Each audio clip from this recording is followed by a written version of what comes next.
All right, hello everyone. Seattle Mike MMA with friends. It is finally time. UFC 256. Deiveson Figueredo defending his championship in back-to-back pay-per-views. I don't remember the last time that's happened. I don't know if it's ever happened. Can anybody remember, at least in modern day UFC? I have no idea. Prelims start in 2 minutes. So if you go over to ESPN Plus, we're going to have Chase Hooper and Peter Barrett. I don't know why I can't remember his name all of a sudden. I think that's correct.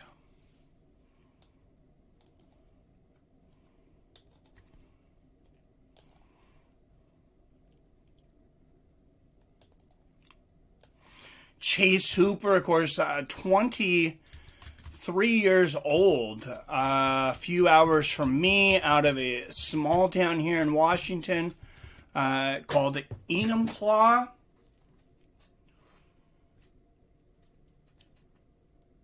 And I know that's got to be it. I know it's got to be Peter Barrett, right?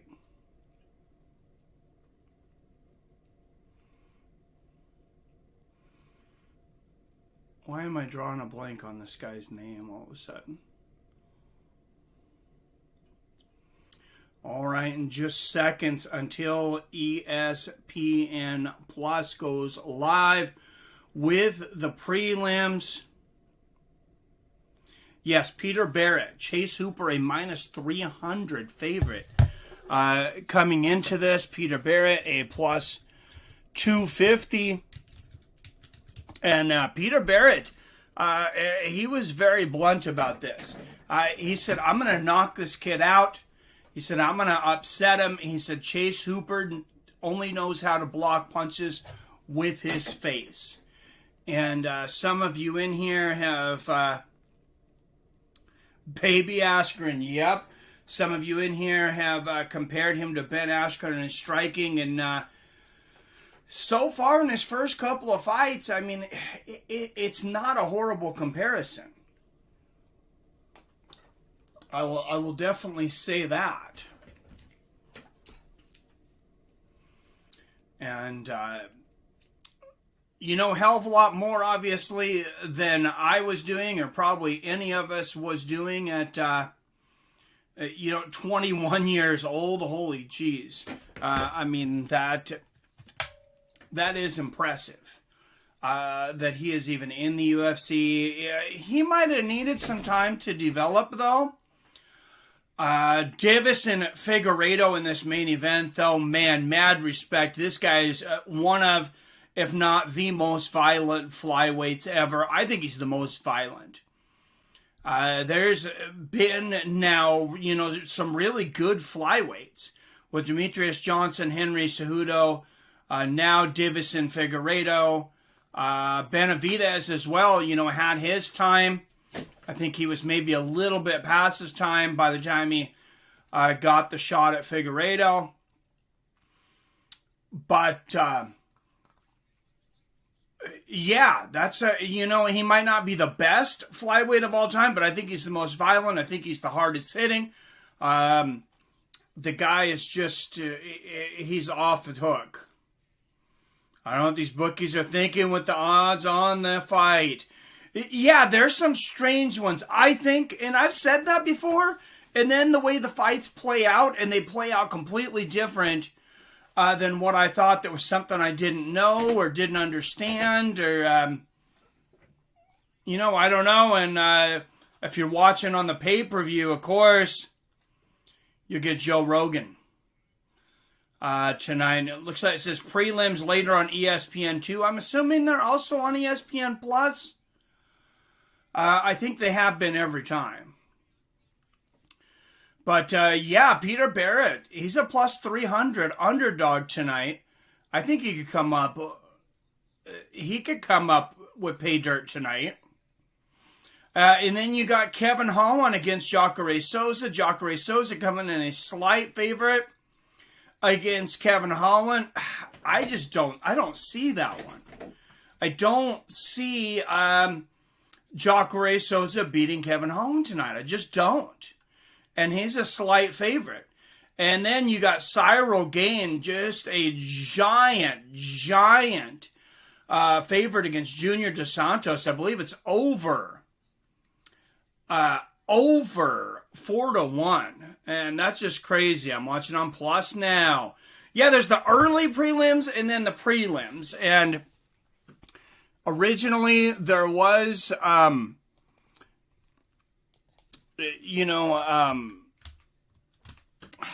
3 early prelim fights, as they call them.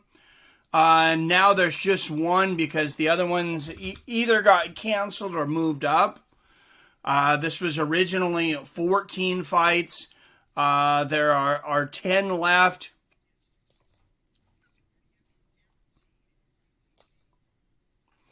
So I'm just playing with the clock there in the background, and all of a sudden my transitions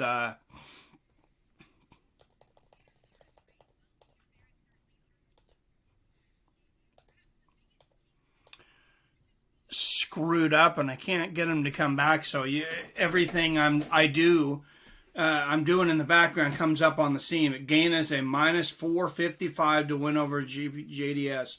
Damn. So Paul Taylor or anybody else, do you think JDS gets cut tonight with a loss to Cyril Gane? And here comes Peter Barrett out of Weymouth, Massachusetts, making his way down. He's only had 10 fights. Yep, that's crazy. But Dana White says he's got to cut 60 fighters. They got a clean house. They've already cut like 5 and some high salary fighters. Of course, of note, everybody knows now Anderson Silva, Yoel Romero. When Matt Wyman lost in his last fight, he was cut. Pretty much the only guarantee you have on a UFC contract is if you win, you live to fight another day. Once you lose, they can cut you from your contract. You can have 6 fights left. It doesn't matter. So I don't understand a whole lot what the motivation is for the fighter to sign long contracts. I know the UFC, of course, wants to get it done. They're cutting high money fighters, replace with Contender Series guys. The UFC, it seems like they've been doing great, right? They have the good UFC contract. Dana White had talked about he didn't have to lay off any employees during the pandemic. Good for him. WME is doing absolutely horrible. UFC is the only thing going on for them. They have massive debt. They are bleeding money in everything else they do. Peter Barrett finished 9 of 11 wins, 7 wins by knockout, and he was awarded a UFC contract on Dana White Contender Series, Season 3, Week 10, and I think he's got more than 4-1 odds. I'm not saying Chase Hooper's not going to take him out, but I would consider more to 4-1 odds, if not just for the simple reason, like we said, that Chase Hooper's striking is just so atrocious from what we've seen. I think Dana's trying to get Brock Lesnar money. That's why we are seeing the cuts. Well, he's already got the money, man. He's getting $25 million a year. And here he comes from Enumclaw, Washington. This is the first time he's ever fought that he's been old enough to drink. And Funky Askren is hilarious and says, and of course my son Chase Hooper getting back in the win column tonight. I think it's hilarious how these guys go back and forth. And man, he's 21, and the kid could pass for 15. I would look at that ID very closely if I was a bartender. Yes, he is technically 21 now, but yeah, he is a young looking 21. 7 of 9 wins. by finish, 3 knockouts, 4 submissions. He got a development contract originally on Dana White Contender Series. Man, I think Barrett's got a good shot here.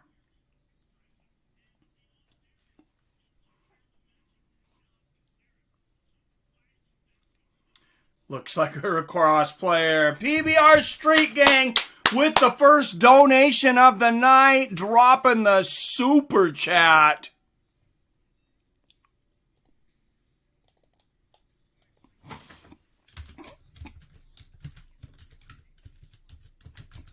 First of 10 fights coming up. Chase Hooper, 13 years younger at 21, 3 inches taller at 6'1". Thank you again, PBR Street Gang, starting things off right. All right, guys, UFC 256 is on. PBR's got to start it off on the tip jar. And boom, here we go. Out of Somersville, Massachusetts. He is a plus 250 underdog. 11-4 as a professional. From Dana White's Contender Series, Peter Barrett. Now, remember, the last time Chase Hooper came out, that was a hell of a thing to ask him to come in and fight Bruce Leroy. That was just insane. He comes in tonight a minus 310 favorite out of Enumclaw, Washington. 9-1-1 as a professional. Chase Hooper. And I got to go for Chase Hooper, guys. He's a Washington boy. Chase Hooper by TK. Well, that I'm not that bold. I'm not that confident. Chris Tognoni, he will be the referee tonight, and here we go. Touch of gloves, and boom, we are on.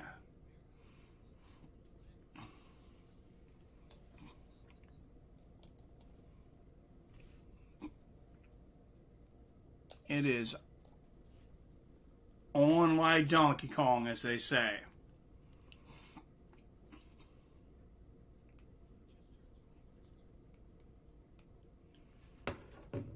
Oh, and Chase going for that takedown. Great defense there from Peter Barrett. A nice low leg kick from Barrett.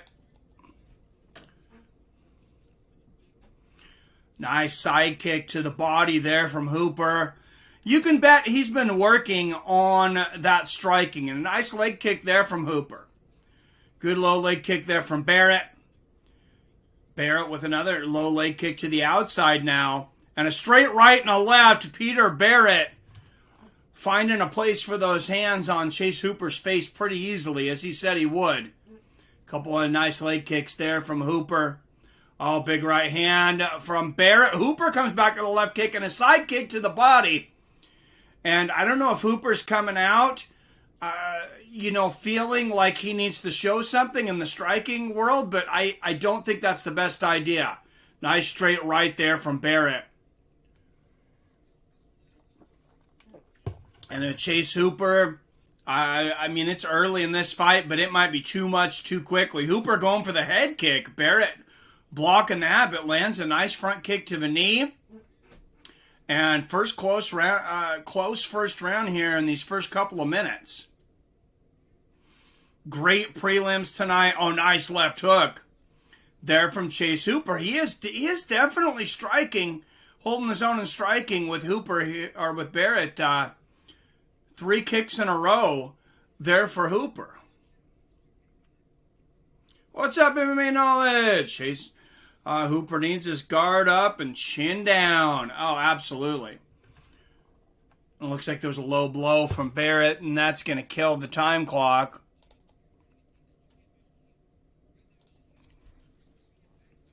And that'll be a few minutes, of course, for Chase Hooper. Up to 5.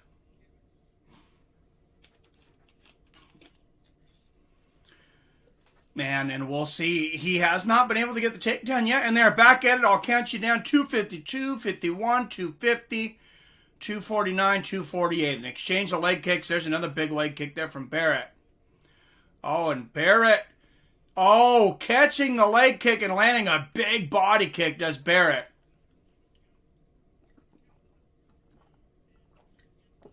Nice straight left from Barrett. And I agree with Joe Rogan. I've actually said this way before him. Says you don't get a whole lot of room to grow in the UFC. I actually said I wish Barrett had gotten, another year or so under his belt before coming into the UFC. I know he's got 11 fights. Nice left hook there from Hooper, and Barrett lands a left hook in the straight right. And Barrett, good job of checking that leg kick. Barrett is coming in very confident as well. Nice straight right to the body, low leg kick there from Hooper. And Barrett again catches that front body kick. And Hooper pays Barrett back and gets him one to the groin. This is how you like them apples. Song Pizza in the house.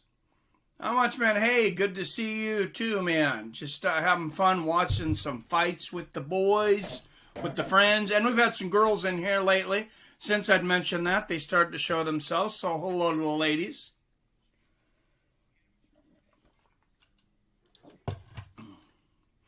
And Barrett's going to take a minute here.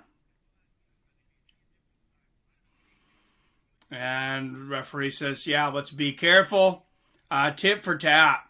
138, 137, 36. Nice low leg kick there from Hooper. And a front kick to the body.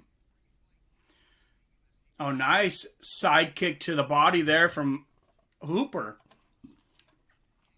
And Hooper throwing a lot of spinning shit right now. Hooper, you are not a spinning shit kind of guy. You're going to get laid out. Nice left hook and a straight right there from Barrett. And at 9-1-1, I just don't like the way this fight's going for Hooper. Now he's got the single leg.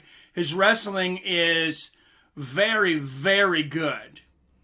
He's got one. He's got to sweep that other one out, though. Oh, and look at Barrett. Great, good counter so far. Good hips. And Barrett landing some elbows here, trying to get Hooper to let go. Right on the forearm of Hooper. Oh, that is right on the tricep. It doesn't hurt as bad as on the head, maybe. But those are almost 12-6 elbows right on the tricep. Those are really going to sting. Hooper sung such a young kid who needs to grow as a fighter. UFC is not a place to figure it out. He will suffer a concussion that will affect his confidence, skill, brain, and body. I agree. Oh, and look at that. Hooper going for a leg here. He might have it. 4, 3, 2. Oh, he was very close to getting a leg lock there at the end. Wow, that would have been amazing. But time runs out on Chase Hooper here in the second. Hooper needs some meat on his bones. Yeah, he's a skinny kid. He just turned 21, though. I'm sure he's going to fill out. This is probably not his permanent weight class.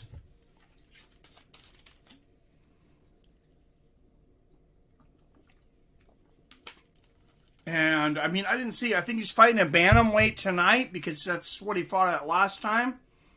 And he's a featherweight. He's a very, very tall bantamweight. I think he's going to end up being a featherweight.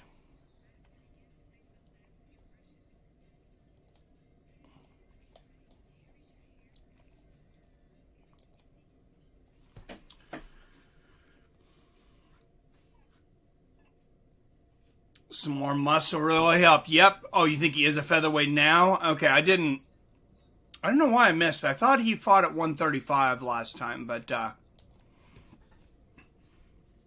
All right, here we go. And pay-per-view isn't allowing me to play. I don't know what really going on. What's up, Lady Fafana? The pay-per-view is not going to be on there until 7. This is going to be on ESPN+. Nice straight right there from Hooper. A couple of big rights there from Hooper. And oh, Barrett keeps catching those front kicks to the body. Low leg kick there from Barrett. Nice straight right there from Hooper. Another right hand. And a body kick from Hooper. Yes, I have to find out from Mike what's going on. Oh, damn, great fight so far. Yeah, it is a good fight so far. Oh, big left hand from Hooper right on the chin. Big one, too. You could hear that across the cage. And another 1-2 from Hooper. And maybe he's trying to show that he can strike. Nice right hook there from Hooper. And he checks a leg kick. Chase Hooper, I mean, he is growing. He's eating a lot of leg kicks from Barrett. He's starting to check those now, but he ate a lot in that first round. And that's going to affect those takedown attempts.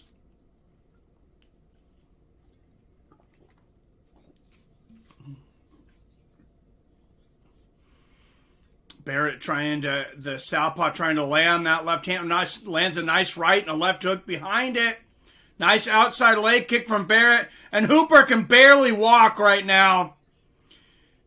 And, Hooper trying to drag Barrett to the ground. But Barrett knows. He says, no, I'm not going to come down here with you. He says, I about got you taken out. And Hooper has a look of panic on his face. And a 21-year-old kid having to switch stances, too. Man, that's another brutal leg kick from Barrett.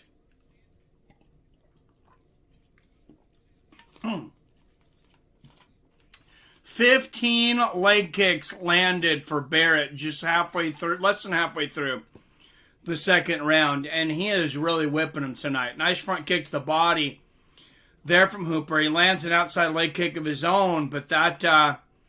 his leg kicks just do not bear the same weight as Barrett's. A nice straight right for Barrett, right for Hooper, and Barrett again stops the takedown.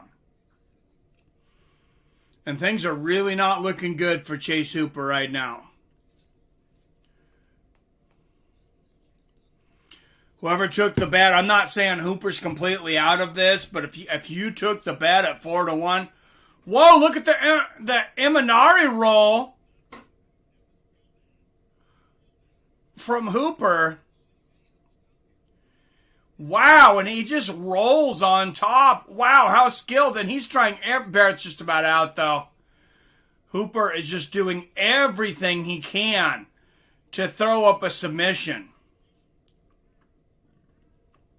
He is so flexible with those long legs. And Barrett now has the dominant north-south position. But Hooper's got those legs. He's got those legs hooked still.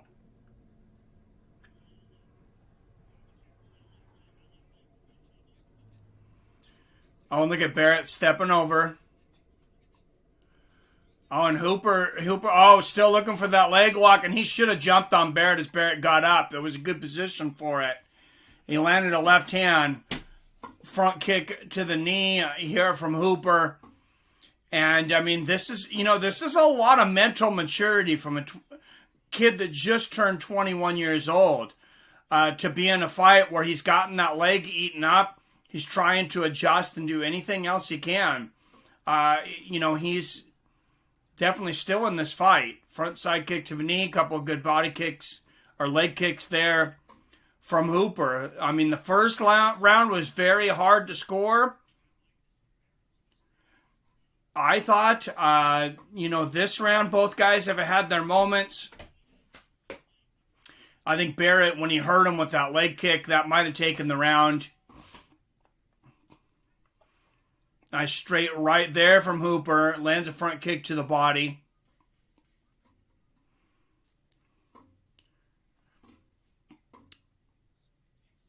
And And count it down, 2, 1.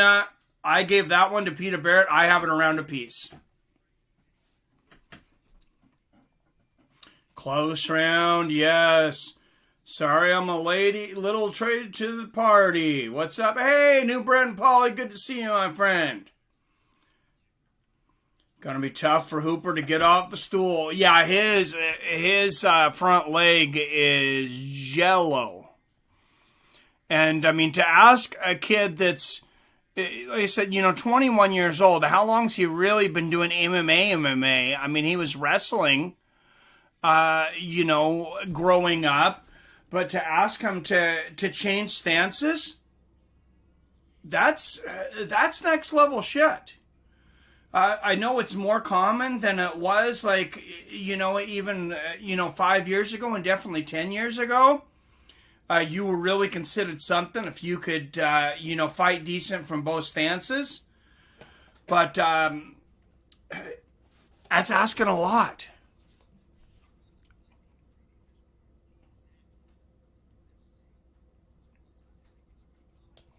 And here we go. Round 3, guys.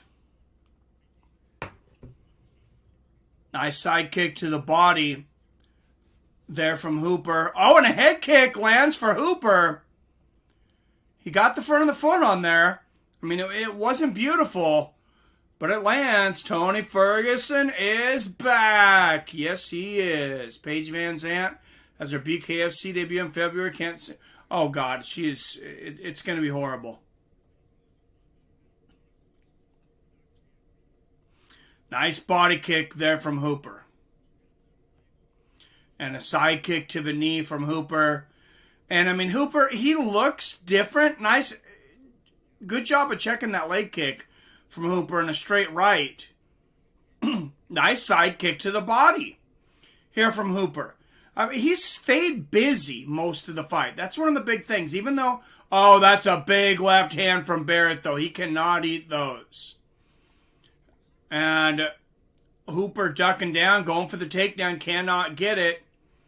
Barrett lands a straight right, and now another one of those low leg kicks. Oh, good one, too, from Hooper. He has fast hands. And there's the Minari roll again from Hooper. He's grabbing a leg. And Barrett, very calm here. I don't think he's got anything here, but Barrett's, nice hammer fist here from Hooper in this position. And Barrett's trying to rip his foot out of there.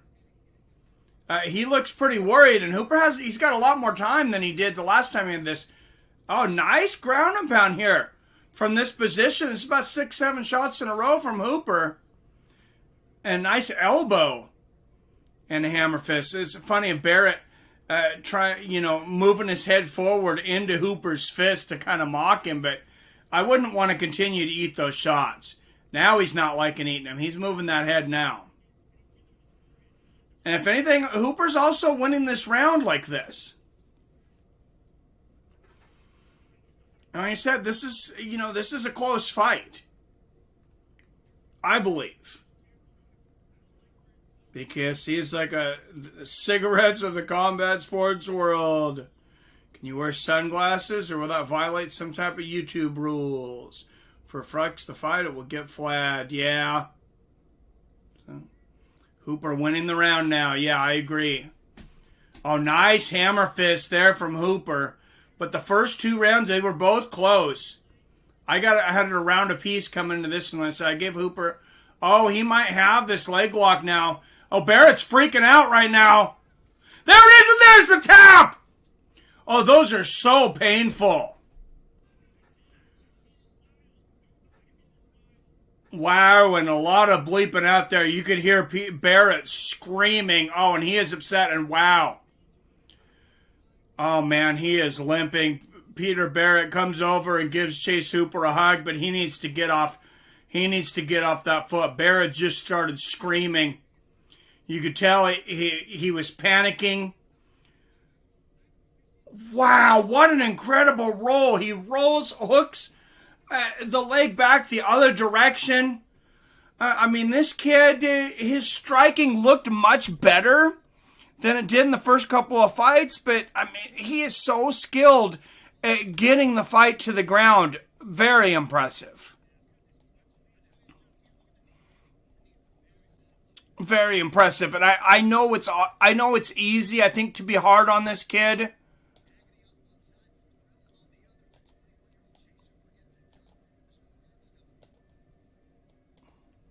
But, I mean, come on. The kid's 21 years old, just turned 21, and he's got a hell of a lot of moxie.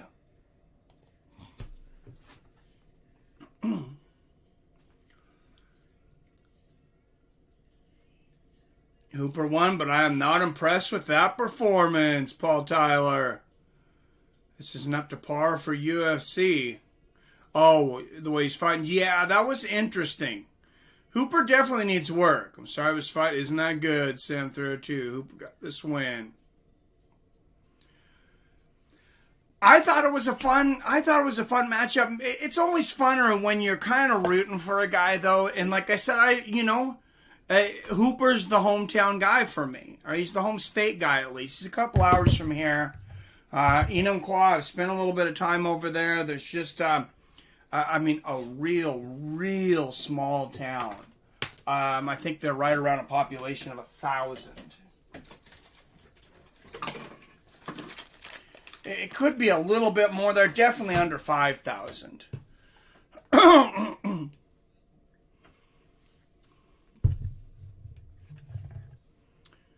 And submission due to a heel hook. Chase Hooper, 302 of round 3. Wow.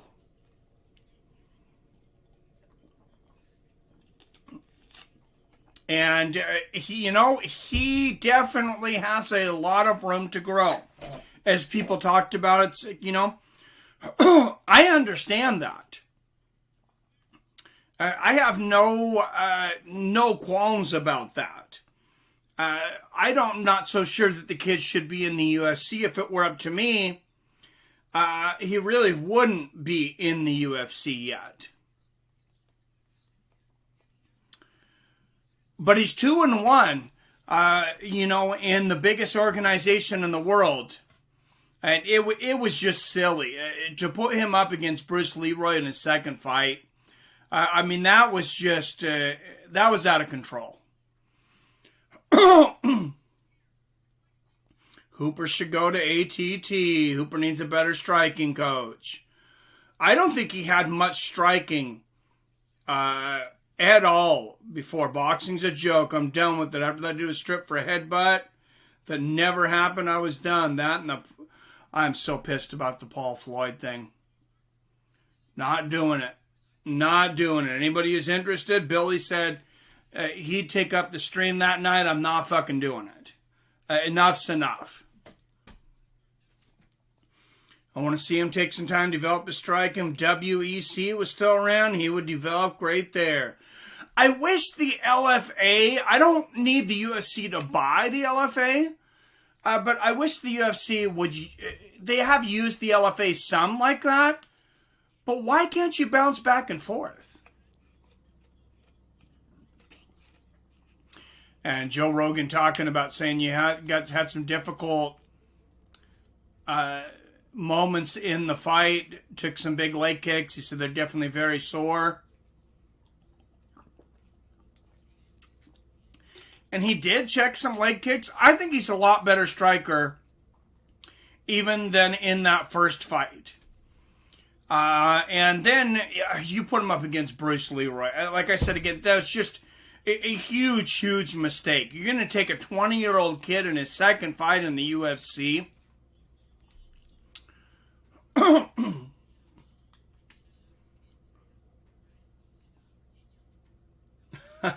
Boxing equals WWE now.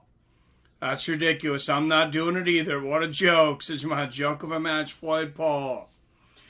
Yeah, we paid $100. I paid $100 for Floyd Mayweather and Pacquiao back in the day. I mean, it was a fight that they talked about for a long time, and they asked a tremendous premium for it.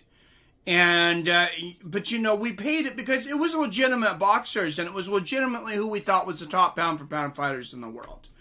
Then you had Floyd Mayweather fight Tenshin Nasukawa in an exhibition over in Ryzen. Okay, Ryzen's, it's a $20 show. 10-1-1. 5 wins by submission. And Chase Hooper just mentioned, he says, I got another 8 to 10 years before my body's at its peak. He understands that. And that's really good he understands that. I think he's in the wrong place in the UFC. I still do, even though he won tonight.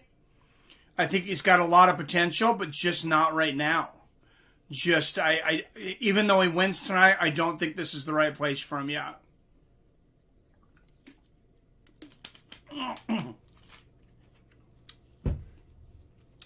But going back to Floyd Mayweather, then, you have the Tenshin Nasukawa fight. It's like, that was weird. And then you have the fight against Conor McGregor, not an exhibition match, a guy that's an MMA fighter. But we still bought it. A lot of us bought it. I bought it. I went over to a friend's house. We all pitched in. And it was a big event. And Conor came in, and, he landed a few blows. He made it respectful, took it to the 10th. But now he's fighting a guy who's literally a YouTuber that just lost 2 fights in a row to another YouTuber. No. UFC rushing fighter. He's there. Put $2 on Sam Hughes to win. She does. I'll win 11. Looking for the big upset. Hey, that's not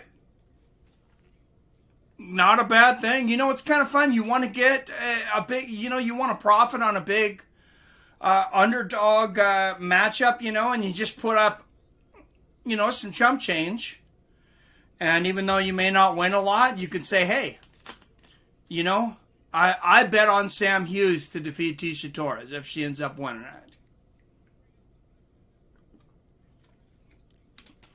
Man, Cub Swanson and Daniel Pineda, what a friggin' matchup.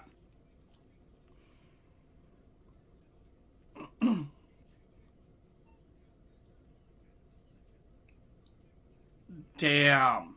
And I gotta say, Pineda, Pineda is a favorite tonight. Just slightly over Cub Swanson. I'm a little surprised by that. A little bit. I thought Cub would have came in a little bit of a favorite. And I am picking Swanson. I think Pineda is very talented, though. He's an old retired guy who always took easy fights. What does it matter? I'll stream for free like everyone everywhere. Fight at Floyd. Oh, Floyd's not fighting the one who beat Nate? What the fuck? No, he's not. He's not even fighting the one that beat Nate. He's fighting the other brother. If anything, these brothers should fight each other. At least then we get to see 2 Paul brothers getting punched in the face. I still wouldn't pay for that bullshit, but there you go. And I pay for just about everything, guys. I paid. I'm almost embarrassingly, I paid for Tito Ortiz, Chuck Liddell 3. Even on that nightmare of a promotion Oscar De La Hoya tried to put out. And then they promised that there was a Black Friday sale, and you're going to get it for half price or $25. They canceled the sale without announcing it like a couple hours before.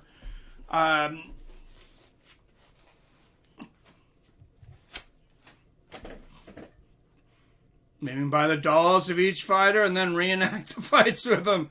Oh, geez, I don't play with dolls. No. Boxing History Made says, I just won $500. You bet on Hooper? Yeah, I put a lot up to get Hooper. To get $500 on Hooper. Good idea. Can't stand those dudes. I was the one who lost KSI. Yep. Cubs bout to murk, says Trevi.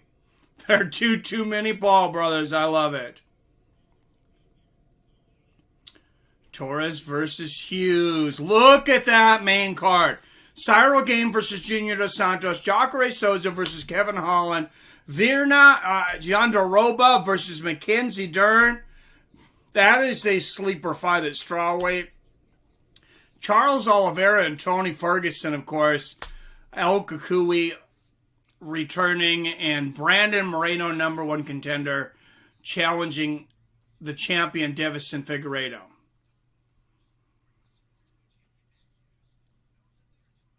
Oh, and they're saying this would be a record for defending the belts. The old record was Matt Hughes defended, he beat BJ Penn and then defended it against George St. Pierre 56 days later, UFC 63 and UFC 65. Ronda Rousey tied that record at 56, defeating Misha Tate and Sarah McMahon. But this one's going to be, 28 or 29 days?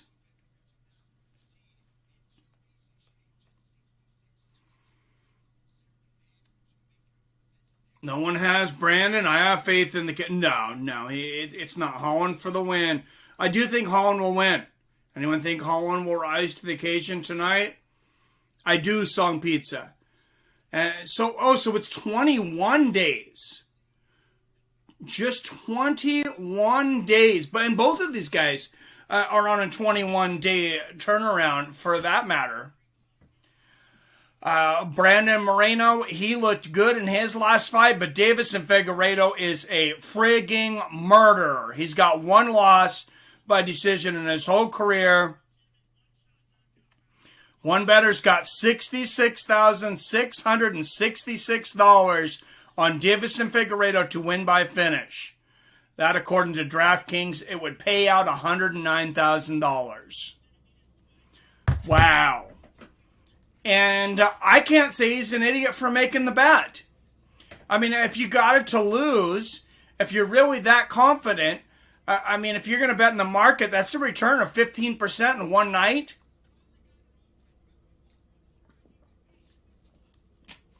Now, to get it by the finish, that's pretty bold.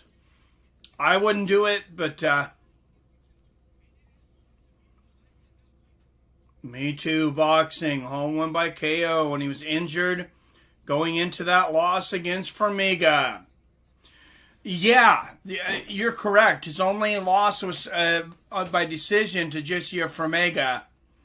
I'd like to see him get a chance to avenge that. Tisha Torres versus Sam Hughes, Gavin Tucker versus Billy Quarantillo, Hanada Macanio versus Rafael Fiziev, and Cub Swanson versus Daniel Pineda. That is a hell of a undercard. So for those that can't afford the pay-per-view or don't get the pay-per-view, feel free to stay here and listen along, of course, but, you're going to get some good free fights. Or $5 a month for ESPN Plus. Let's go, Sammy Baseball Taylor. Doubtful it's possible, but I doubt. Oh, we can't. Formiga was released by the UFC. Oh, you're right. That's right. I forgot about that. It's always the Mexicans that will take out the hype train, like Diaz versus McGregor.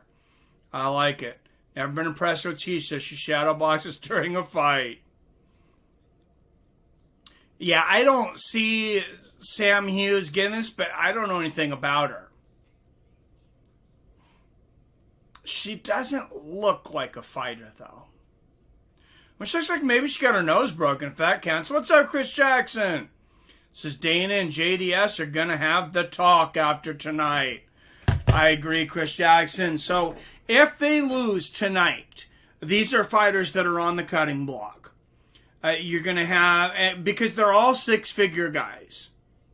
And high six figures. The biggest pay, of course, is Junior Dos Santos. And he's pulling in $500K or more a fight just to show.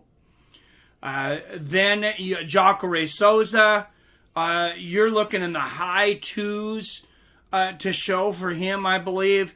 If he loses, I believe he's gone, especially if Kevin Holland takes him out easily, which I think he may. I don't expect much out of Souza tonight, to be honest. I think Kevin Holland wins this one fairly easily.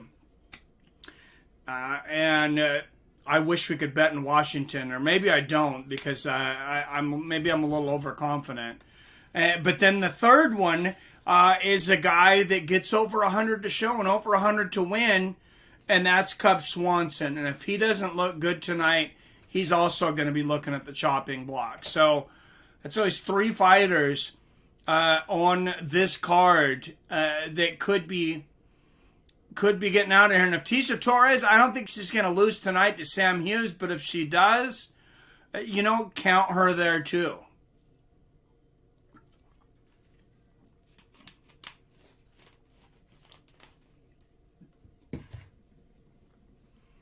What's up, Peter Jones? Nope, that and Holly Holmes. Yeah, as soon as Holly loses, I think she's gone too.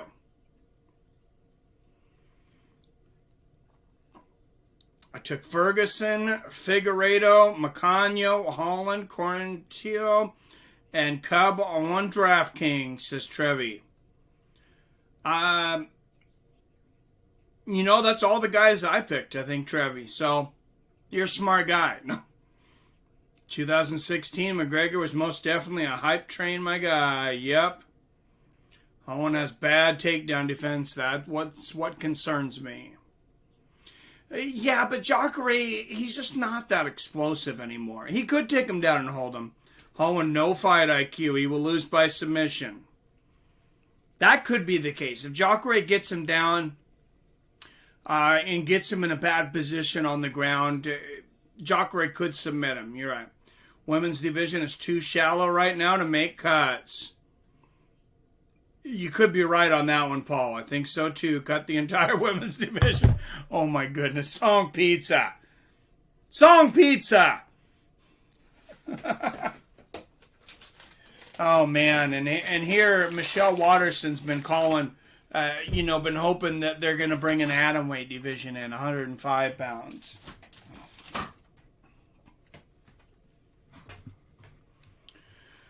Oh, geez. Well, I mean, they didn't re-sign Van Zandt, and that shows you, she was one of those that I know she brings her fans from her Instagram and her good looks and all that, but, that's one of those fighters that, she was getting paid probably beyond her skill set.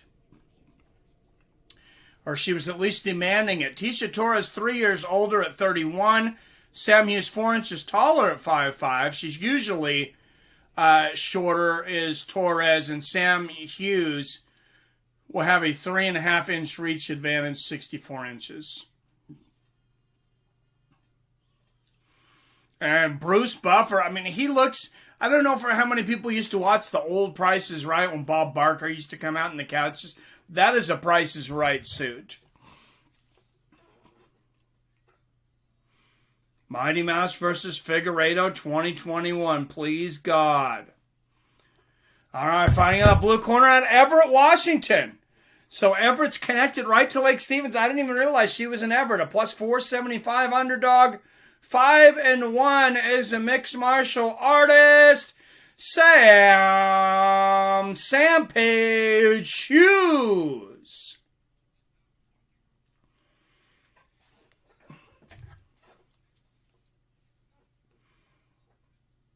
Just so cute. Agree on, but Paige Van Dunn is terrible. Just so cute. Yep.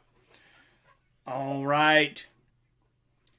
Out of Coconut Creek, Florida, the number 10th ranked strawweight in the world, Tecia, the Tornado Torres.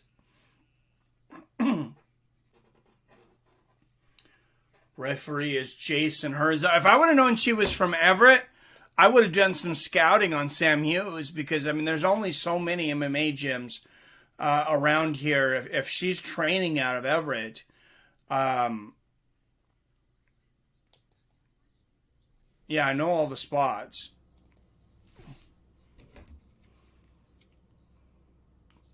All right, and here we go. And going for Hughes, I guess, because Peter bet. I always go for the ones that you guys bet on. I want to see Rumble versus Corey Anderson. It's going to happen. Oh, nice low leg kick there for Hughes and a 1-2.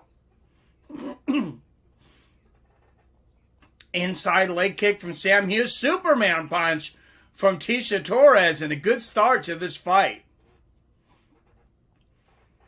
Front kick to the leg. Big combination with the hands there from Torres, and a great body kick. Now the front body. Oh my goodness, these hands are. She is a tornado.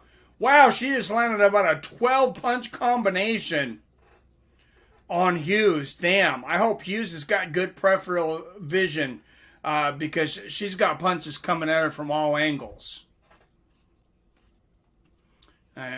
Hughes with the foot stomp here up against the fence. That's not really going to do a whole hell of a lot.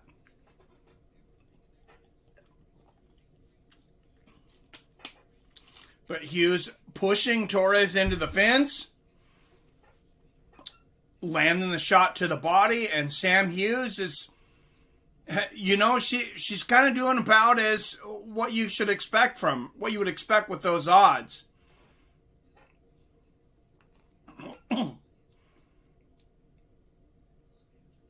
Nice knee to the body there from Hughes, but Torres turns her around. And Torres got to watch the fingers there. Pushes off on Hughes' face with the fingers open. Back to the center of the cage. Nice left hand there for Hughes. And, of course, Sam Hughes, a very, very short notice fight here. Low leg kick there for Hughes. 1-2 from Torres. And a nice inside leg kick from Tecia. And a front kick to the body. She can be explosive. And there's a Superman punch and a low leg kick from Torres. And that busts Hughes' nose open. And it looks like if her nose is broken, it looks like it's probably not the first time.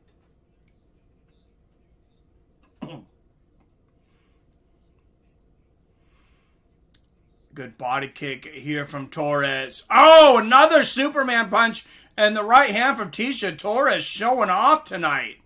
Nice right hook and a left hand. Side kick to the body. She is very creative tonight and really trying to finish this fight. There's a jab from Hughes, and Torres just comes back with a combination. You might see a tornado. Spinning back fist attempt from Hughes there. And, you know, that wasn't the worst off-balance attempt there from Hughes. Good jab lands for Hughes. Front kick to the body from Torres. Oh, straight right there from Hughes and a low leg kick. Next week, Jeff Neal and Stephen Thompson. Incredible card next week.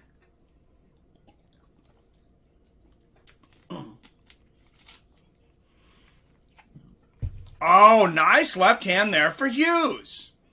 And a side kick to the knee from Torres and a low leg kick from Tecia. Make no mistake, Tecia is mostly dominating this round. Big body kick there from Tecia. Oh, and a nice left there. And Hughes going for the Superman punch. Torres getting out of the way. Nice body kick from Torres right close to the head there. Low leg kick there from Hughes. And you see, it's a lot of significant strikes from Tecia. 35 already through 4 minutes. And, you know, those are not ground and pound shots. Oh, man, to the body, to the head there from Hughes. And a good combination from Torres. And, you know, Hughes is holding her own. It's too bad that her UFC debut has to be against a ranked fighter. I mean, so it's kind of hard to tell, you know, how much Sam Hughes has. Nice right hand there from Hughes.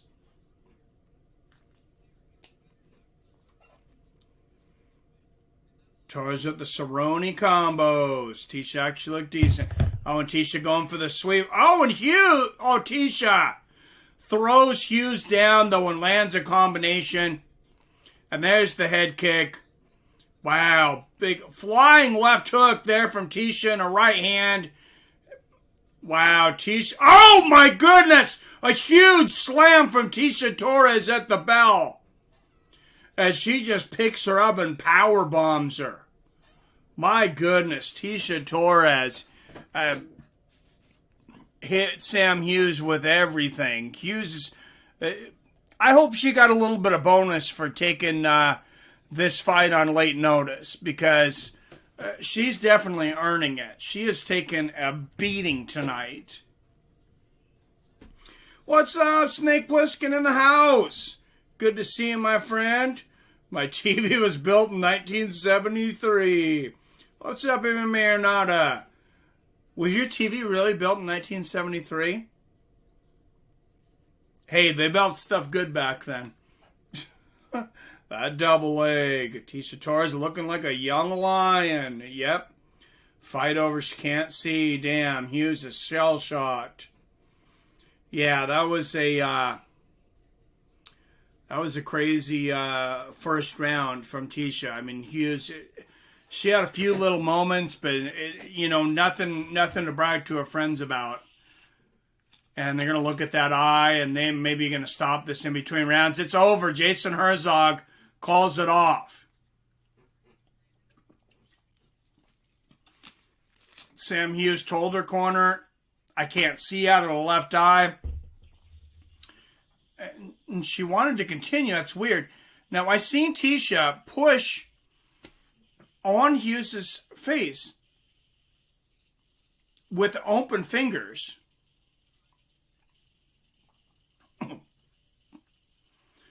So, I don't know if there was an eye poke, but yeah, fighters know. If you say you can't see, I mean, that's a way to get out of a fight. Nothing against Hughes. Look at that eye. Well, I mean, it looks like she might have gotten poked in the eye.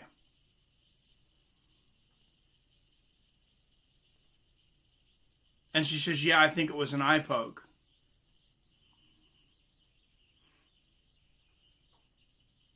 Oh, and they're telling her, they're in the trainer's corner here.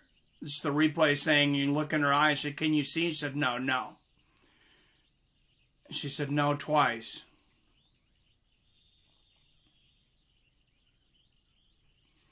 Oh, and see, the trainer says, I'm stopping the fight.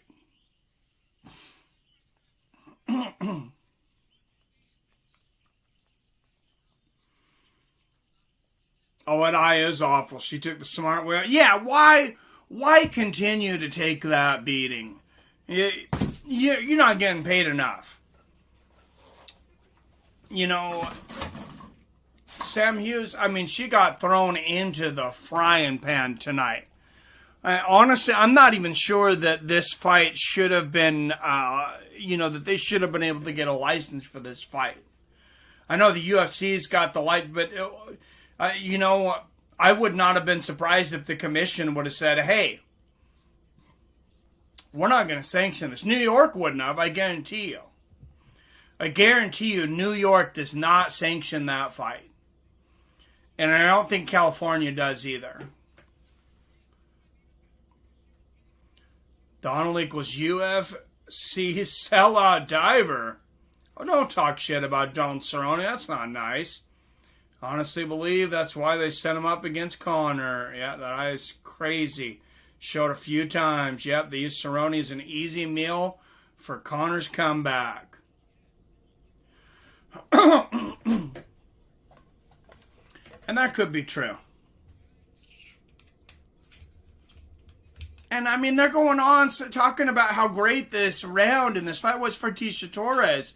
But I mean, she's fighting. She was such a huge favorite. I mean, yeah, some of those combinations look good and stuff. But I mean, you were fighting someone that was not in the UFC, not going to make it to the UFC anytime soon. And you put her in there against a ranked fighter. I just can't. I don't see how you can put a feather in the cap of Tecia Torres here. I mean, she did what she was supposed to do. And that's it. Yeah, New York will not sponsor a debut fighter fighting a top 10 opponent, especially one who wasn't a champion in a global promotion. So it's not a DQ to win by eye poke. That's what I thought, but I guess the referee didn't catch it. Hughes didn't call it. She didn't stop the fight and say I got eye poked during the fight, or at least I didn't hear it. And Torres moves back-to-back wins, moves to 12-5.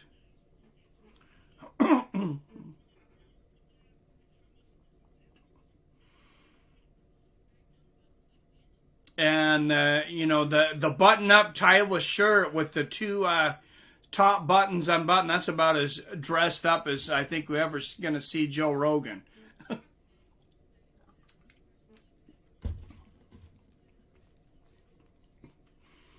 But he's interviewing Tecia Torres here. Got paid garbage for the Conor fight because he's dumb. They fed Tecia like they fed Chuck Liddell. Kind of, yeah. Believe Donald takes dives for paydays behind closed doors. Ooh. That's quite the accusation, man. I mean, I'm sure he got paid well for that fight. When you fight Conor and you got pay-per-view, yeah, you're going to get paid well. Gavin Tucker versus Billy Quarantillo next.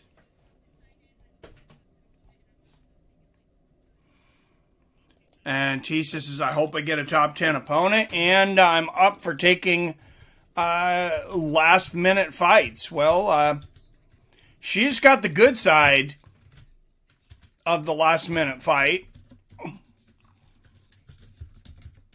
She probably should have been more than a 7-1 fight, and I'll tell you, a lot of you guys that watch boxing know if this was boxing, she'd have probably been a 25-1.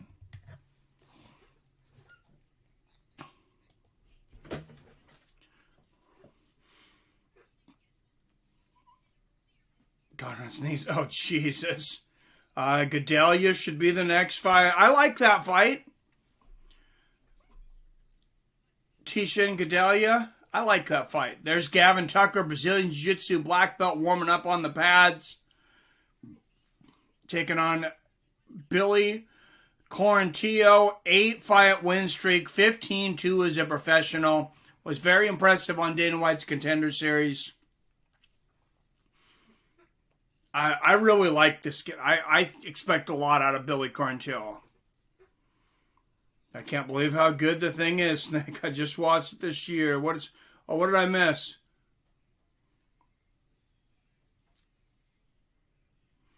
Let's go, Quarantillo. On pizza.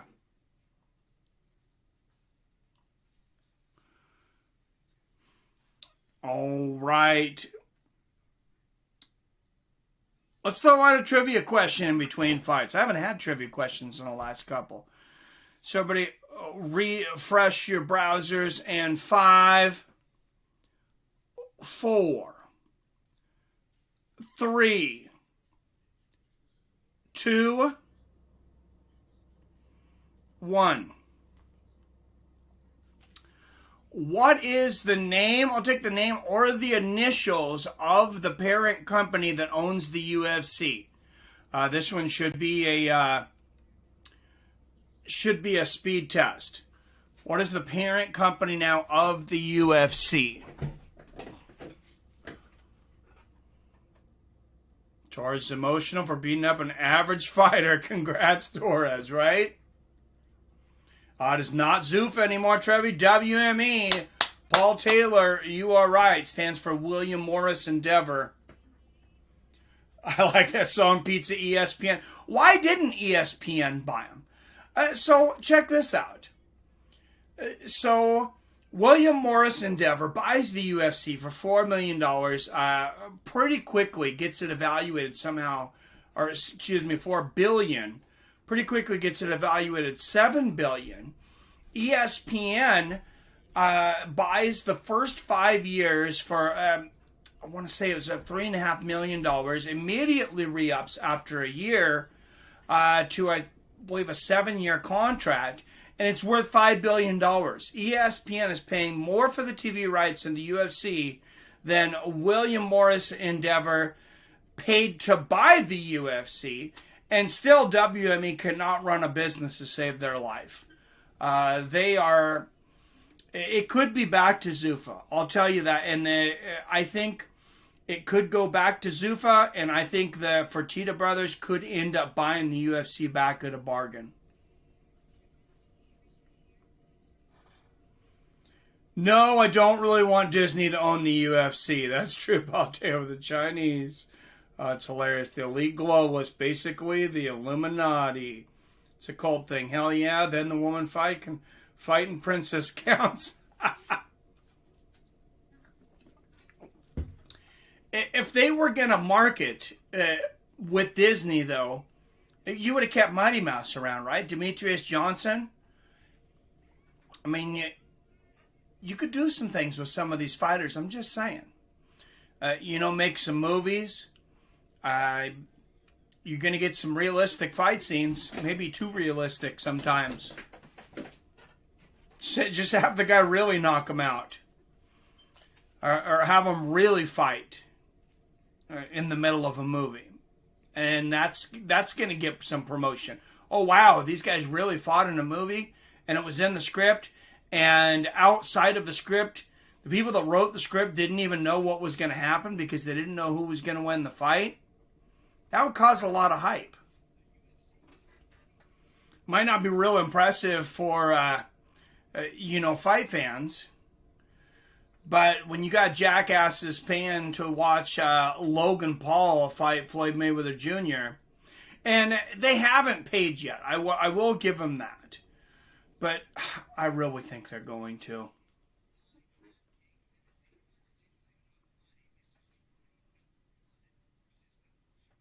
Let's try to keep out of the politics. And people like Mark Wahlberg and Disney have ownership in the UFC.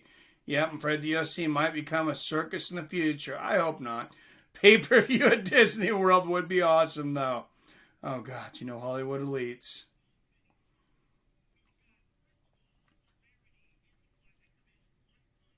Damn, yeah, I hope it doesn't become a circus. Dana White talked about the worry, about the Paul versus Mayweather fight. He says this is why, Zuffa boxing is not going to become a thing. In a recent interview, he basically called it off. He says, boxing's too much of a mess. We're not moving on with Zuffa boxing at this time. And, I mean, that's no surprise, especially, during the pandemic and everybody struggling and stuff. And boxing promotionally kind of is a mess. And I don't think they have the money to do it right now anyways when they're cutting their own fighters. I don't think you can really justify it.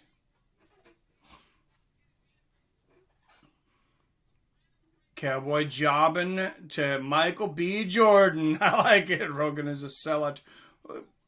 Bite your tongue, Trevi. Rogan's just doing his podcast thing. Hey, I'll tell you what. If Spotify wants to pay me $100 million to talk, I'll take it too.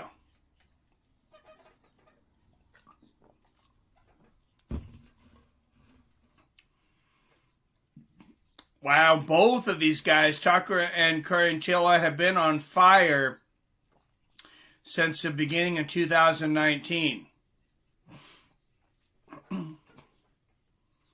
Not going to watch Logan versus Floyd. I am not. I refuse. That wasn't a movie, Snake. It was a real soap drop.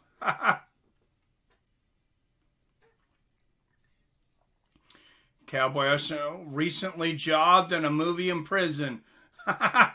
Bruce Buffer announces the matches and Mickey Mouse. Oh, Jesus. Here's the ring girls be princesses, and they end the pay-per-view after the main event with fireworks over the Magic Kingdom. Oh, please, God, no. You're giving me nightmares.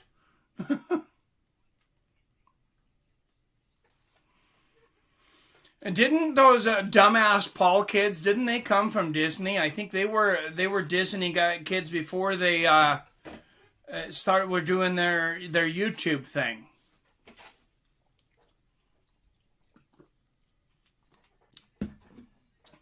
Before they were YouTubers, and they were just YouTubers. I don't know. It didn't seem like they had any particular skills to me. It seemed like they were just kind of harassing their neighbors, but it is what it is. Logan couldn't even beat KSI. Why on earth would anyone need to watch him fight Floyd? Right? Imagine Floyd gets knocked out and you missed it.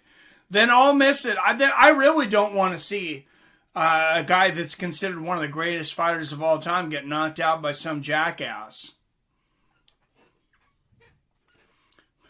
Oh, Jesus. UFC 300.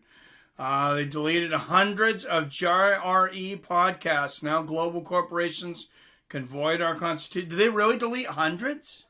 I know they deleted everything off of YouTube because you got, on Spotify, you got an exclusive deal for the distribution. But I mean, he brung Alex Jones on right out of the gate. And he's had some pretty controversial guys since this has started on. I don't know. We'll see. I have not listened to him as much since he went over to Spotify, though, just because I listened to him on the podcast app before on Apple, and unfortunately, Spotify's app is just not as friendly as the Apple podcast. It's not as convenient. Hey, what's up, RW Stunning? Hey, I'm doing great, man. Just watching some good fights. And, sorry, man, but Rogan is a pretentious pseudoscientist. Oh, you guys all got the pay-per-view on. Yep, good for Rogan, but I'm not a fan. I hear you. Hey, you don't have to be a fan of everybody. And I understand about the bro science. Sometimes he just talks shit. And, what's up, everyone? Trying to TCB so I can come watch. Main event start yet. What's up, Greg? No, it's not even the main card yet, man. So good timing. Main card doesn't start for another hour and 20 minutes. Greg in the house. So good timing, sir. Everybody make sure and hit that like button. If you forgot, if you haven't already, and anybody who's not subscribed, go ahead and hit that subscribe button for me. I would definitely appreciate it. I think you'll enjoy the channel. We do fight companions for basically every boxing, major boxing event. Not every boxing, because I'm not doing Logan Paul versus Floyd Mayweather. But basically every major boxing event with real boxers. And major MMA events, and now bare knuckle boxing, BKFC. That was a lot of fun last night.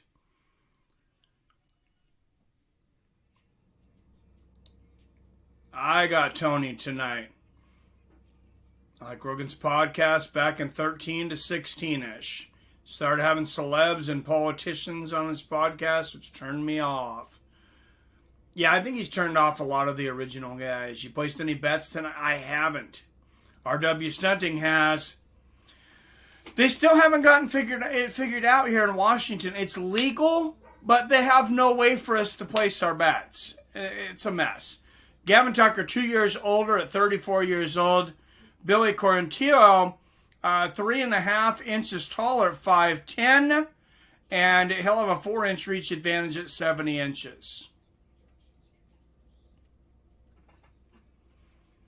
And this should be a very good fight. Tony going to take Oliveira to places he's never been. All right, here we go now to the blue corner out of Tampa, Florida. He is a minus 180 favorite, 15-2 as a professional. Billy Quarantillo.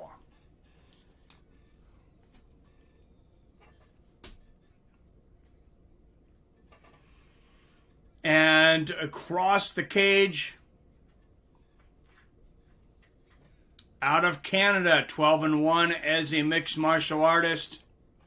Out of Halifax, Nova Scotia, Canada, 12-1 as a professional. The Governor, Kevin Tucker.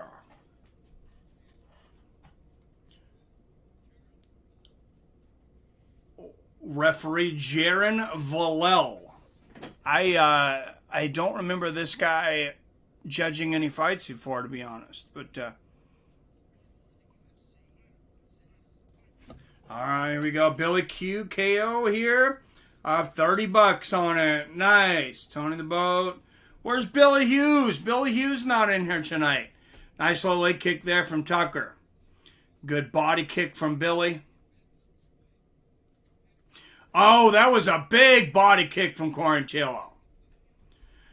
He does have to be careful, though. Quarantillo, I think he should stay on the outside and use that reach. Because Tucker, he's got some heavy hands.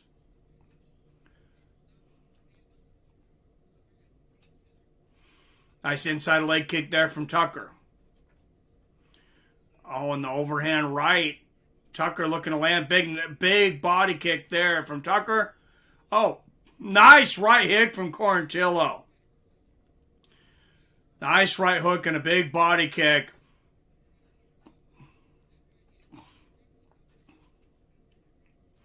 And Gavin Tucker going for the takedown now. Nice knee to the body. Yes, R.I.P. to Debo. Bet online if you can't bet in your state. I can only bet overseas. You can't even bet online here on DraftKings in Washington State. They made it a Class C felony to bet online. Just Washington State. Kid you not. Front kick to the body there from Quarantillo. And a nice front kick there to the body again from Quarantillo. Tucker with a nice leg kick and a straight right. Tucker looks very explosive tonight. Oh, Quarantillo keeps coming with those body kicks, though. And a nice combination, knee to the body there from Gavin. And Tucker, another knee to the body there. And again, the left knee to the body and then the right. You hear Quarantillo's corner saying, spin it now. Throw the knees, the body lock, keep the hands up. And they're back to the center of the cage. Nice little leg kick there from Billy. Oh, and Tucker, he went for it on that left hook.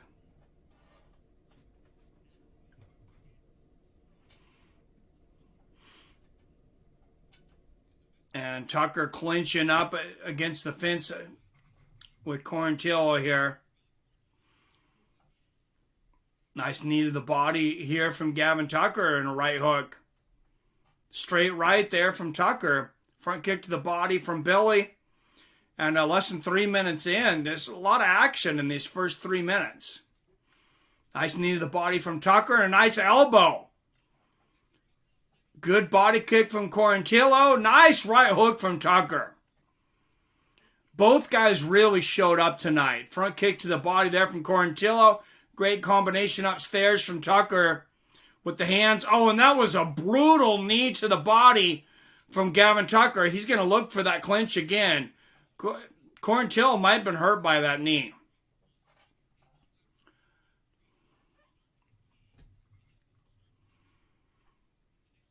Oh, nice straight right and a left hook there from Tucker. Left hand down the pipe. Oh, big right hand from Tucker. Snaps Quarantillo's head back. And a nice counter left hook here from Tucker. Nice body kick from Quarantillo and a right hook. There's a lot of action in this first round. This is a fun fight. Nice straight left there from Gavin Tucker. 1-2 from Quarantillo. Oh, that was a good knee from Tucker. That got through to the head and that one to the body. Gavin Tucker, showing Quarantillo some things that maybe he hasn't had to deal with in the past. And a nice combination with the hands from Tucker and a good knee. Oh, good couple of check left hooks there from Quarantillo, but a head kick from Tucker and then the knee to the body, and they exchange knees to the body. Both of these guys have great clinches and great knees in the clinch. Nice right uppercut from Quarantillo, significant strikes, pretty close. Head kick from Gavin Tucker and the right hand. Quarantillo is hurt, and he clinches, going for the takedown here. This is basically survival. Quarantillo, I think he might have gotten stunned a couple times in this round, but he was definitely hurt by that head kick. Oh, and a left hook and a right uppercut from Quarantillo. And now Gavin Tucker takes the takedown. What a round. Wow. That was an amazing first round. What are we thinking? Is it Tony time tonight? What's up, Brock Ellery? I got Tony Ferguson. Some pizza. It's always Tony time. Carnage. I'll say it once. I'll say it again. Sasquatch claims to have caught Tony Ferguson on camera. That's hilarious. I got a dog named Sasquatch.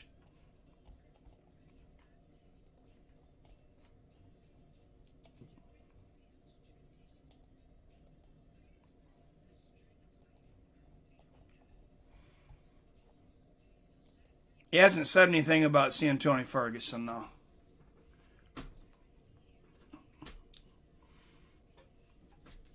All right, guys, 28 people watching. Make sure and hit that like button. If you're new here, for some reason you're not already subscribed, I would love to earn your business or earn your subscription here. I know there's a lot of fight companions you could be watching. Thank you for choosing this one. And we do basically every major boxing event, MMA and BKFC now. Nice front kick to the body from Gavin Tucker. Combination from Quarantillo. And I mean, there was more action in that first round than we see in a lot of complete fights.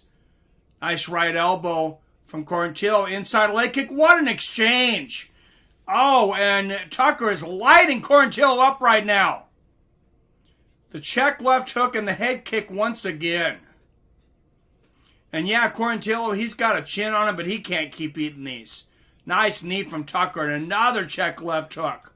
I'm very impressed with Tucker's footwork tonight. Oh, the right hook and the left hand behind it. Gavin Tucker is eating Quarantillo up right now. Double left hook and another knee from Tucker. Big right hand, and they exchange knees to the body. Nice left hook. Gavin, this is all Gavin Tucker right now. And like I said, I think Quarantillo, I think he was stunned early in the first round. I think he got rocked again. And I don't think he's recovered. Oh, big left hook and a right uppercut from Billy, though. He's still got that power. Nice right hand there from Quarantillo. Left hook and a right hand and a good jab there from Billy. Straight right from Billy, a right hook from Tucker. And here's the clinch. They exchange knees to the body. Tucker ends it with a nice straight right and a left uppercut. 1-2 from Tucker. Nice knee from Tucker. I mean, Gavin Tucker, he is putting... So far, he is putting Canadian MMA back on the map tonight. Nice 1-2 there from Gavin Tucker. This is just extremely impressive. Inside leg kick and a right hook upstairs from Tucker, and he smiles. He knows he's doing well. And Quarantillo breathing very hard now, too. Eats another knee to the body from Tucker.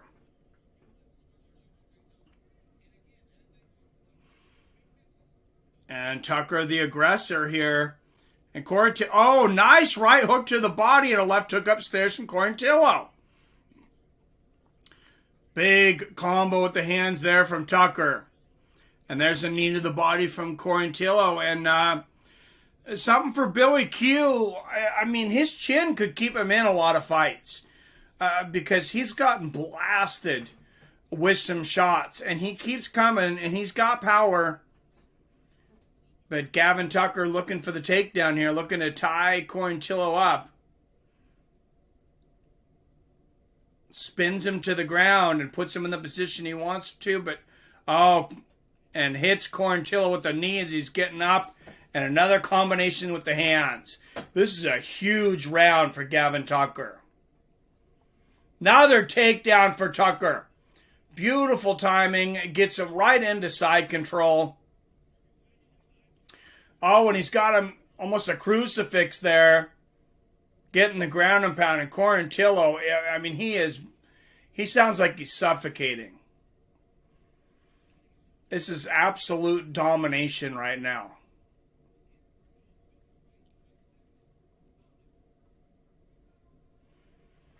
Oh, and Gavin Tucker now taking the back.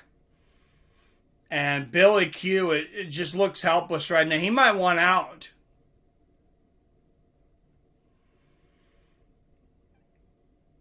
Nice right hand there from Gavin Tucker in the ground and pound. Oh, and Quarantillo moves out of it. And they're back to their feet, which Gavin Tucker, he was doing pretty good there too, though. Big left and a right from Tucker and the head movement. Oh, nice left hand there from Quarantillo and a big knee to the body, though. Like I said, his chin keeps him in it. Nice left hook there from Tucker. And a big knee to the body there from Quarantillo. And a front kick to the body. And how much energy has Tucker expended? Good left hook and a right hand from Billy Q. Oh, nice left hook there from Tucker. Oh, right uppercut from Tucker. Maybe a slip from Quarantillo. Knee to the body from Quarantillo. 10-8 round. Easy. I call that one 10-8 for Gavin Tucker easily. I have it 20-17 Gavin Tucker. Billy Q needs a finish.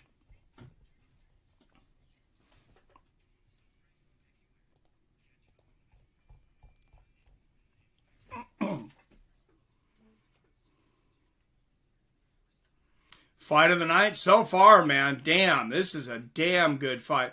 What's up, J-Dig? Good to see you. Just finishing up work for the night. Drop in to watch with everybody. Hey, thanks for coming in, J-Dig. Appreciate it. See, it sounds like bombs are going off in the distance. And oh, Jesus. Needs to stop defending like a 90s Mexican boxer. He's getting smacked every shot. Oh, wait, yeah, he's getting the bejesus knocked out of him. I mean, Billy Quarantillo, he keeps hitting like this. He's going to hallucinate and see Jesus in his toast. And nobody else is going to see it. He's not going to be selling it on eBay.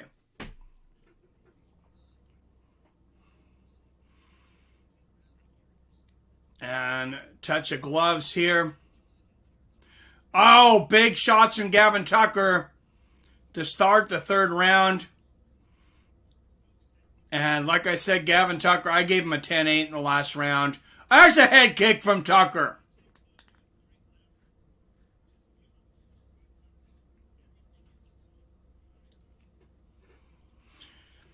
And here Tucker going for the takedown here. Oh, nice sweep there from Tucker. And Quarantillo gets back up, and Tucker just throws him the other direction, looking for a guillotine. Quarantillo is out. But there's a nice right hand. If you don't have cardio, you don't have anything. And Quarantillo can't breathe right now. Nice right hook in the clinch from Quarantillo, though he does have heart. Oh, big left hook from Tucker. And he has a chin that might be his undoing right now. Nice right hand from Tucker. Good body kick. Billy Q caught the Billy nutsack there, but Tucker touches gloves and says, I'm good. Nice knee to the body there from Quarantillo. Tucker lands a knee to the head, and I think he might have hurt Quarantillo again there. Big takedown from Tucker. And Gavin Tucker, he's going to take this fight anywhere he wants. He's going to have his way with him.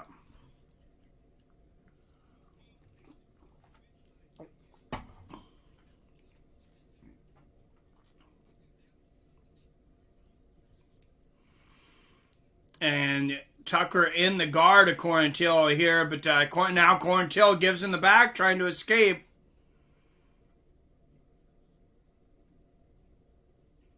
He's got on the side now. He doesn't quite have the second hook in.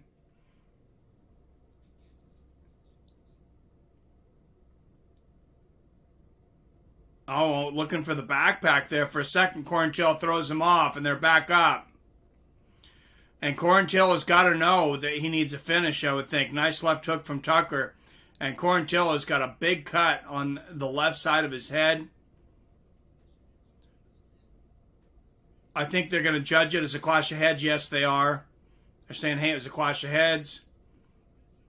They hug it out, and here we go. Nice right hand from Quarantillo on the break. Oh, nice left hook from Tucker to right hand. An exchange of knees. Oh, big right hook from Quarantillo. Right hook from Tucker. And Quarantillo going for the takedown. Tucker caught him with a little right uppercut as he was coming in. There's a knee to the body from Billy Q.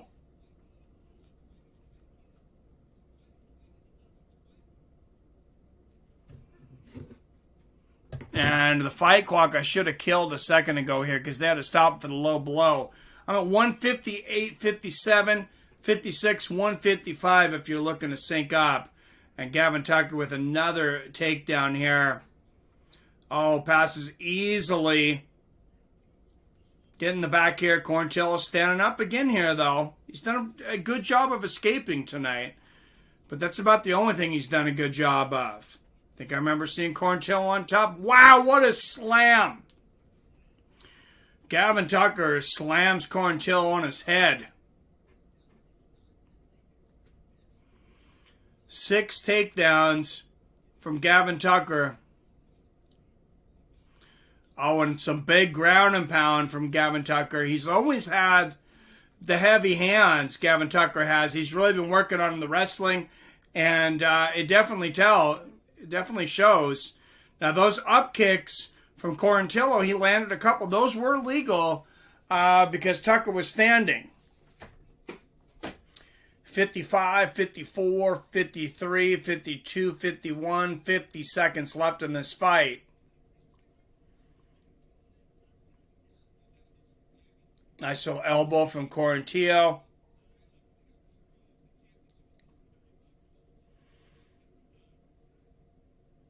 Good body shot from Quarantillo, but he needs more than that. He needs a big finish. He needs to land the bomb. Left hook here from Billy Q. Big right hand and a left hook. Billy Q is swinging for the fence now. And a nice knee, and Tucker goes for another takedown and gets it easily, though. And I think that's going to end it.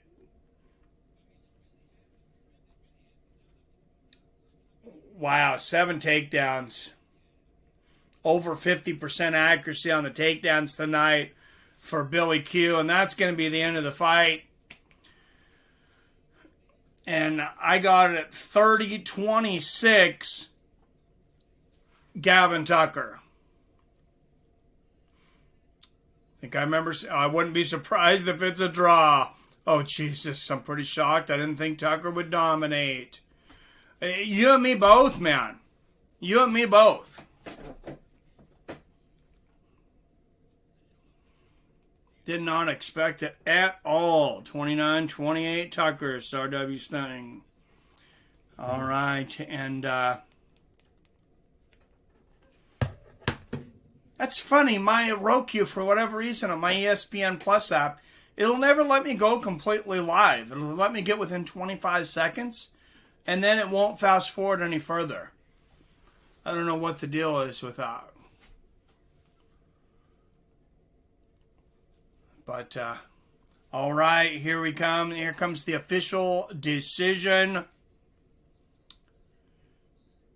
And we are just an hour away from the pay-per-view card.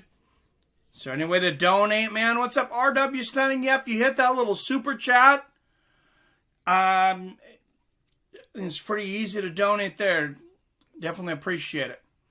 All 3 judges scored 30-27. Gavin Tucker. So they get this one right. I did have a 30-26.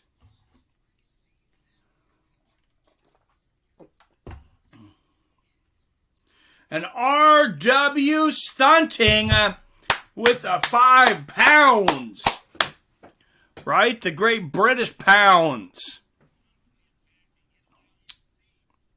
Bringing it. Thank you very much, sir.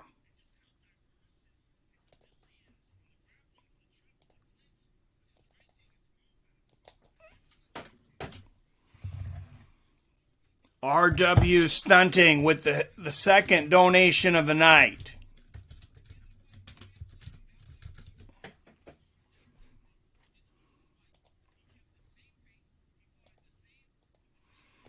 All right, thank you, brother. Much appreciated.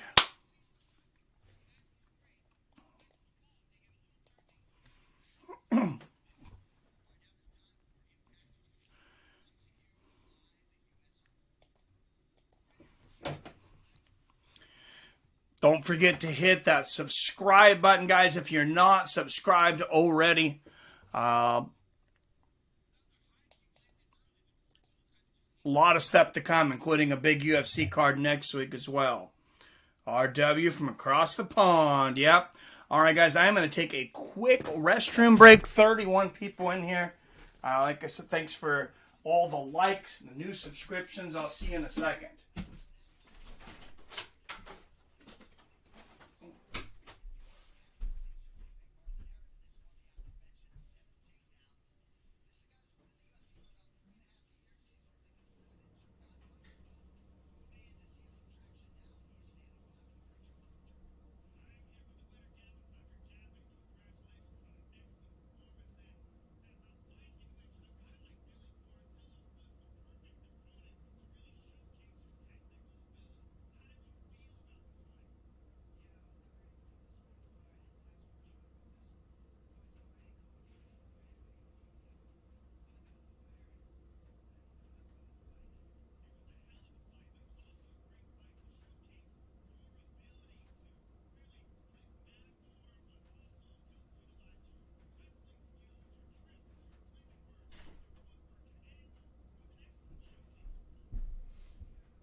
Guys, I gotta open the window in here. It is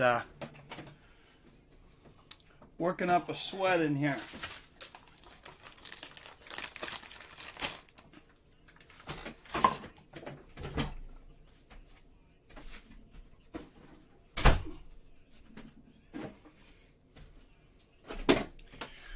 All right, next fight coming up, ladies and gentlemen. That was a good one. I mean, Billy Q, he held his own for about a round and a half, but then Gavin really started to turn it on. Hernando Mackenzie warming up there in the back.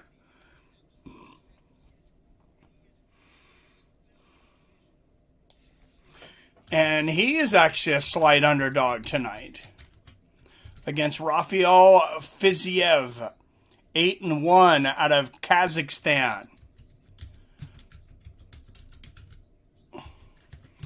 Brazil versus Russia coming up next, or versus Kazakhstan, excuse me. Smells, what? I think he's been abducted. Oh, Jesus. Oh, I got you. Ha ha. Colby Covington's mom. Oh, Jesus. All right, guys, let's throw a trivia question out there. Kevin Holland, KO, I donate 250 pounds. Well, go Kevin Holland for the KO. I would take it.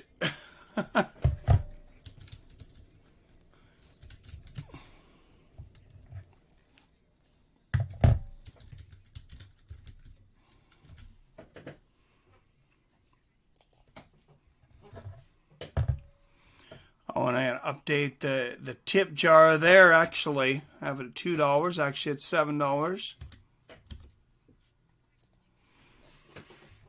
And for those, I don't know how many people tuned in early during the timer. That's going to be something I'm going to do. Something a little different with the timer. At least an hour usually before the pay-per-view. And instead of just the timer and a still picture, I put together a slideshow, some things, some tweets from you guys, comments from YouTube, recognition for donations, and then just interesting things that fighters have said during the week, the odds, just trying to pack some stuff into that hour and give you guys some value in the hour before the fight.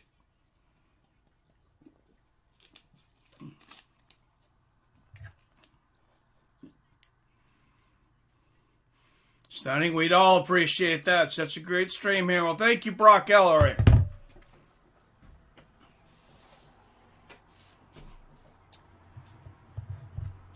All right. How much would 250 euros be in Texas? Oh, that's hilarious. What is that, like $1,000 in Texas? No.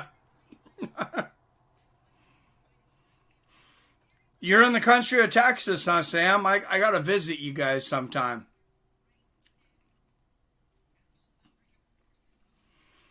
All right, Renato Macano, Rafael Fiziev up next.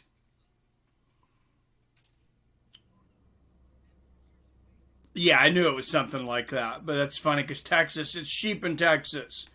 Conor McGregor, great fighter, great businessman. That dude's whiskey slogan, it's like his announcements. They keep flip-flopping and can't decide which one to go with. That's good.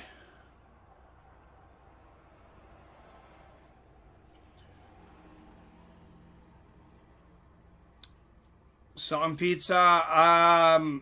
What is the deal on that now? RW stunting. Because you guys were, I remember the whole Brexit thing.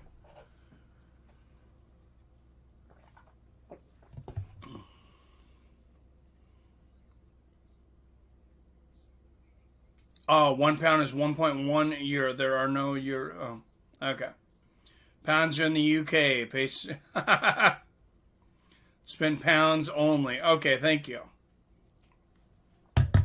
I wondered, because I thought during the European Union, I thought they were trying to get everybody to go to euros, but it didn't seem to be as advantageous to Great Britain as it did most of the rest of Europe. Not that I'm taking sides. I don't know the whole full story, but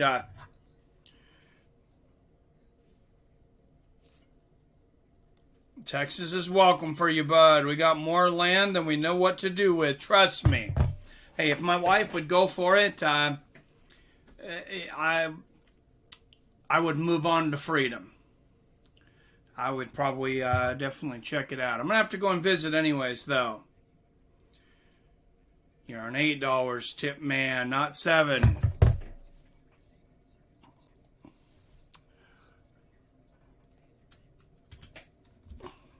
You were right.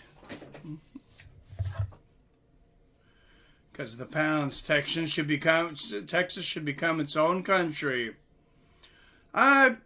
Pretty much. The Riverwalk in San Antonio is a must. Yeah, the only time I ever went to Texas was Lackland Air Force Base, and I didn't get to spend a whole lot of time around town.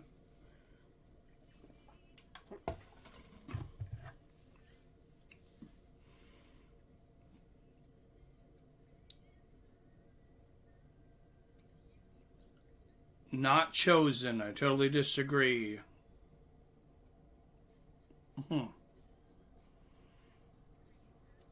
Oh, I didn't see what Not Chosen said.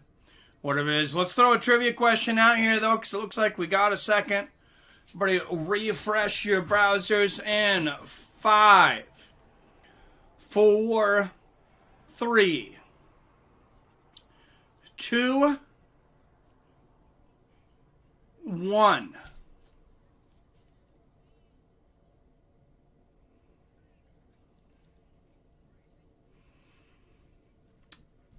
All right, guys, we got to see Roy Jones Jr. versus Mike Tyson, not in their prime, this last week. But years back, Roy Jones Jr. actually lost his first professional fight by disqualification and lost his belt as well. Who did he lose his first professional fight to? Hit the guy when he was down. And he said he said the guy was short and he couldn't see that he was down. What's up, JoJo? I would definitely watch Tony and Colby at 170. I think Colby's a bit much for Tony at 170, to be honest, though. I think those are guys that are pretty close in skill set. Colby's just so damn busy. And when you put guys with similar skills, and one of the guys is outside of his weight class, I always take the guy that it's his weight class. Hamill, I missed the full question. Oh, there it is. J. Diggs got it. It's Montel Griffin. You are correct, J. Dig.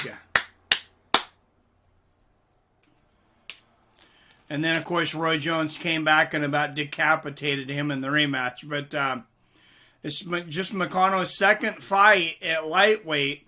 1-0. He's got 7 wins by submission in his career, all by rear naked choke.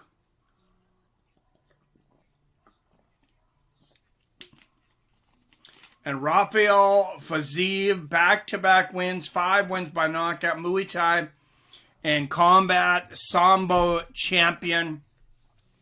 And we'll see, is Renato Mackenzie, is he going to be a power, is he going to have the power and the strength to compete at lightweight? We'll see. Mackenzie, 4 years older at 31, 3 inches taller at 5'11". And Mackenzie will have just a half-inch reach advantage at 72 inches.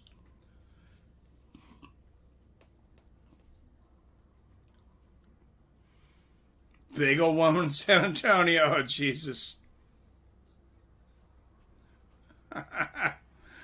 Oh, geez, Sam. Where's Comedic Genius? Is he in here now? No. Out of Bishkek, Kazakhstan, a minus 135 favorite. 8-1 as a professional. Rafael Fiziev.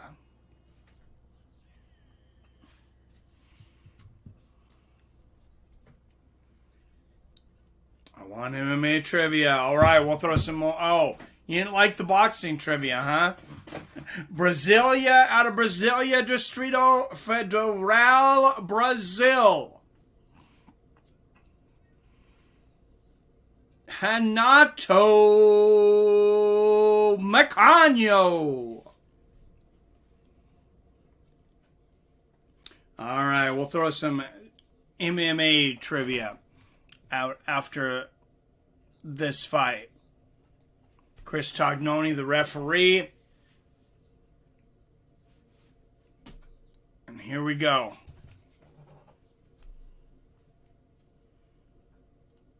All right, guys, a touch of gloves.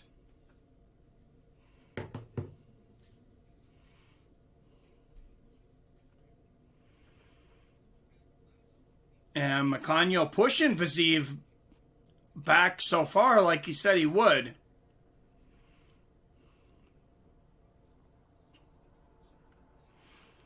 Wearing those popular yellow and black shorts. Of course, can't help but think about Anderson Silva when you see those shorts.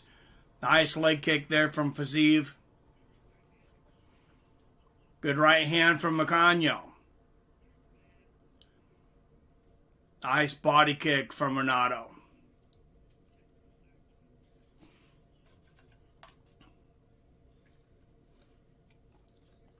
That was a big leg kick from Fiziev.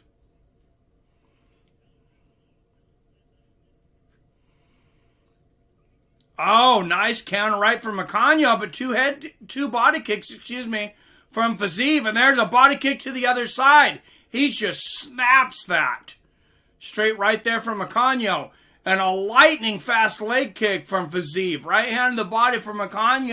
But, I mean, Fiziev, he's got some snap. Low leg kick there from Fiziev. Nice body kick from Mackenzie.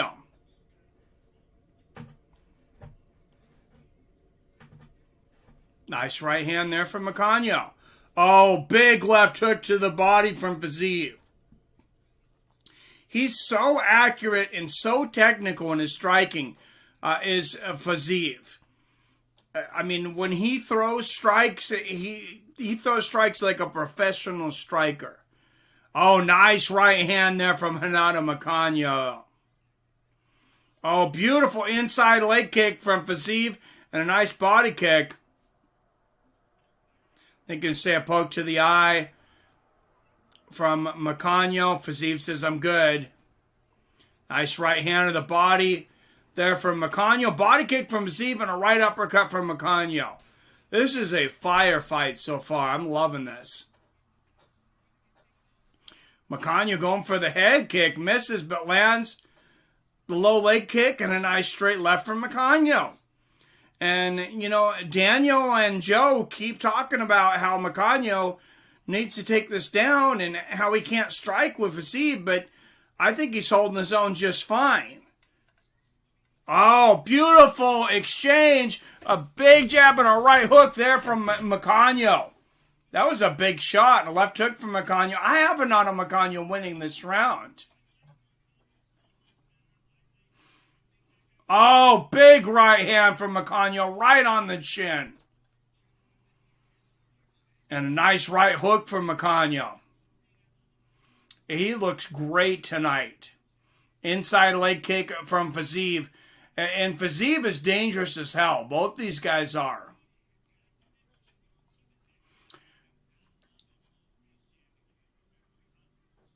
And, yeah, this is on prelims tonight. This fight could easily be the main event of an ESPN fight card.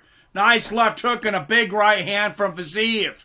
Wow, right hand Fiziev. He's got precision and power. Oh, and Fiziev catches the leg kick from Mackenzie, throws him down to the ground, and lets him back up. Oh, that was a big right left hand from Fiziev, and Mackenzie is out! Just like that. Rafael Fiziev. Oh, Mackenzie tries to stand up and falls back the other direction. That was scary power. Wow. Rafael Fiziev is an absolute murderer. Wow, and anybody was about to question that stoppage, it definitely wasn't me, but when you see Mackenzie trying to get back up and fall back down again, you could see that is, wow.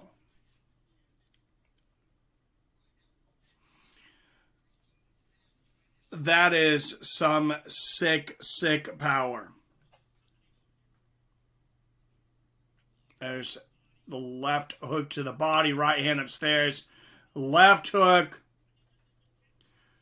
Right on, there's the left and the right hand, and Mackenzie is out. Wow. Wow, and if you're not able to see this, if you're, very nice. How much? Beast mode. Damn, yeah, that was insane. I had to sleep 2:20 a.m. in Ireland. Enjoy, folks. All right, not chosen. Have a great night, sir. What's up, Dirt Crunch? Coming into the stream. Ran defending.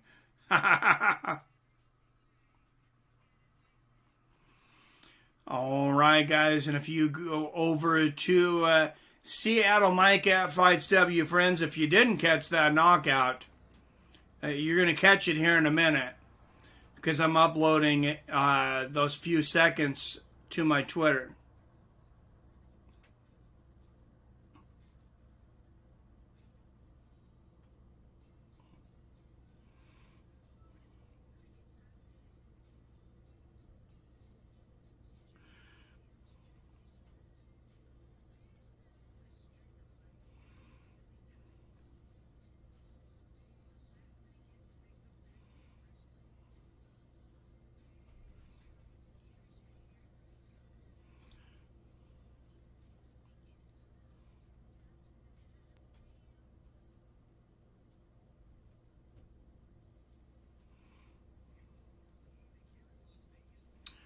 Wow, that was sick. I don't know who I want to see Rafael Fiziev fight next.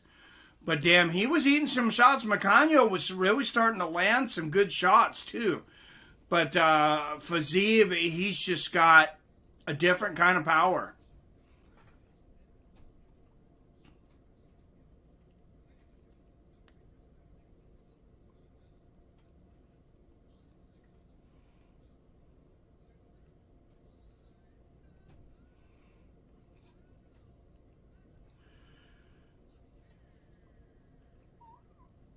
All right, Rafael Fiziev, 4 minutes, 5 seconds officially of the very first round.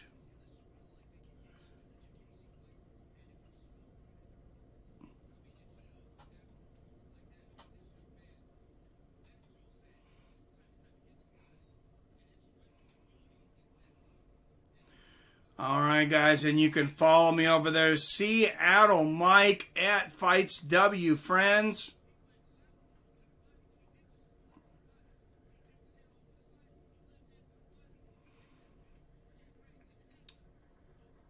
For all night highlights. He's a dark horse for sure. Bad stoppage. Many fighters have came back from that. Oh, and well, when he tried to stand up, he fell back down. That's not a good sign. I'm doing Conor versus Chandler in UFC 4. I'm assuming Conor is going to beat Chandler badly.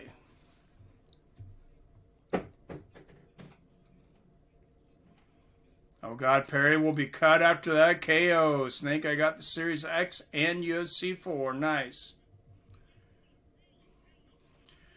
All right, and Rafael Fiziev.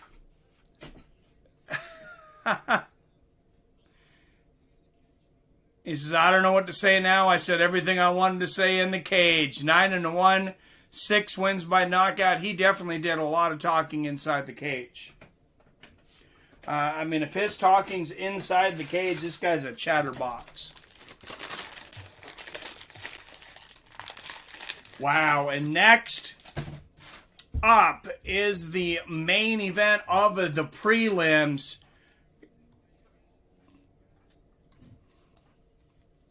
Cub Swanson coming up next.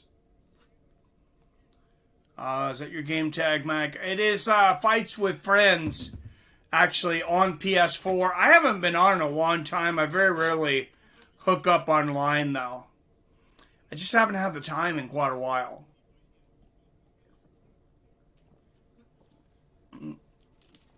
I need to, though.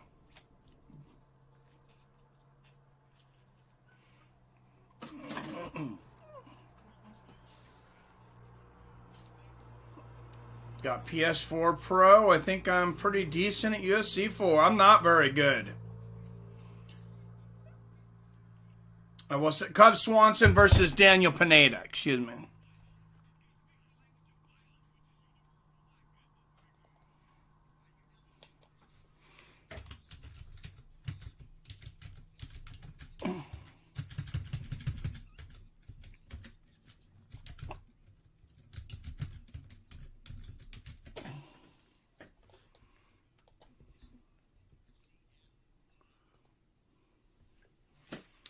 All right, who's everybody got in this one? I got Cub. 26-11, second most significant strikes in UFC featherweight history with almost 1,500. He's 11 away from 1,500. And he probably is the underdog because he's coming off of ACL surgery. But 27-13, fifth highest submission attempt, average in UFC featherweight history.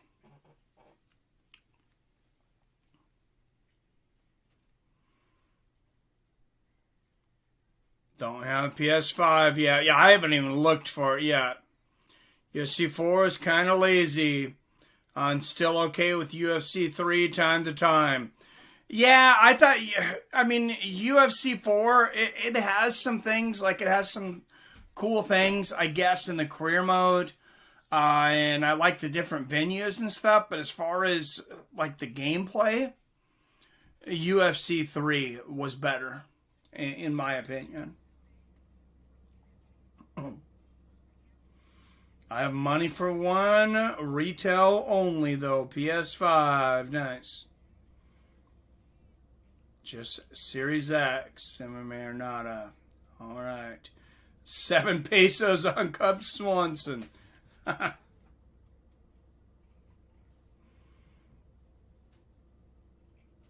Not sure how late I'll be up, so I'm offering a $15 challenge to you for this fight. Winner round method. $5 per correct answer. For this, I'm going to take a Cub Swanson by knockout in the second round.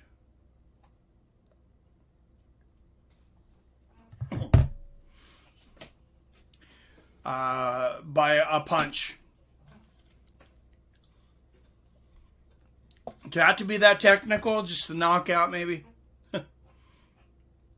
Cub KO second confirmed. All right, Brock.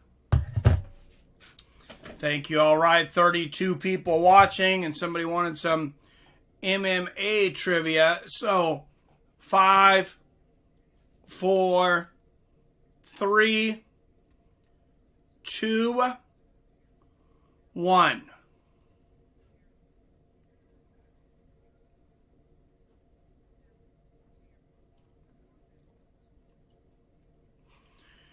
All right, guys. This MMA fighter is a jack of all trades. He's worked as a hairdresser, a bricklayer, a taxi driver, and a professional sushi chef. And on top of all that, he's got a UFC championship belt to his credit. It's not GSP. Som Pizza's got it. Deiveson Figueredo. You are correct. It was Figgy. God of War. Jan Michael. Yep. You got it, Som Pizza. Deiveson Figueredo. And some guys are just super talented.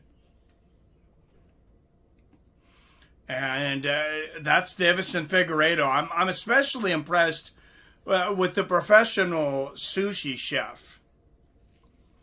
That's not easy. And Sam302 had it too. Som Pizza beat you to it though. Said GSP because all I heard was jack of all trades. I jumped the gun. Sometimes you got it. Some of them are a speed test. But, yeah,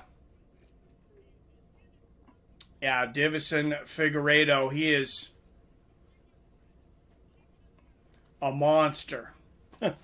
Dude is a monster.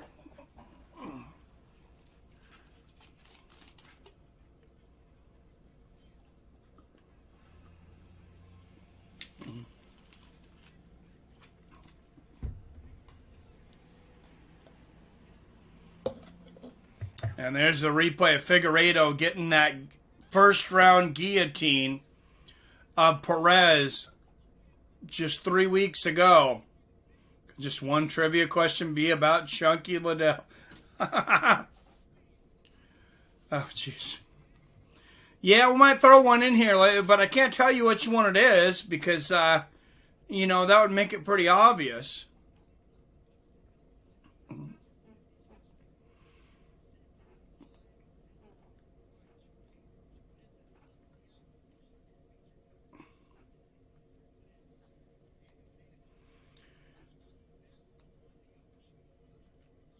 All right, guys, and one more trivia question before this starts. Anderson Silva walked away after knocking this fighter down, thinking he had the knockout, only to lose a controversial decision.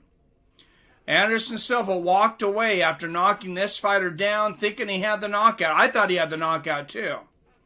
Only to lose a controversial decision. Jan Michaels got it, Bisbing. And there's Billy Hughes. What's up, Billy? Snake says Tip Top Magoo. Oh, everybody knew that one. A lot of you guys knew that one. But Jan Michael had it first. What's up, Billy? Say hi and bye. I'll be back later. All right. I'll see you later. The main man. From Alan Liddell. Somebody's going to beat you when it finally comes. Watch this Derp Crunch. Yeah, take care. Hope you're feeling better, Billy. Hope things are going well. And hope to see you in stream or hear you on stream on the mic here soon.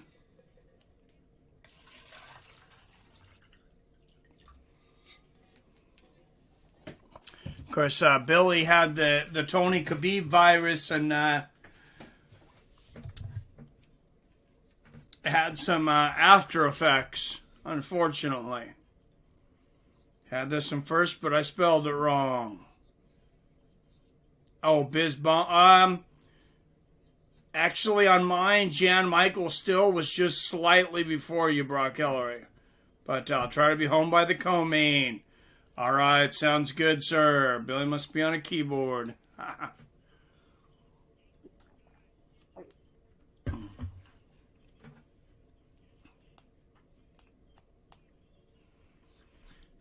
All right, guys. Daniel Pineda, tied for third most submissions in UFC featherweight history.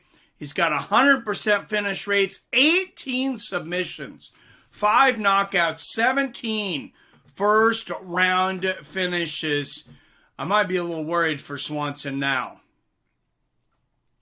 I didn't realize he had 18 submissions. Damn. I knew he had some slick submissions, but that's a lot. And out of Palm Springs, California, here he comes, coming off an ACL tear, 19th UFC performance, Cub Swanson. It's got Juan Archuleta from Bellator, great Bellator fighter there in his corner.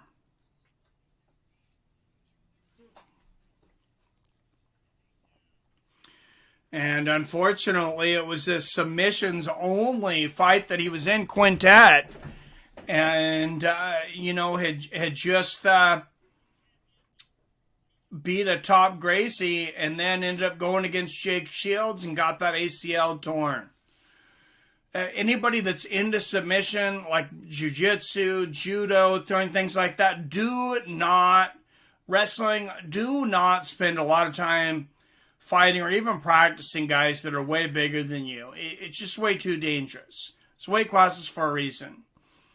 Most fight time in UFC, WEC featherweight history, almost 5.5 hours. He's going to be over 5.5 hours, most likely after tonight. Tied for second most wins in UFC, WEC featherweight history, 16. I believe he's tied with Jose Aldo. And Cobb, he's looking good. Hopefully that ACL holds up. But Cub wins by first round KO, says Derp Crunch. What's up, Tito Labuts? Doesn't Liddell have a college degree? I think he might have went to college. I don't know. Cub Swanson, 2 years older at 37, an inch taller at 5'8". Swanson will have an inch reach advantage, 70 inches.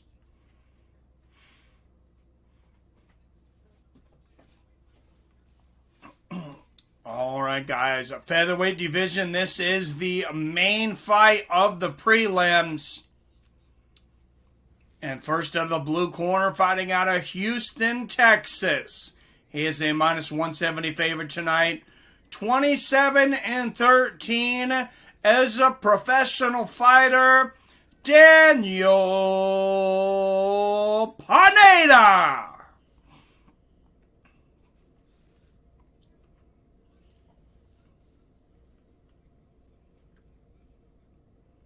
This is Cub Swan song. It could be out of Palm Springs, California. Plus 145 underdog, 26-11 as a professional. Cub Swanson.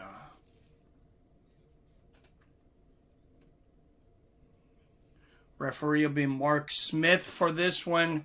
And Cub Swanson, what a career he has had. Whenever he decides to hold it up, or hang it up, between WEC and UFC.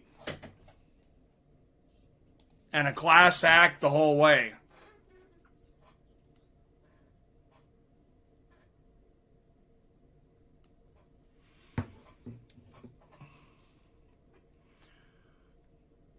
All right, we'll see if Pineda... Oh, Pineda going for that head kick right out of the gate. I was going to say, we'll see if he tests Cub's power, and he comes right at him. Oh, wow, nice low leg kick there from Pineda. Good right hand from Swanson. Good low leg kick there from Swanson. And Pineda's got the clinch here. And we'll see how Swanson deals with those leg kicks. Inside leg kick there from Pineda. To be fair, Daniel Pineda, you know, he's a guy who really concentrates on leg kicks regardless. Oh, that was a big leg kick from Pineda. Damn. Oh, big left hook and a right hand from Daniel Pineda. Oh, nice right hand to the body from Swanson. 1-2 from Pineda. Right hand for Swanson. Yeah, Pineda's confident. He might be a little too confident. Cub Swanson can knock anybody out. Exchange the leg kicks, but Cub eating some big leg kicks. Blocks the leg kick, but a big left hook from Swanson, a right hand behind it. Oh, Cub, nice right hand here. He likes to jump in and out, especially throw that jump left hook. Oh, look at that. Jump straight left there from the southpaw. Oh, nice straight right there from Pineda. Oh, big leg kick there from Pineda.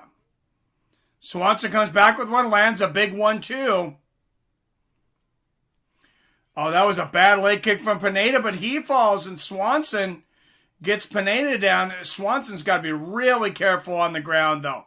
And he's going to engage with Pineda. Remember, Pineda has 18 submissions. And Pineda immediately going for a leg lock. Swanson in the guard now of Pineda. Well, and I'm surprised Cub going, even getting himself into that position, but here he's on top, and I think he's winning this round. It's a very close round. Pineda's landed some good leg kicks. Swanson is landing some good hands, though. So, but anyone notable cut lately? Daniel Pineda. Hate to see Cub in another battle like Doho Choi. Yeah. Well, I mean, Anderson Silva and Yoel Romero were the last two big ones cut. Matt Wyman, that was really not a major surprise. But after his loss, they cut him last time. Pineda working on that rubber guard. He's got it up high. Swanson, he has great submission defense. Oh, big right hand from Cub. But Pineda looking for the armbar. Now Swanson's got the back. And Pineda's up. Great work here by Swanson, and they break free. Oh, big right hand from Cub. Oh, that was a murderous leg kick from Pineda. And a spinning kick to the body. Pineda, Swanson's front leg is very hurt. And Pineda goes for the takedown, rolls Swanson over pretty easily. Swanson's leg is hurt badly. And now Pineda on top, and Swanson escapes. There's a nice right hand there from Swanson. Another straight right from Cub. Big 1-2 from Cub, but he floors Pineda. Pineda's down. Oh, big right uppercut and a left hook. Swanson. Oh, there's the leg kick from Pineda, but Swanson needs to move in quickly. I'm not sure what he's waiting for. He's looking for his spot. He's got 30 seconds left. Left hook there for Cub. Oh, nice right hand there from Swanson. Pineda goes for the spinning elbow. Big head kick from Cub. And Pineda misses the leg kick now. Another big right hand. Another right hand for Cub. Another right hand and a left hook right hand. Wow, Pineda can take a shot, but he is not doing well. Like I said, I thought Pineda might be coming in a bit too cocky, and that was the case in that round. Cub really tore him up.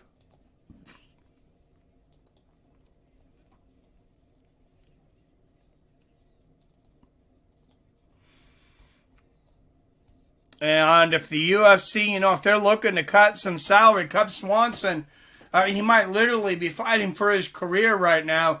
And he has definitely got the heart of a lion.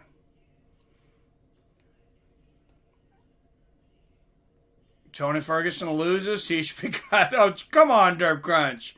Cub, let's go. Come on, Cub. Damn elbows, though. Yup. Dang, I thought Cub was going to get it. I thought he did, too. I wanted it in the second, though. For personal reasons. Financial reasons.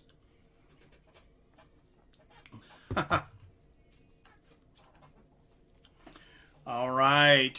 Here we go. Next week, Jeff Neal and Stephen Thompson. My goodness.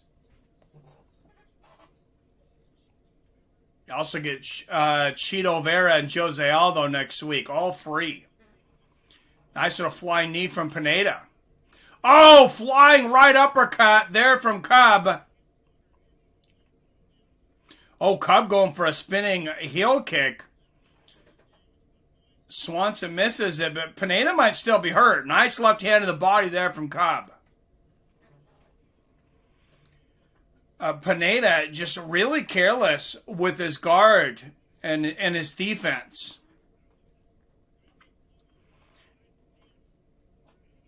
Oh, Cub, there's a right hand right on the chin, and I believe Pineda just spit a tooth out. Oh, big right hook, he floors Pineda. Pineda stands up, but Swanson, there's a big left hand. Daniel Pineda is hurt badly.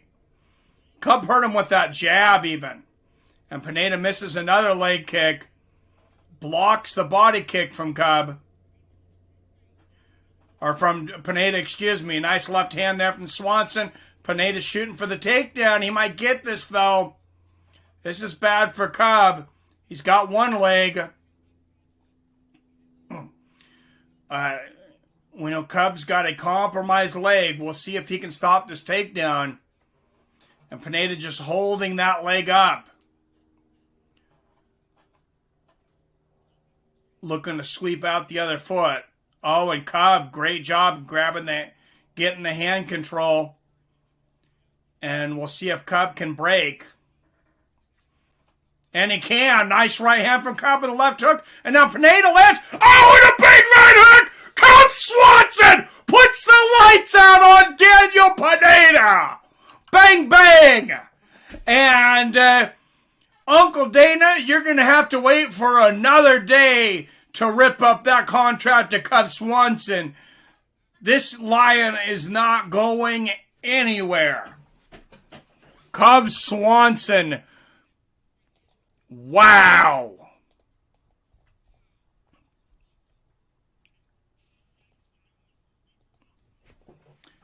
Wow, look at the right uppercut. There's the left hook.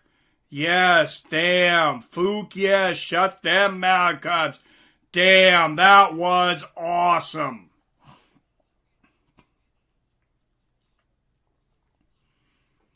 Wow, that was frigging amazing.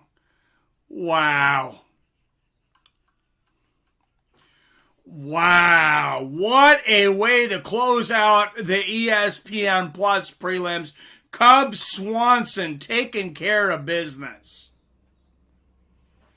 Damn, and Daniel Pineda, that is a tough day at the office, to say the least. That's the kind of day at the office that'll make you think about looking for a new career. And, I mean, as soon as I seen Pineda coming in and ignoring Cub Swanson's power, I'm like, man, Cub Swanson, I think he's the most powerful striker in featherweight history.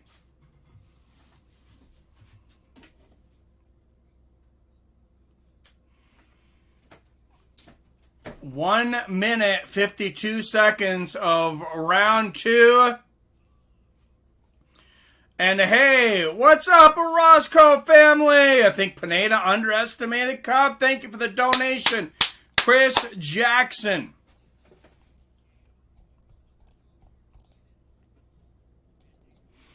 Thank you, sir. Cub Swanson getting it done.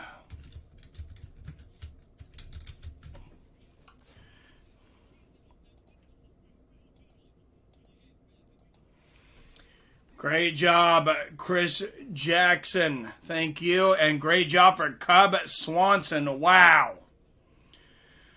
And he won his last fight after Crone Gracie. And then, of course, the injury was not in the UFC. It was in submission only.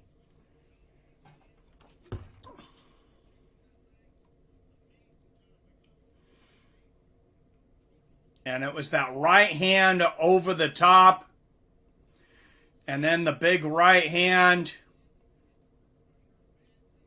Another right hook, that left hook. And the first, there's that right short uppercut, the left, and the big right hand. And the right hand ground and pound. Cub Swanson getting it done.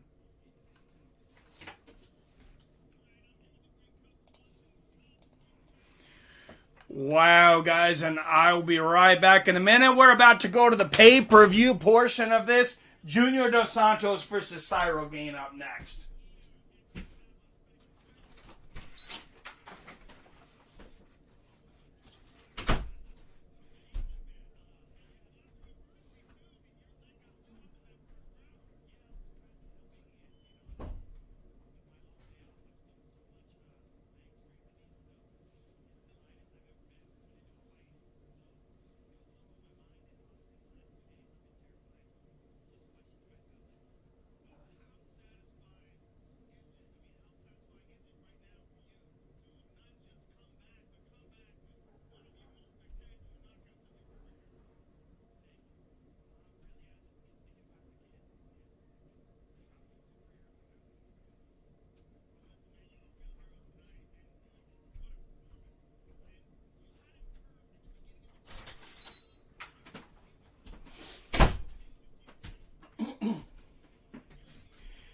And man, talk about a fight to get you ready for the main card. Wow, right hand. And did I call that? Did I call my shot? Second round knockout. Brock Ellery, damn, doubled earnings for a perfect call. My $15 challenge. Brock Ellery with the $30 donation. Damn, thank you so much.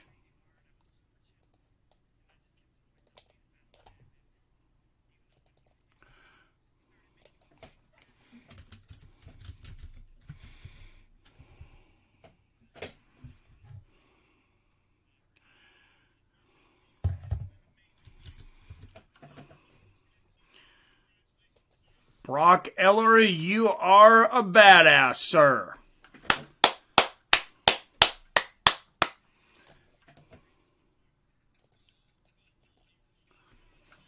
Thank you, Cub Swanson. Getting it done, making some money for those 3 young children at home. And damn. Does not let me pin donations for whatever reason. But yeah, he is a good man. Thank you, Brock. Well, it pins it up on the top, I guess, here. Roscoe, love the Broncos. Colorado Nation, stand up. Yeah, you made my night, Brock. Thank you.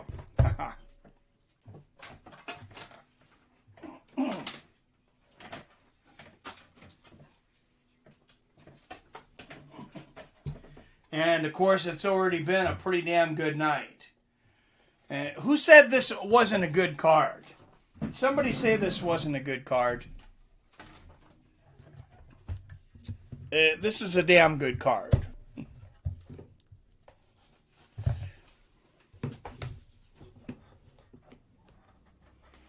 All right, guys, turning over to the pay-per-view portion.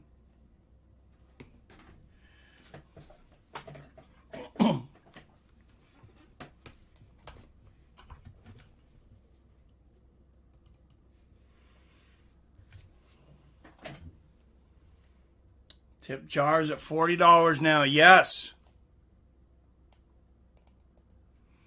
You are correct. $38.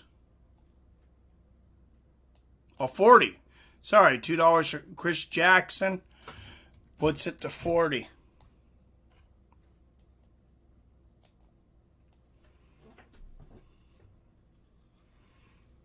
Billy says, I bleed blue and orange.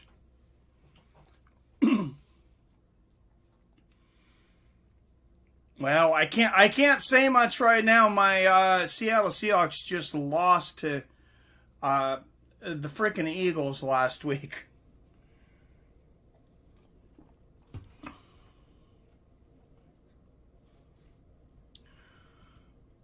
Hopefully they don't give up. Hopefully they don't lose to a winless team this week.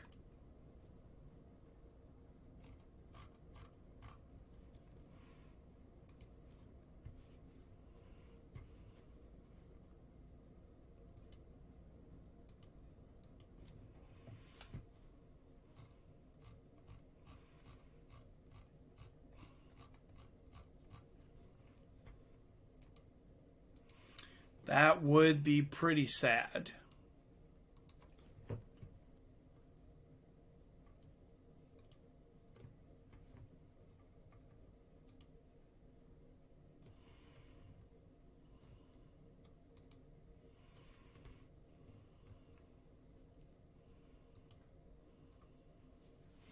All right, guys. UFC 256.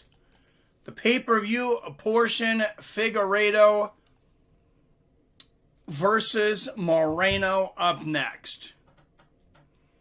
Junior kicks off the pay-per-view correct. What do you think of Junior Dos Santos being a 4-1 against Cyril Gane, Billy? I'm pretty surprised by that.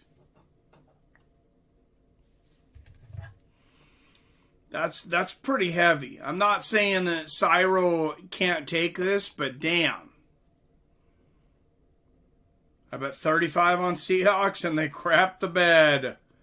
Yeah, they did not do good last week. That's all on my friend. Perfect call. Even called it by the punch. Well, thank you, Brock. Not kidding when I say this. My girlfriend's sister won a raffle and received 6 bottles of fine tequila and wine. She works at the DMV. Well, that's hilarious. That's pretty awesome, though. That's quite the drawing. Is Seahawk a real avian species? There's no such thing as a Seahawk. We made that shit up.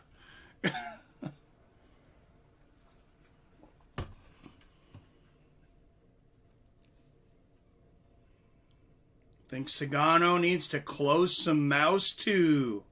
Future is grim for the Bucks. They got an old man as QB. Then after he retires, they will suck again. Yeah, they got to sign somebody. I don't know who. They gonna draft a quarterback or what?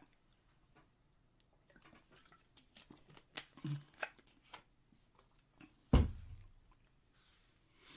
that's definitely no guarantee. JDS needs to win or probably be cut. Too big of a contract. Yeah, that's what I was saying earlier too, Billy. And I think Ronaldo Sousa is right behind him. But Cub Swanson will not be being cut tonight.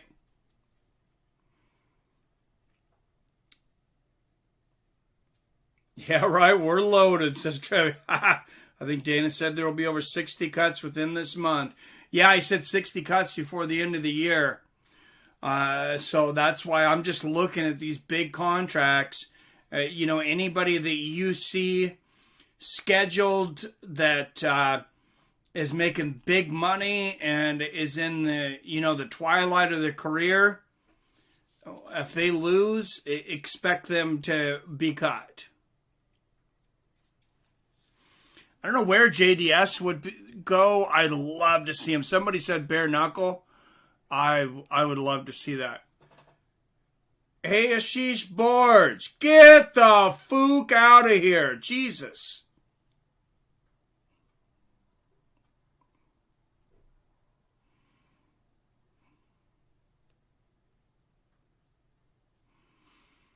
UFC is becoming a popularity contest. Yep. The Osprey and the Hawk make a Seahawk. I don't know. Yeah, there's not really a Seahawk. Mike Perry brings fans. He does, but I still think, I think he's most likely to get cut. JDS will go to PFL and follow Verdum. Oh, yeah, that's right. Fabricio Verdum going over to PFL.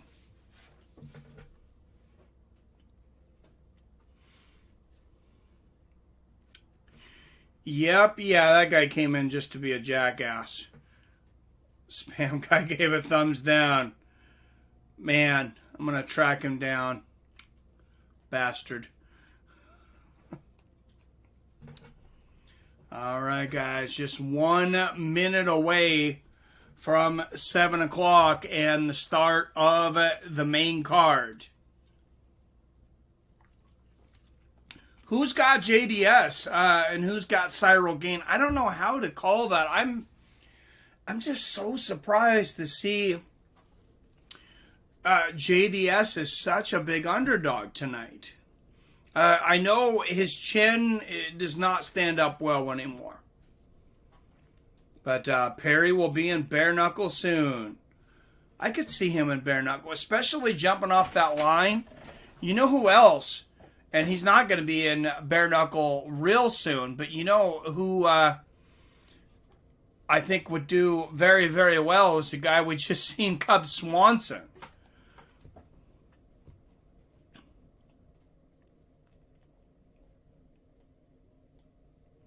I think he's going to make more money in the UFC, though. And he's always been entertaining.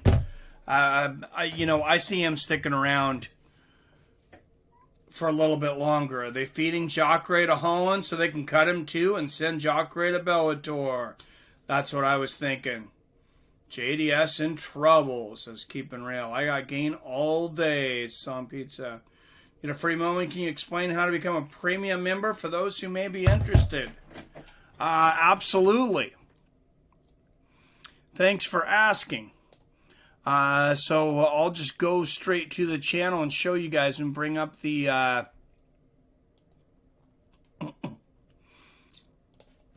bring it up on display capture here, and I'll show you guys where the button is to become a premium member.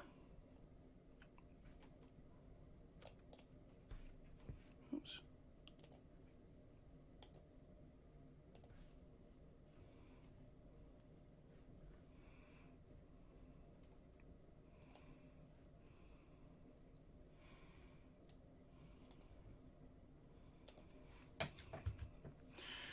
So just go to the homepage, just type in MMA with Friends at any time, and you just click that join button, and it's going to ask you how much you want to join for Top Contender. Is $4.99 a month. So memberships start out at $4.99 a month.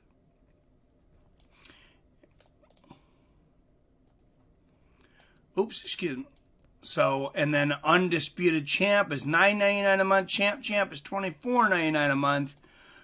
Business ad rolls for your business, $29, and all the way up to gold status, $99.99.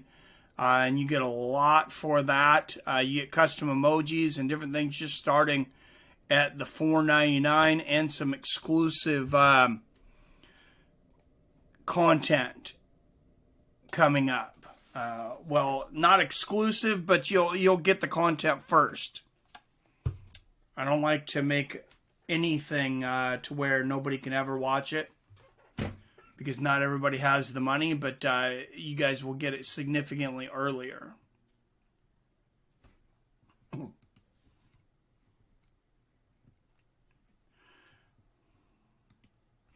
All right, the pay-per-view portion of the card is here.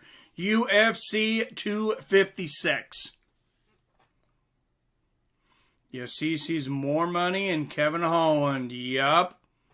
What do you think of Paige Van Zandt and Bare Knuckle FC? I think that's a horrible idea, sir. I don't know what the hell the thought process is on that. But, yeah, if I was her husband, yeah, she is pretty not smart. You guys seen the cuts? If you watched that last Bare Knuckle FC last night, BKFC 15, I mean, there were some busted up faces. And Brock Ellery, our newest premium member, welcome to Undisputed Champ.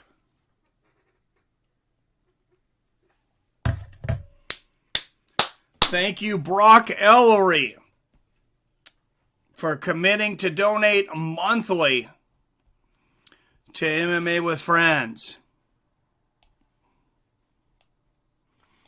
Much love, brother.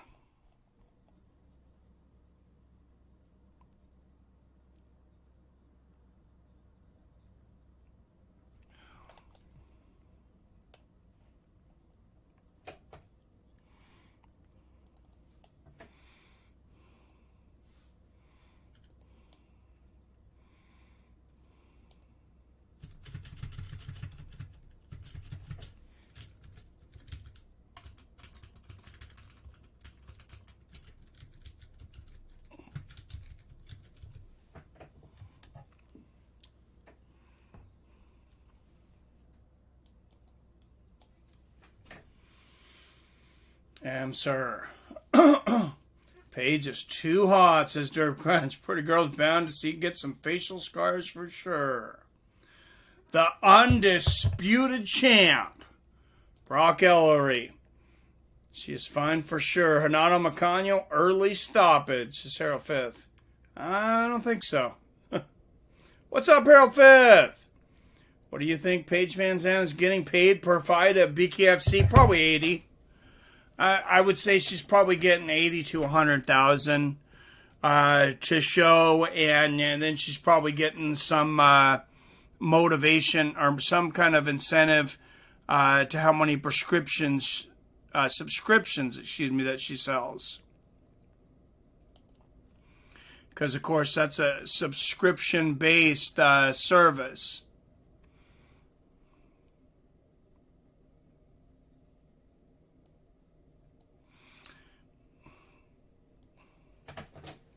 And Brock Ellery, also the first Undisputed Champ. We've had 3 top contenders in the Undisputed Champ. There. Less than her OnlyFans. Oh, goodness, Orozco family. Oh, man. Is she on the OnlyFans, or is that a joke? I've heard someone say that a few times.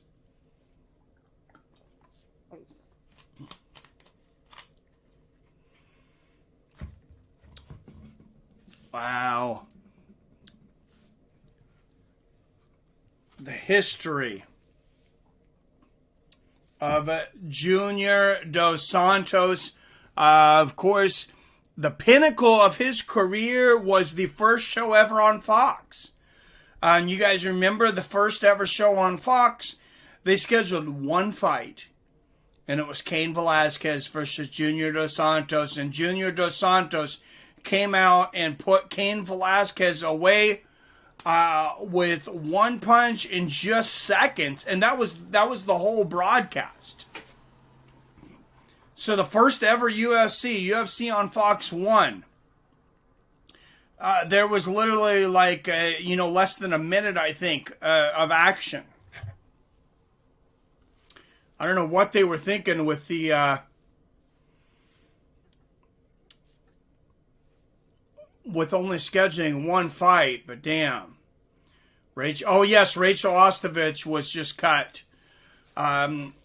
Just a joke, Mike. I hear you. Rachel's so fine in the Wonder Woman bikini. Yeah, he destroyed Cain for sure. I think Brittany Palmer has an OnlyFans. You think, huh, Sam 302? You don't know. You just think. I think Sam 302 knows. No, I'm just teasing you.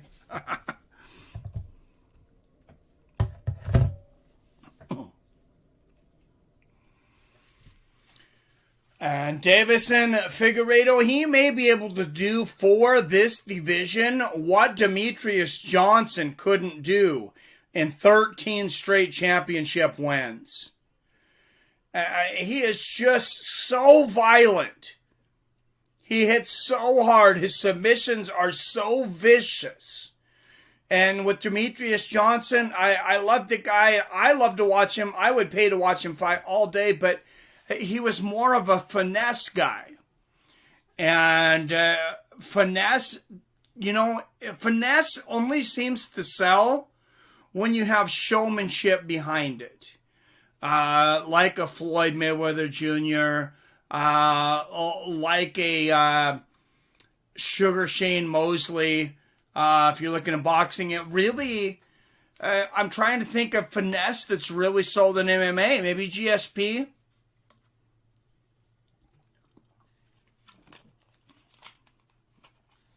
And DJ, don't get me wrong, I'm a big fan. He also had, a lot of finishes. But Deiveson Figueredo, he's a different kind of animal.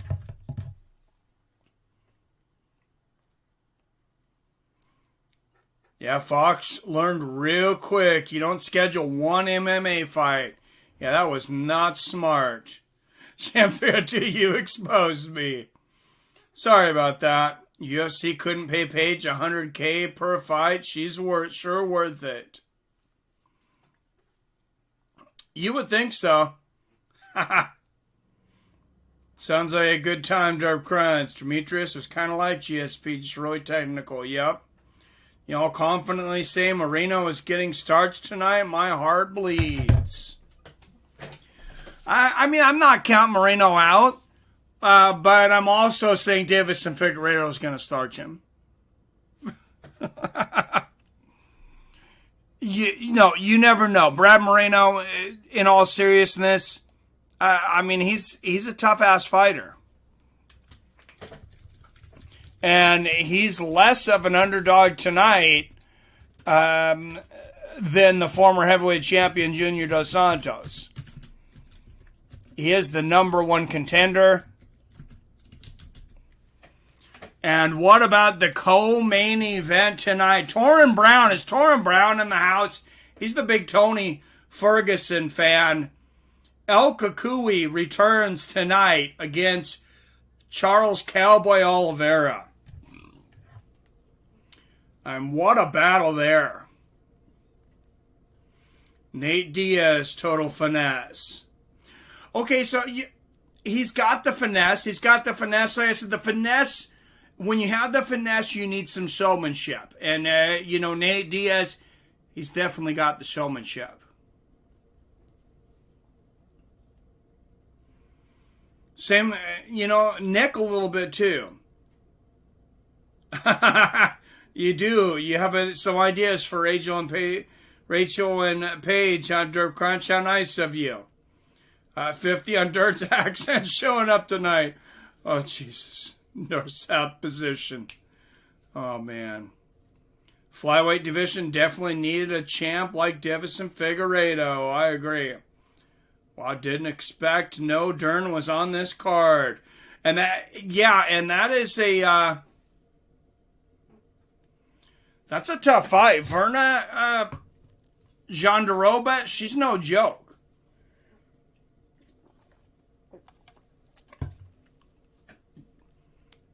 I mean, I am taking Mackenzie in this one, but Jacare Souza, hypothetically, this could be the last time we see him in the octagon. He's about to turn 41 years old, taking on Kevin Holland. Kevin Holland, if he wins tonight, if Kevin Holland wins, he'll be just the third UFC fighter of all time to win 5 fights in a year, and he's done it in a shortened season, if you will, or shortened year. So, guys, he's a candidate. He's a genuine candidate for Fighter of the Year. And yeah, the competition is the most shallow that I can remember. But if he wins, and especially if he wins impressively, Fighter of the Year could be Kevin Holland.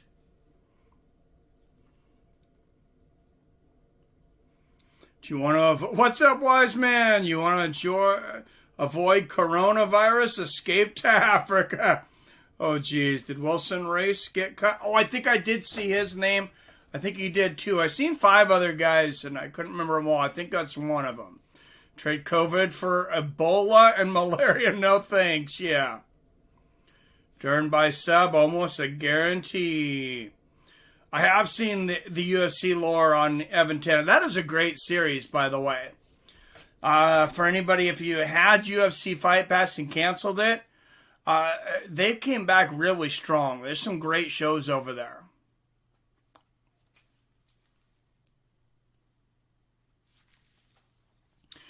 Figgy is going to win. Well, okay, there you go. So, if he wins tonight, he should get Fighter of the Year for fighting, 21 days apart, defending the title. And there you go, Cyril Gane, a minus 455 favorite. Dos Santos, a plus 355 underdog. So anybody wants to put some quick money on the former champion, you can triple your money in half again if you think JDS is going to pull this off. More people dying from cigarettes. Chakra will be victorious. Well, he may get the submission. It is definitely possible. Keeping it real. Evan Tanner was awesome. Yeah, he was just an awesome dude.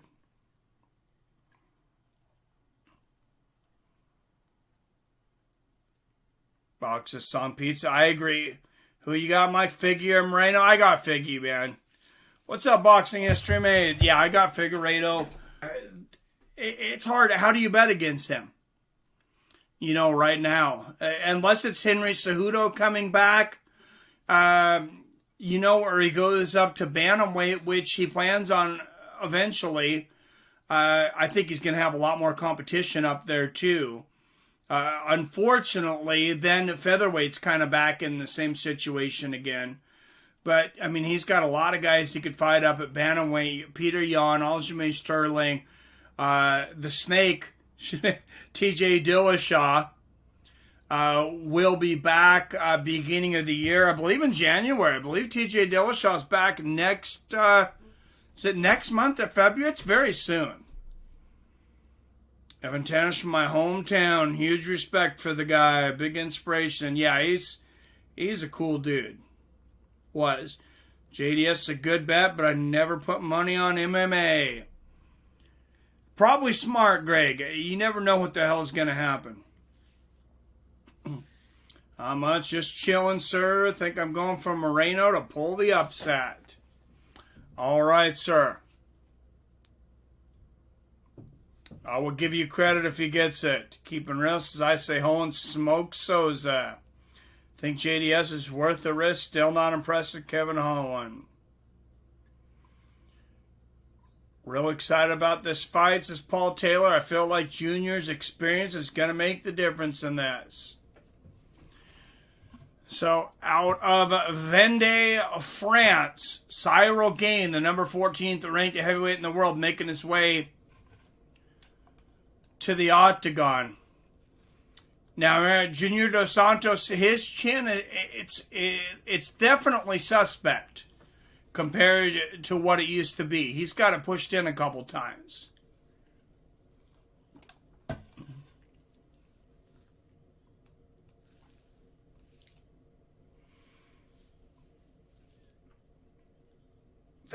Holland plays around too much in the cage. Some beats. I don't think he's going to play around with Jacare tonight, but we'll see.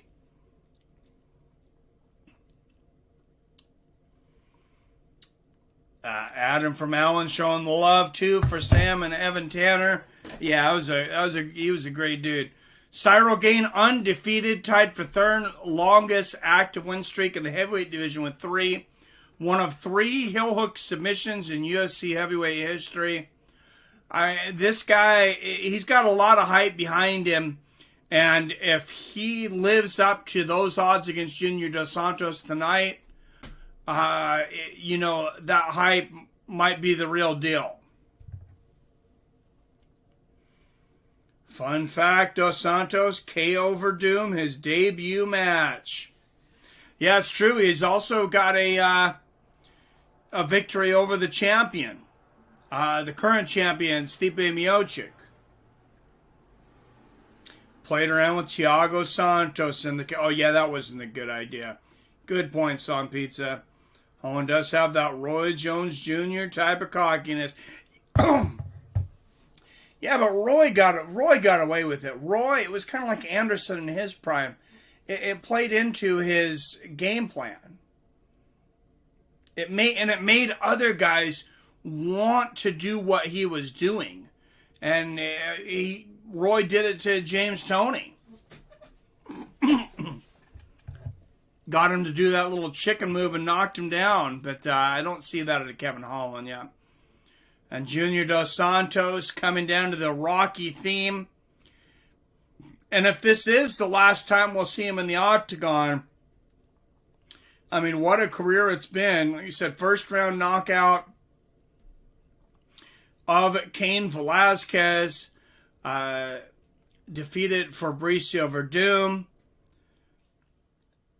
Defeated Derek Lewis not so long ago. Tied for 3rd most wins in UFC history of 15. Tied for 2nd most knockouts with 10. I remember, Blagoy Ivanov was coming into the UFC with a decent amount of fanfare on that Boise, Idaho card. And Junior Dos Santos took everything he had and defeated him.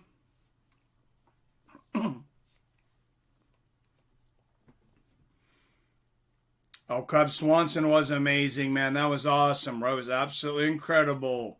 Holland is just okay. Yeah, I'm not comparing Holland to Roy Jones by any means. I hear you, Sam. Holland by TKO stoppage.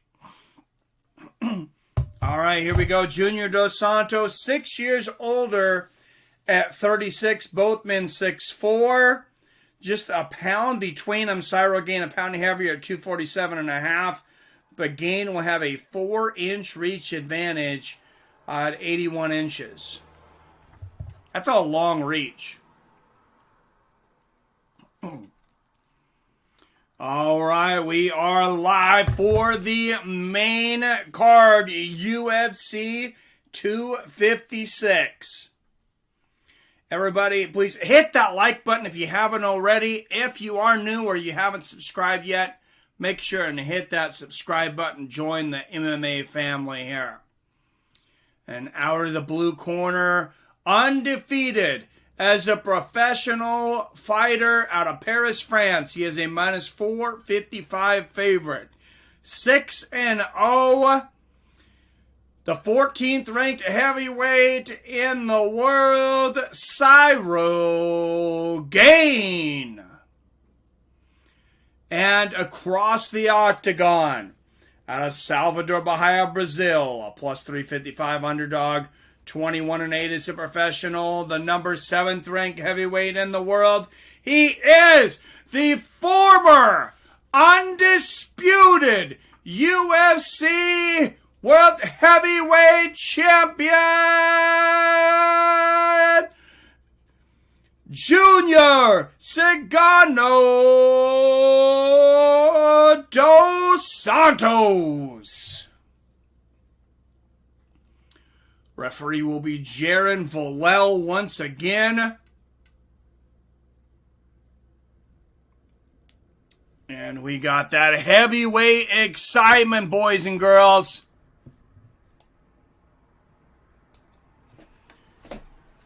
Here we go, a touch of gloves, and this one could be over quickly. Both these guys have the power.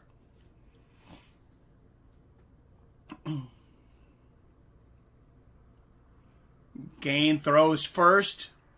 Dos Santos Putting the jab out here early. And Gane immediately switching to southpaw. And now about the orthodox. Nice inside leg kick there from Gane. And Gane clinches up with Dos Santos here. Pushing Dos Santos up against the fence with that elbow, knee to the inside of the thigh. Dos Santos very calm here, though. He's been here many times. Knee to the inside thigh there from Gane. Can Junior Dos Santos turn back the clock one more time? Low leg kick from Gane, straight right from JDS.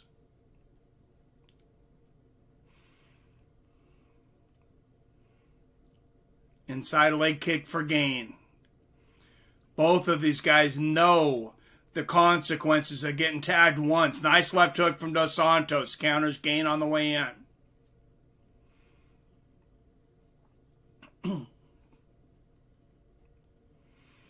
And like we said, 4-inch reach advantage for Gane.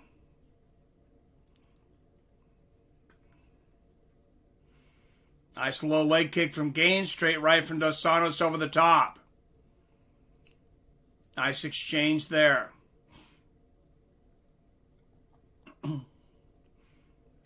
Body kick there for Cyril.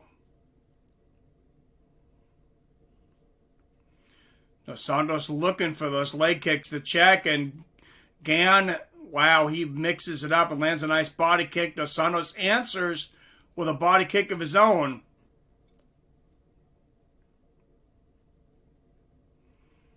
JDS looking to land that big right hand. Oh, and he swings for a big left hook there and misses. Straight right lands for Cyril. Inside leg kick from Dos Santos. And Dos Santos got some nice leg kicks. Good jab there from Cyril Gane. Good left hook from Dos Santos again. And close first round. I mean, we're just less than 3 minutes into this. I think Junior Dos Santos might be winning this first round. Maybe not now. Cyril lands the head kick. Good straight right there from Cyril Gane. Nice exchange. Oh, big body kick from Gane. And Santos is going to say that was low. He's going to take a minute.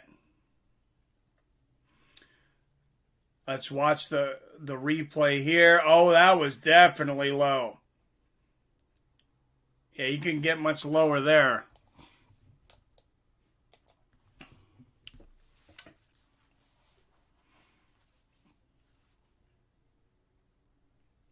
Referee also warning Cyril about the open fingers. Says open finger, no open fingers, closed fist, please. Cyril again says, yes, I understand, and immediately walks forward with open hands. Nice leg kicks there from Cyril Gane. The front kick to the body. Spinning heel kick attempt there for Dos Santos. Nice leg kick there for Cyril, who's landed almost every leg kick. 120 left here in the first round. 19, 18, 17, 16, 115. Another big leg kick. A body kick there from Cyril again. Body kick for Dos Santos. Big right hook for Cyril. And JDS took that well. Side kick to the knee there from Cyril. He doesn't want to take a whole lot of those, though. Nice body kick again for Cyril. The leg there tries to flip Cyril up, but Cyril, good balance, lands another body and leg kick. Cyril Gane just eating JDS apart with the kicks right now.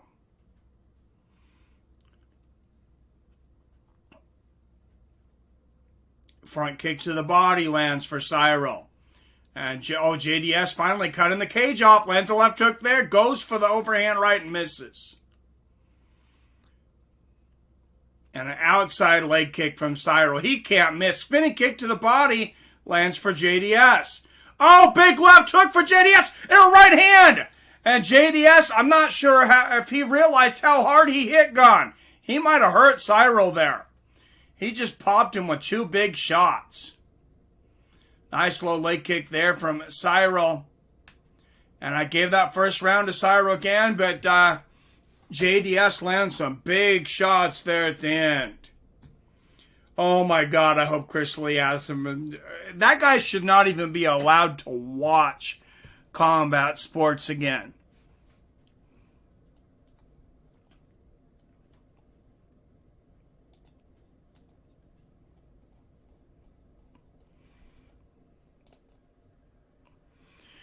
And you see the breakdown. Junior Dos Santos ate 16 leg kicks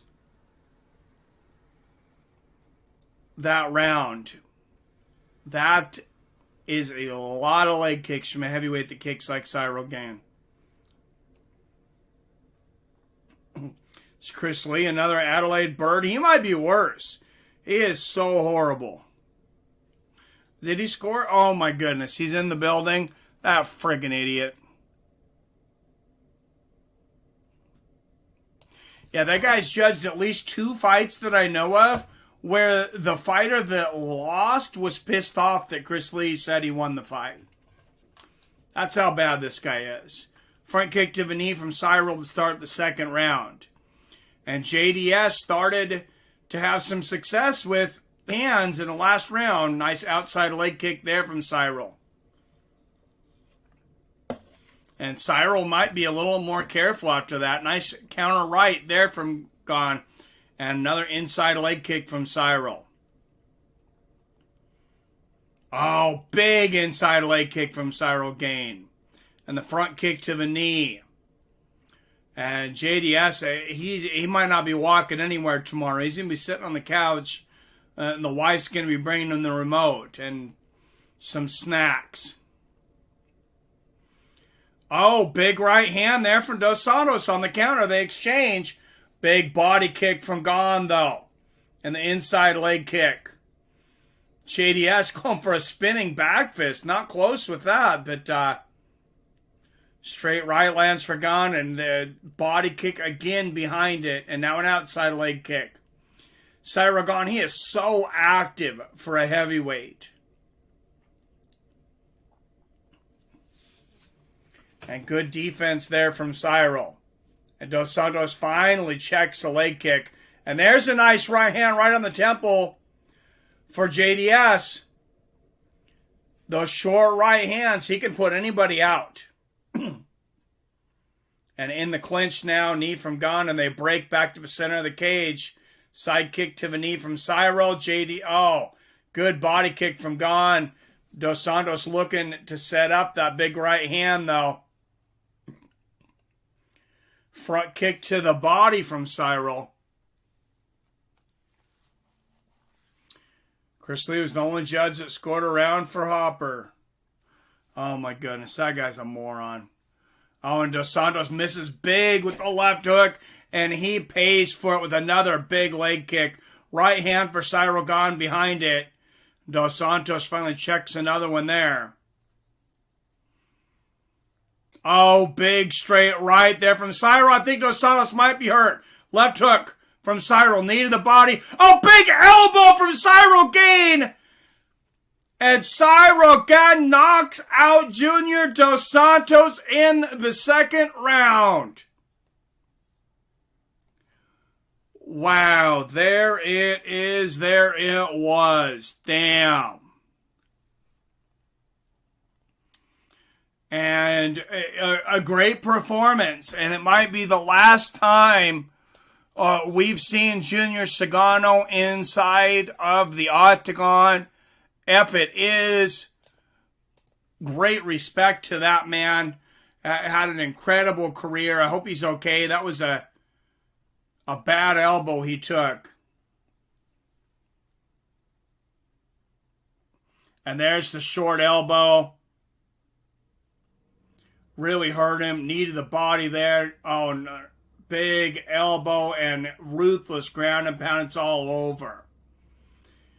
And if you want to see that knockout, go to see Adel Mike at Fights W Friends here in a moment. I will be uploading it to Twitter.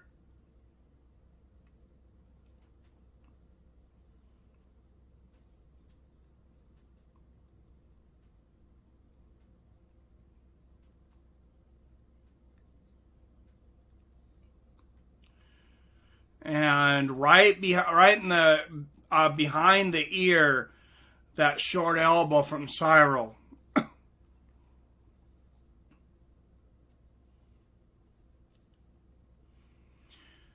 Oh, and JDS is telling Cyril, he's saying, hey, that elbow was in the back of the head, dude. And Cyril pulls him over and says, hey, give me a hug, bro. He's like, dude, you hit me with an elbow in the back of the head.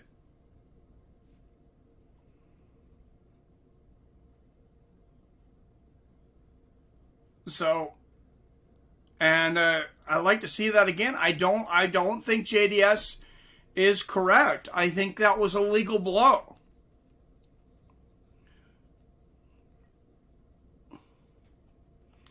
Let's watch this again. There's the knee to the inside of the thigh, and there it is, right on the ear. It is close. And Dos Santos, they make the point that he was turning away. It looked like he was kind of looking for a way out of the fight, to be honest. And that's not going to bode well for Junior Dos Santos. I'm going to say he's cut with this loss.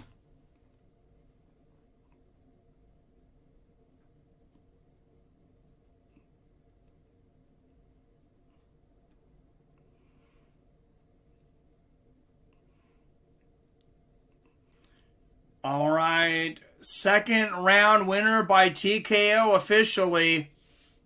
2 minutes, 34 seconds of the second round, Cyril Gane.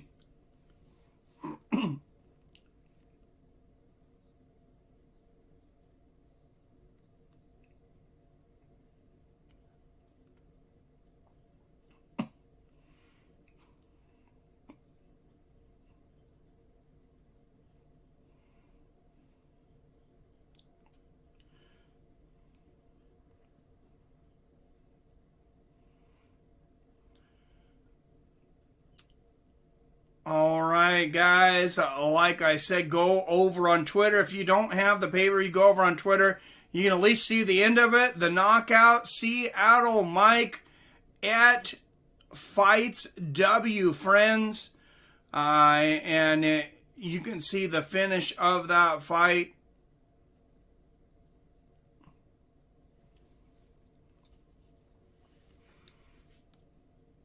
Is JDS a gatekeeper? Have a good one. JDS is that? No, he's gone. It's just not even a stepping. He's a stepping stone, says Sam. Yep. Yeah, he's going to get cut. Derek Lewis is the heavyweight gatekeeper. I think you're correct, Song Pizza. If JDS loses, though, if Derek Lewis loses, I don't know that he gets cut because he's got a lot of fanfare. He's so damn entertaining. But he is also getting paid a lot. And he was picking a fight with Curtis Blades, which I think he's lucky that Curtis Blades pulled up with the Khabib Tony virus, or he might be having some issues. Should Cerrone get cut with next loss? Cerrone should be cut right now. And I was a fan.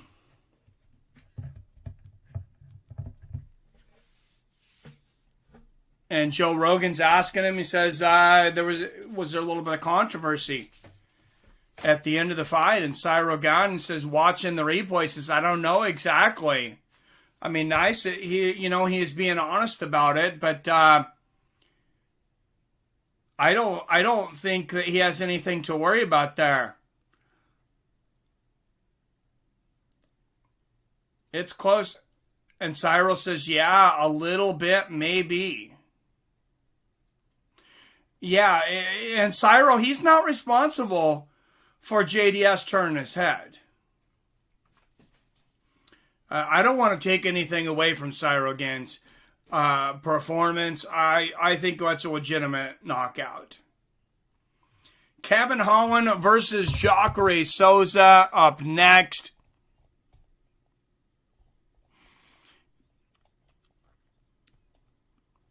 And like I said, Kevin Holland, if he should win, will be just the third fighter in UFC history to go 5-0 in a year, and the most impressive in my opinion because it was in a shortened year.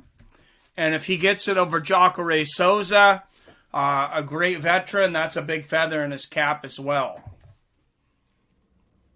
All right, guys, 50 people watching. Make sure and hit that thumbs up button. If you're new here, what are you, new? No, if you're new here, you're not subscribed already, and you like violence, you like major boxing events, pay-per-views, major UFCs. We do the UFC pretty much every week.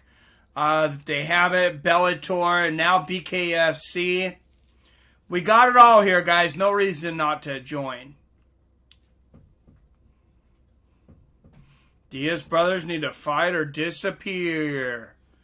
All right, and with that, I will be back in just a second, and I'm going to give you guys what my shocker, I believe, for a fighter that I believe could be cut by the end of the year.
All right, guys. Kevin Holland and Jacare Souza up next.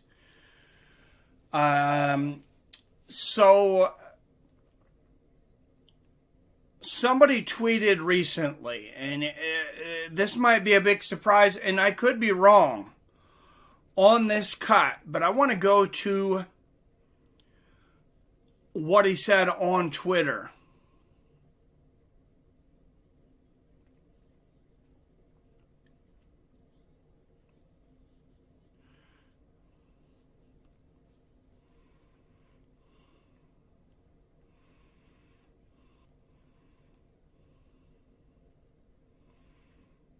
And he may have even deleted it.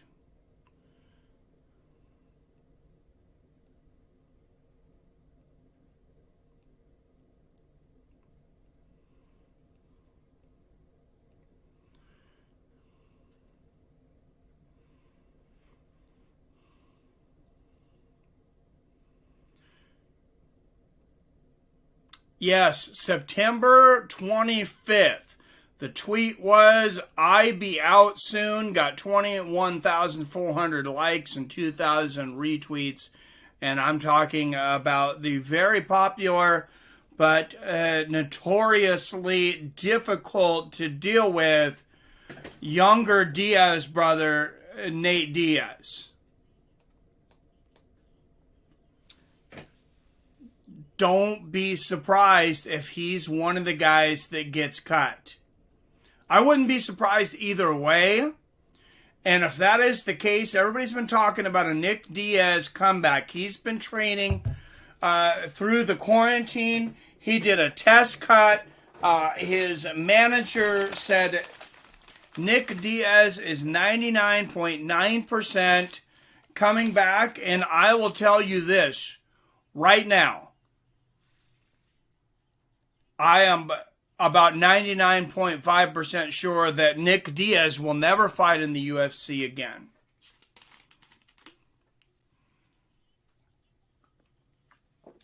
I'm not sure about his brother, but he's eligible Nate is eligible to be cut because he lost his last fight.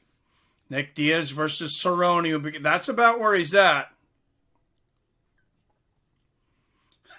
Co-main is like Ryu versus Evil Ryu. I love it.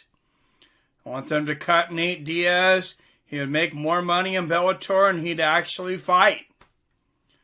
That's maybe a good point. January 23rd, Conor McGregor finally returns against Dustin Poirier. Jessica Ai versus Joanne Calderwood is the co-main. And just not a lot of big names on this card. When you put the big money out, you got Conor McGregor, and you also have the big money on Dustin Poirier. So I know the year will be over, but if Dustin Poirier loses badly, he lost in his attempt against Khabib. Khabib beat him easily. If Dustin, loses badly to Conor McGregor, could he possibly be cut? I think everybody's job's on the shopping block right now that's making a lot of money. And Dustin Poirier, he's got that title challenger money. He's a former interim champion. So he brings a big price tag with him. A lot of these fighters, their contracts, their careers, are backloaded where they're making the most money kind of in the twilight of their career. And I don't think Dustin's in the twilight of his career. He might be rounding the corner. I don't even think he's quite round the corner maybe. But you start to think about this, and it's kind of like, I don't know if anybody's that's seen what's happened to companies with unions or organizations with unions. We've seen it happen with the post office. I've seen it happen in the grocery industry. You had a lot of people retire on pensions, and then all of a sudden the business changes, and it becomes very, very difficult to continue to pay these pensions. And all of a sudden they start changing the contract so the newer guys don't get the pensions that the old guys got. And I've seen that in grocery. Even, I'm not exactly in that field, the hourly field anymore, since I run my own business. But I see they've even changed like wages for steps, and for journeyman wages are less for people that start after a certain date than people before them. And I mean, as much as rent and cost of living is rising here in Seattle, I know I'm getting a little off subject here, but it's tough to have stagnating wages. In MMA, you could see a little bit of stagnation. You have that going on. You have WME, like I said, they are not doing good financially. The UFC is their bread and butter, but they're doing horrible everywhere else in business. Losing money hand over fist. And 1,500, almost 1,500 ex-fighters have a $5 billion lawsuit against the UFC, and a judge just approved it to go to court to the next level. So I think the UFC is going to end up paying something on that lawsuit.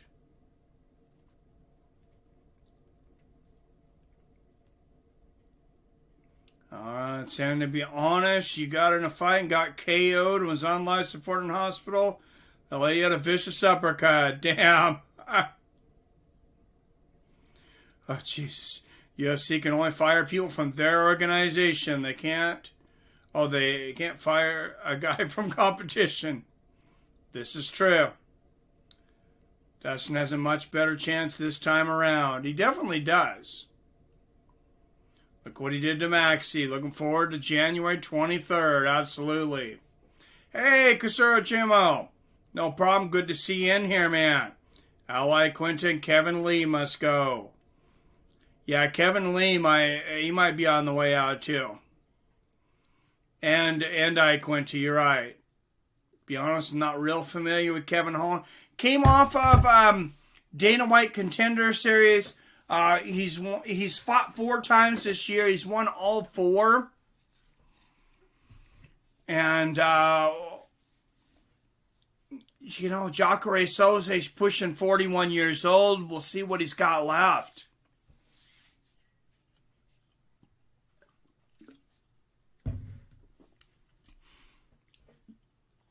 And Kevin Holland, like some people said, he doesn't have the greatest takedown defense. And Souza has some sick jits.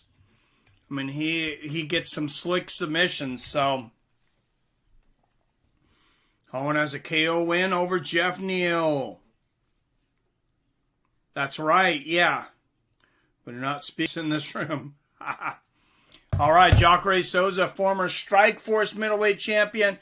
He's finished 22 of his 26 wins, 8 by knockout, 14 submission, 18 first-round finishes, and the patented alligator chomp.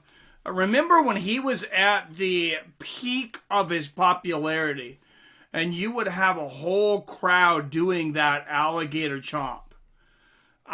Maybe he gets that in Brazil now, but I just don't see Jacare Souza getting the pop for the money that he used to.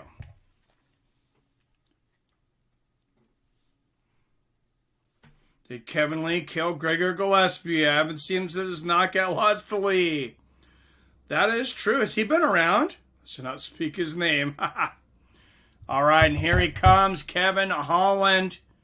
Most wins in 2020 with 4. Tied with Giga Chikadze, who also has 4, but I don't believe Giga is fighting before the end of the year. There's only one more card this year, which is next week, by the way.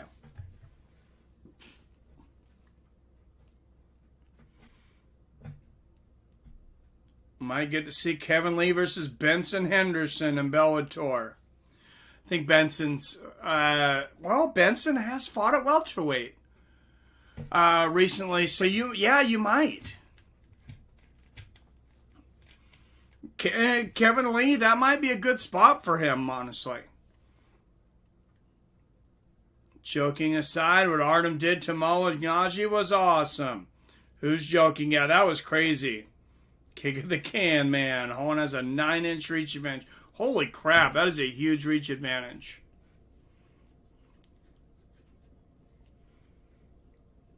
It's much appreciated when he shut Paulie up. All right, Kevin Holland, he is athletic. He talks a ton of trash. And Boxing History Made says Holland, 2nd round stoppage. I believe I called that earlier. I'm going to say I agree with you.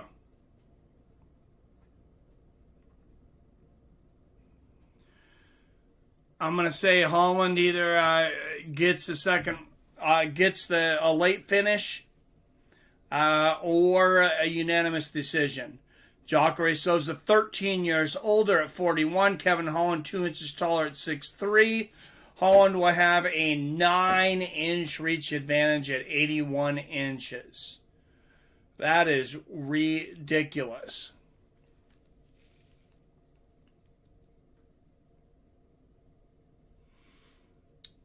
Holland has garbage takedown defense. He better stay on his bike tonight. Jacare by submission in the 3rd. All right, out of Rio de Janeiro, Brazil. He is a minus 115 favorite, 26-8 is a professional. Jacare Ronaldo Souza.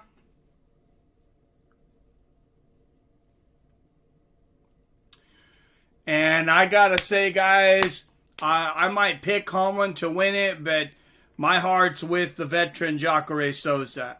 A minus 105 underdog out of Fort Worth, Texas. He's 20-5 as a professional. He is the 15th ranked middleweight in the world. Kevin, the Trailblazer Holland. Mark Mark Smith is the referee. No Herb Dean tonight. I have not seen him unless he's coming around for the main event. Haven't seen Mark Goddard. Haven't seen Herb Dean. Haven't.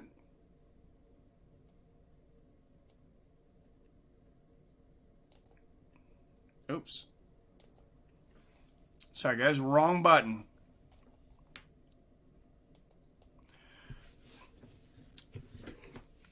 Oh, and a big right hand right out of the gate. And Jacare immediately goes for the takedown. Immediately. And Holland. Oh, Holland's got a nice triangle. Big elbows. 4 huge elbows. 5 huge elbows from Kevin Holland from the triangle. And Holland's going for an armbar and a triangle choke. Oh, what the hell would the odds be of Kevin Holland submitting Jacare Souza? And Holland pops back up. Souza's out of that. Oh, and these are some big elbows from Holland, though. He is definitely punishing Souza for going for the takedowns. And there's 4 open hand slaps, 5 slaps from Holland. But Souza working for the takedown again. Holland working on the guillotine. He's had Souza in a couple situations here by submission, and Souza goes for the slam there, but Holland mostly breaks it, pulls guard. There's a couple of good right hands from Souza on the ground. At 41 years old, I imagine the longer this goes on, the worse it's going to be for Jacare, though. Oh, and they are talking trash. And Souza, I don't know if I've ever seen Souza talking trash, but Kevin just talks so much. Oh, big one! And he just knocked Jacare Souza out cold! Oh my God! Kevin, the Trailblazer Holland, has knocked Jacare Souza out silly, and he has no idea where he is. Up against the fence on his knees. Kevin Holland. Oh my God. Sit him down right now. Jacare Souza is hurting in a bad way right now. He has no idea where he's at, and he definitely cannot stand of his own accord. Wow. Wow, and he's still almost collapsing. Jacare Souza.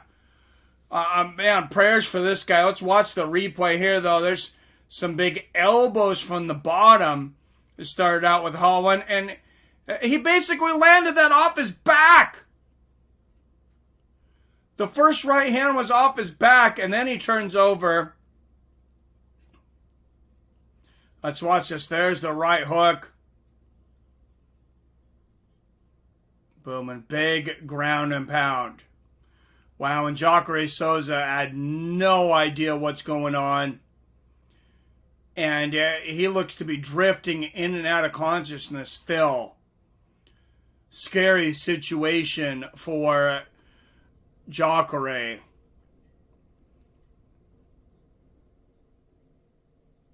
Wow.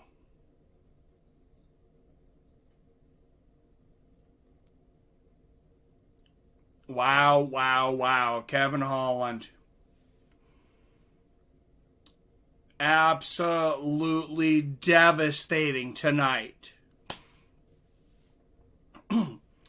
And those of us that said Kevin Holland was going to come and wipe the mat with Jacare, you were correct. And Kevin Holland says, I want more. He had even talked about turning around again and fighting next week. Trying to fight a 6th time. And man, we are never going to hear the end of the shit talking from Kevin Holland now.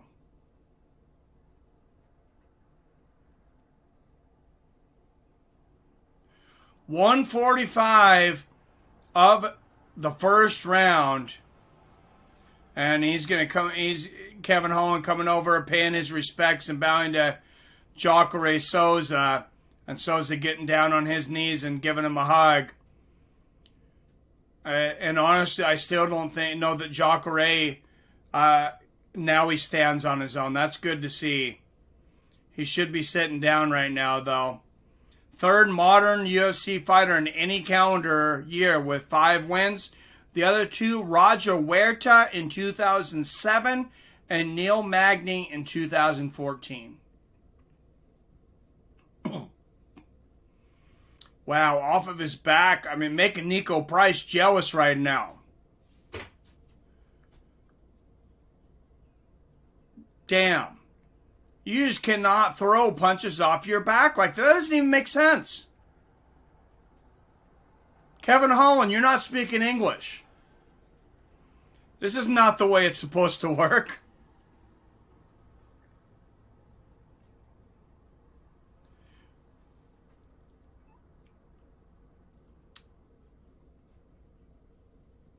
Wow, and there's a 3-4 elbows. And here's that right hand off his back. Catches Jacare. Couple more elbows. And there's the right hand from his back. And wow, that was just so violent and scary to see Souza like that.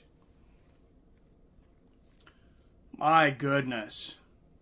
5 wins in 7 months for the Trailblazer. Damn. And the chat is lighting up now. Damn. Owen is lucky he missed his fight with the Joker. This worked out perfectly for him. It did well. Cub Swanson's still here, though. I just hit my bet. Congrats. Paul Taylor. Cashing in. Congrats, sir. What's up, Captain Buzzkill? Give Kevin Holland an immediate title shot. He's there, man. He's there. At middleweight, he's definitely getting there. That's 5 wins in a row. All this year, all in the last 7 months. Now Vittori deserves a top 5 opponent.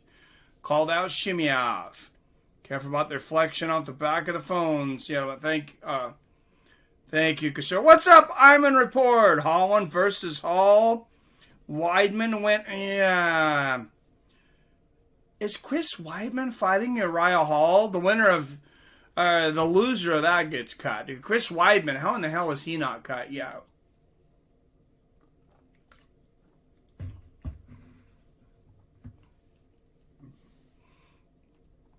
But damn, 50 people in here. Make sure and hit that thumbs up button if you haven't already. If you're new and you're not subscribed yet, guys, trust me, I think you're going to like this community.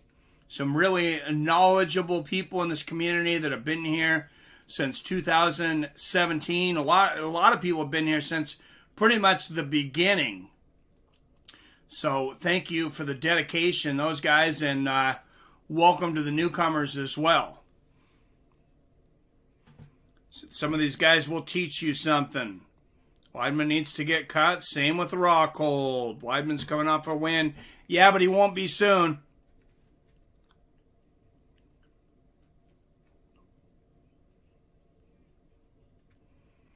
And, of course, he just called out Kevin Holland. Calling out the champ. Stylebender Israel Adesanya. And I believe Kevin Holland just said he'll fight again next week, but tell him to let me know right now to Joe Rogan. Because I'm driving back to Cali tonight. And he just said, he goes, I'll fight Kazmat Chimaev next week. He is, wow. He is a cocky dude, but wow. Wow, that punch, that replay, that was so amazing. And I'm putting that up on Seattle Mike at Fights W Friends on the Twitter right now if you want to see that knockout.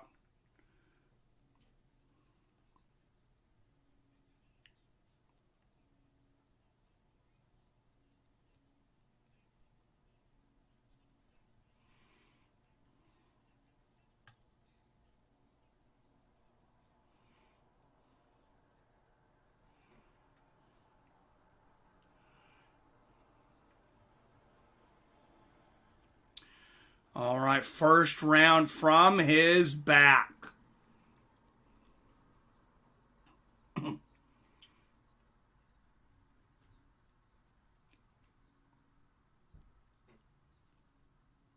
Wow, and I mean, knockout of the year, no doubt's going to Walk-On Buckley, but I mean, damn, if it wasn't for the Walk-On Buckley one, I think that's runner-up.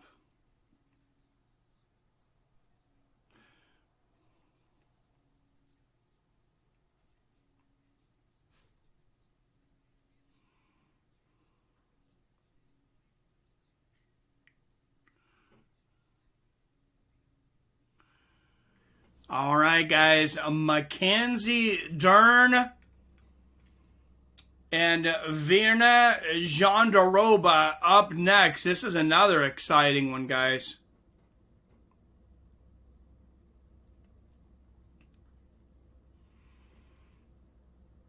And like I said, it's there. It is uploading right now. Seattle Mike at Fights W Friends. You can see Kevin Holland knocking Jacare Souza out, starting with a punch from his back.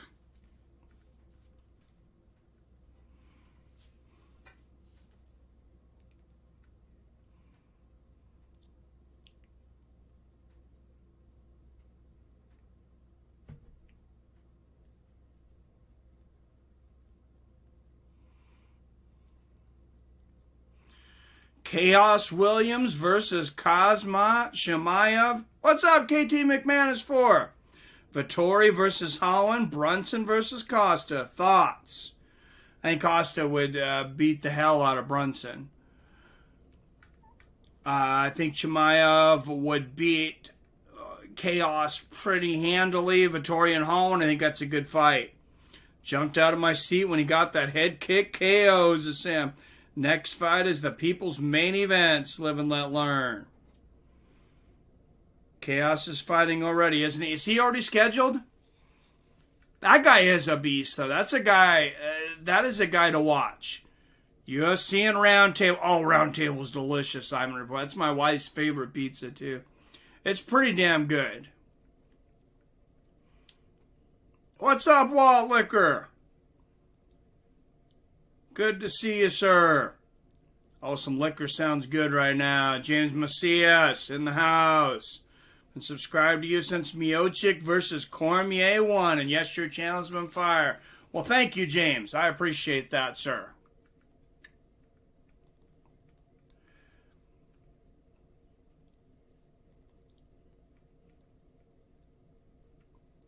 All right, guys, it is there. It is up. If you want to see that incredible knockout, just go to Twitter, follow Seattle Mike at Fights W Friends. Oops. That's Friends, not, I accidentally hit the D twice, but, not much, KT McMahon. Just enjoying another good card, man. And next week, look at this. Alex Moreno versus Anthony Pettis. Marcin Tybura versus Greg Hardy. Marlon Moraes versus Rob Font. Mikel Pereira versus Chaos Williams. There's that Chaos fight. Jose Aldo versus Marlon Vera. Jeff Neal versus Stephen Thompson. That's an ESPN Plus card. Are you kidding me? This is ridiculous. Ridiculous. Wow. Starting at 4 p.m. Pacific on ESPN Plus. Damn, I doubt there will be a Costa Adesanya 2. I mean, what's the point? First one was, oh yeah. That was domination.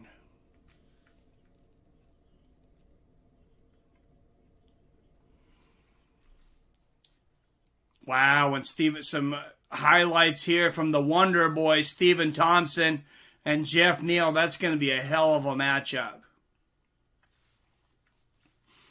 And it could be the real coming out party for Jeff Neal. And look at the prelims. Diego Lima versus Bilal Muhammad. Shajura Eubanks versus Pani Kianzad. Carl Robertson versus Dalcha Lungabula. Darren Wynn taking on Antonio Arroyo. Draco Rodriguez taking on Ahmed Zahabi. That card is doused with gasoline, lit on fire, and then drop an atomic bomb on it. The champ is here. The champ is here. Deiveson Figueredo has entered the building. They're showing the replay of him walking in. He actually walked in 7:39 Pacific time, just 3 minutes before. The number 1 flyweight contender, Brandon Moreno, walked into the building. Monday Night Football is getting games on ABC. UFC should get some fights on ABC in 2021. God, I hope so. That would be incredible. I think the Reaper beats Costa. I agree with you. I cannot wait for that fight too, though. That's the second best non-pay-per-view card of the year, says Rick Rosser. It's damn good, man. And up next, Mackenzie Dern and Virna Jandaroba. I call her Miss Violence. This lady, she enjoys hurting people. Like, she has a smile on her face.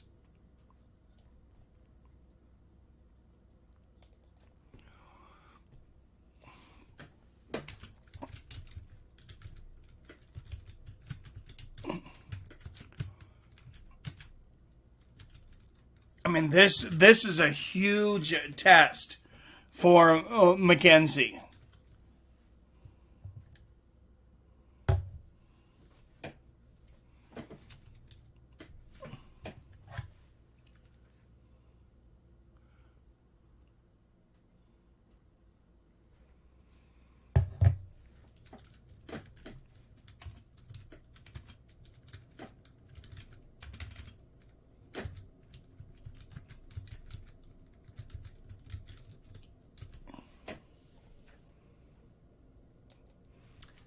All right, guys, this should be a very violent fight as well. What's up, Spontaneous? Thank you, sir. Talkies for live, Savio. They're pretty damn good. That's way off the wall, but pretty damn good. The legend of Dern's accent continues. Oh, my God, I love it. Thompson beat the Brazil guy, didn't he? Which Brazil guy?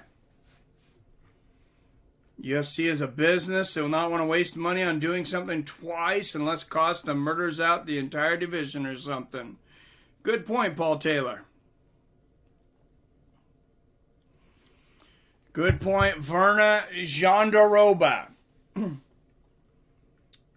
Warming up here. This is a lady that I believe can beat just about anybody in the division on any given night. And like I said, she comes in the underdog tonight, but one of the biggest tests of Mackenzie Dern's career, if not the biggest. Oh, Vicente was Wonder Boy's last fight. Thank you. Vicente Luque. There are other contenders who haven't fought for the belt. Plus, he would have to win quite a few to get that second shot. Virna, former Invicta FC strawweight champion, back-to-back wins. She has 13 wins by submission.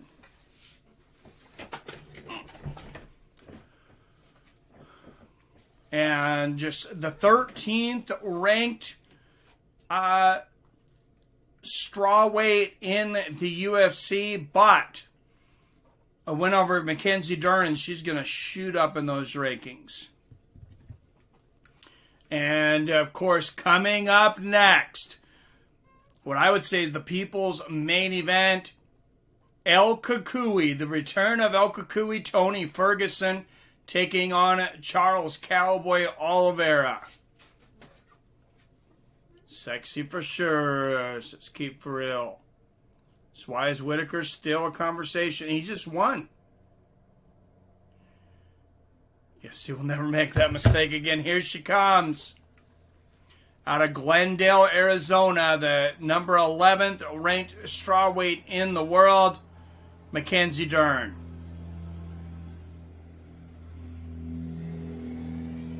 And that tells you how competitive this women's strawweight division is, that Mackenzie Dern is number 11. One bettor has put $15,000 on Virna to win by submission. The payout would be $225,000. That reported by DraftKings. Damn. I mean, I'd put down $15 to win $225. Because that's some pretty damn good odds. Kenzie got that cake. Yeah, she's got that milkshake, too, that brings all the boys to the yard.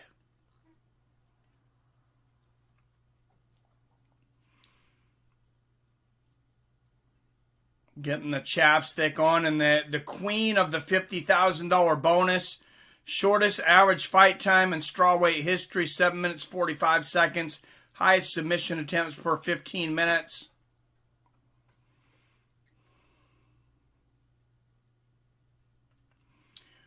And, of course, Joey Diaz, I hear a big fan.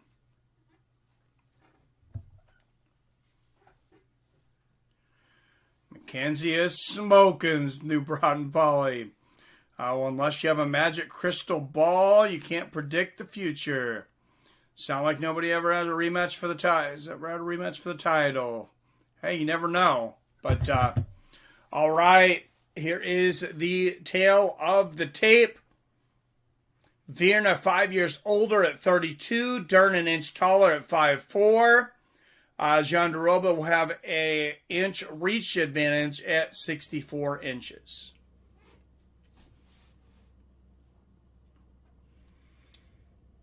All right, 3 rounds in the strawweight division. Out of the blue corner, out of Santana, Bahia, Brazil. She is a plus 160 underdog. 16 wins against just 1 defeat. The 13th ranked strawweight in the UFC, Virna Jandiroba. And across the octagon, out of Huntington Beach, California, she comes in a minus 200 favorite with an MMA record of 9 wins to only 1 loss. The 11th ranked UFC strawweight in the world, Mackenzie Dern. Referee for this one is Jason Herzog. Jason Herzog will get the last 3 assignments. All right, and a touch of gloves, and that's probably the friendliest we're going to see these 2 women, at least until this bout is over.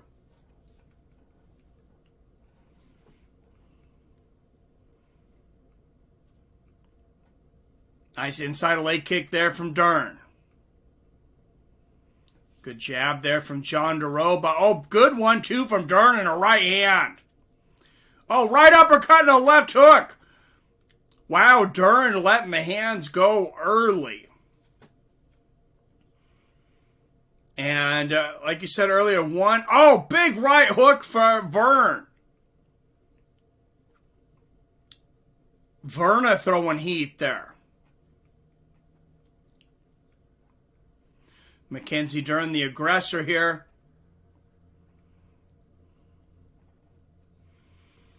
And, of course, DraftKings had just posted.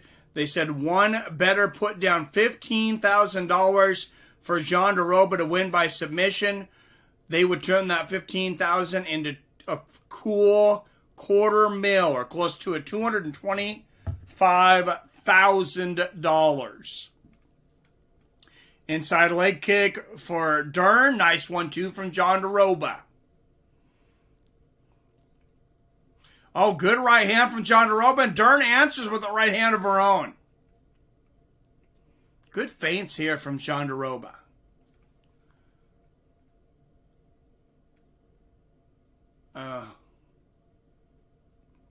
Third fight since baby. Damn, Dern by chokes, Greg Brimstone. Nice straight right there from Jandiroba.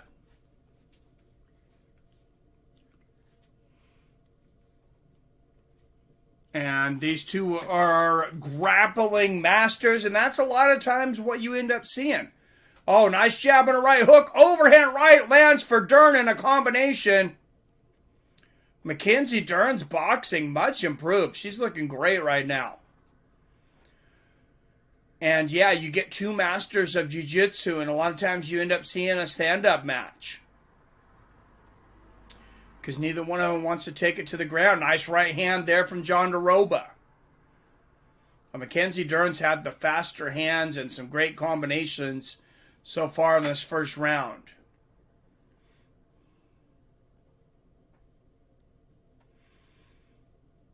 Both of these women really like to finish. You don't see as many finishes in women's MMA as men's, but with these women you do. Nice right-handed combination from Dern.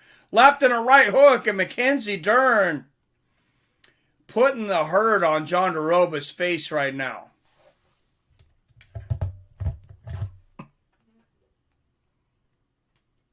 Smell what the Rock is cooking. Oh, Jesus. Hopefully Dean gets that win and comes back to me and our child. Oh, jeez. What's up, Robert Kerrigan in the house? Just me, or does Jandiroba look like a Brazilian Ben Askren? Maybe a little bit.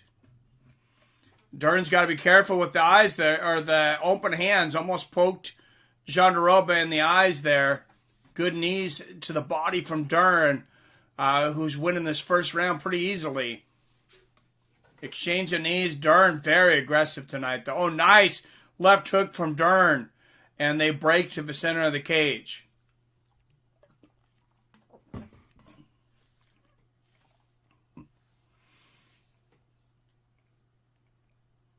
And Dern calling Jandiroba in and saying, come on, come on. Oh, nice body kick from Jandiroba and a 1-2 behind it. Good right hook from Dern. And they clinch up against the fence. Nice knee again from Dern. Good elbow from Jandiroba in the left hand. Oh, big right hand behind it there from Dern. And I was about to just say Jandiroba is finally finding her stride, and Dern lands a big shot.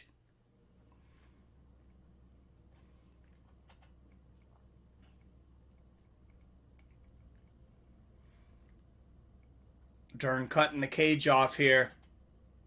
And Jandiroba swinging wildly and missing.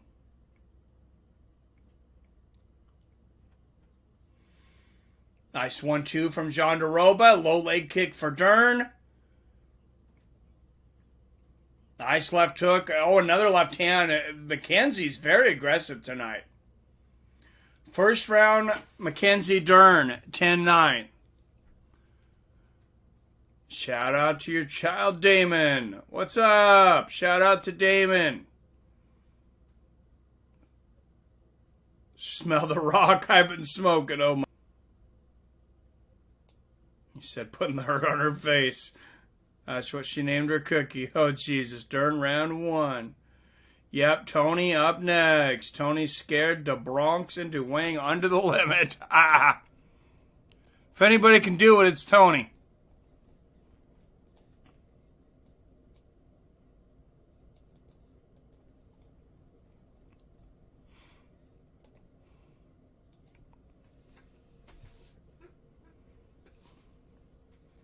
What weight class is women in? Strawweight, 115. So, and everybody made weight for the card tonight. 10 fights, 20 fighters. Shoot, you know, I don't know if that's happened in a while, to be honest. All right, and a touch of gloves, and here we go. Oh, big right hand from Dern to start the second. Oh, that left hook might have hurt Jandiroba. That knocked her off balance for sure. Straight right there from Jandiroba, but Dern is just, she is throwing fire right now. Oh, big 1-2 from Dern in that right hand. For a second, I thought it cut Dern, but she's got a little bit of a dyed red lock of hair there.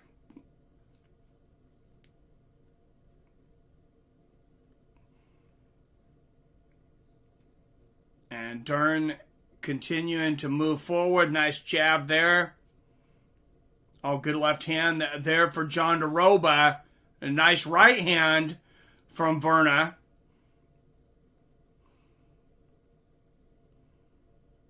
Straight right there from Jandiroba.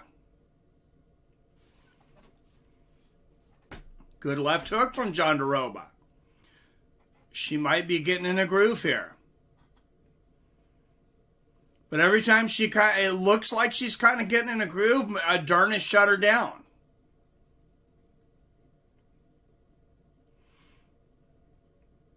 Nice right hand there from Dern. Oh, low leg kick from Dern, and Jandiroba pushes Dern down. Jandiroba does not go on the ground with her. Nice right hand there from Mackenzie, and a big knee to the body from Dern. What's up, MMA Blade? Good to see you, sir. Cowboy needs the win to stay in UFC. He's got to be good done. Good Lord, sorry, but Zhang wouldn't murder these girls. Competition in these small weight classes are hard to work with. Oh, Weili Zhang is an animal. Oh, big knee to the body from Dern, but Jandiroba lands a knee to the head, and that got Dern's attention. That was a hard knee. And watch for Jandiroba to set Dern up for a counter left hook as she comes. Oh, and she throws it right there. But misses. Oh, nice short elbow. 2 short elbows for Jandiroba in the body kick.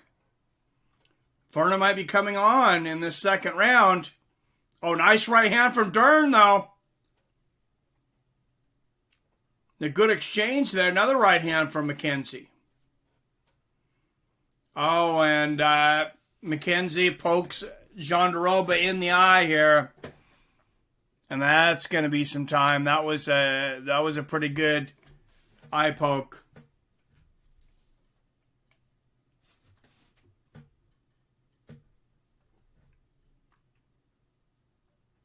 Notice how uncomfortably silent Daniel Cormier is whenever a fight's stopped for an eye poke.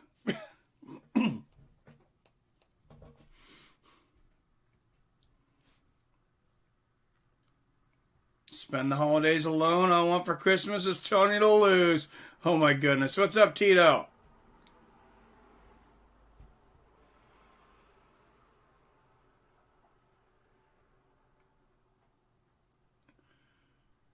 This is a doctor's going to ask a few questions. I don't think it was that bad. You got a translator here, luckily. Otherwise, somebody going to talk Jandiroba into quitting. And trick her. Mackenzie Dern provided the translator.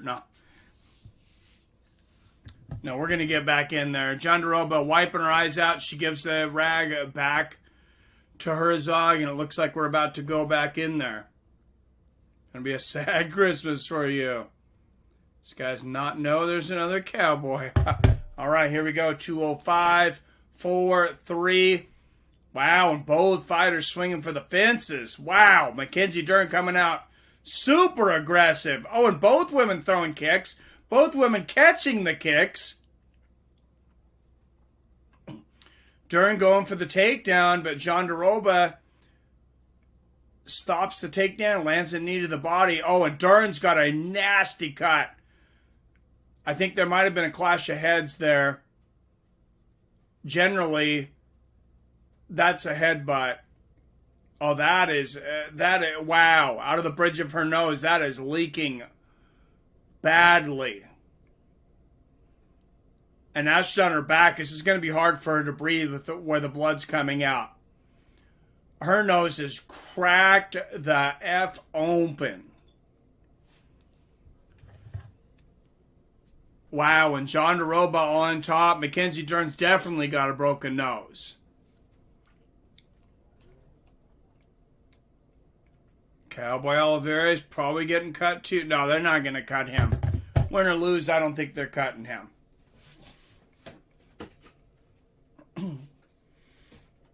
And Jandiroba on top with the ground and pound. Some shots to the body here. We'll see if Dern can... Oh, nice short elbow here from Jandiroba. We'll see if Dern can mount a submission attempt from her back with all this blood.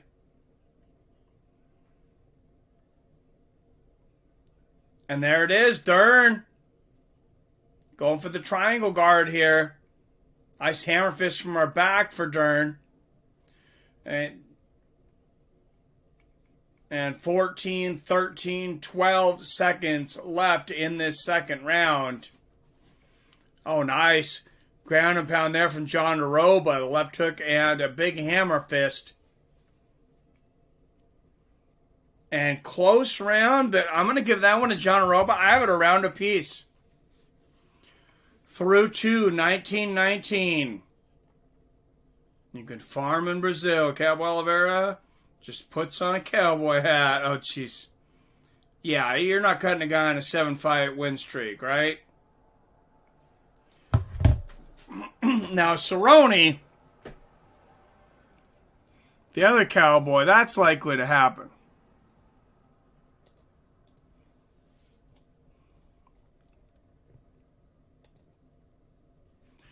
And Dern's corner just told her, let's get on top of her on the ground and start tying her up in a knot. Oh, look. Oh, there it was. It was actually a knee to the head that cut Mackenzie open. It was not a headbutt. There's the replay. Damn. That was a brutal knee from Mackenzie Dern. So if this fight stopped due to a cut or the broken nose, that was from a strike. So Virna would win the fight. Nice 1-2 from Jandiroba to start the third round. Another 1-2 from Virna. Oh, big left and a right hook from Virna. Dern throws a spinning back fist that misses. Virna, she's turned it on the second half of the fight. She was a slow starter tonight. Mackenzie started very quickly in the first round. But Jandiroba is, I don't know if it was planned. Oh, and there's Dern, shoots for the takedown. She's got a leg. Charles Oliveira is the Bronx, not Cowboy. Should be an investigation of allegations of Cowboy fraud against Charles. Nice knee to the body there from Dern. 60 people watching. Make sure you hit that thumbs up button if you like what we do here. If you're not already subscribed, figure it out, guys. Hit that subscribe button and don't forget to ring that bell so you're notified whenever I drop a new video or go live like we do pretty much every week for Major Boxing, UFC, Bellator, BKFC. Oh, another head kick from Jandiroba. What a fight. And a body kick from Dern, but Jandiroba answers with a right hook. And I think it's whoever wins this round wins the fight. There's a right hook from Jandiroba. Nice left. And Jandiroba, I mean, she's like the second half team that comes back right now. Nice left hand there from Virna.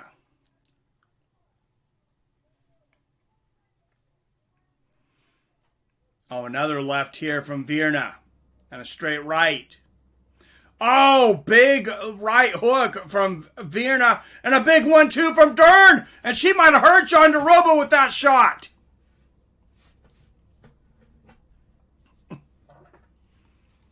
Wow, these women are banging tonight. And Jandiroba looking to her corner for some advice as Dern going for the takedown here. We'll see if Virna is able to stop this here. Oh, and Virna dumps her, and Virna ends up on top. But now Dern pulls guard. Both of these women jiu-jitsu experts.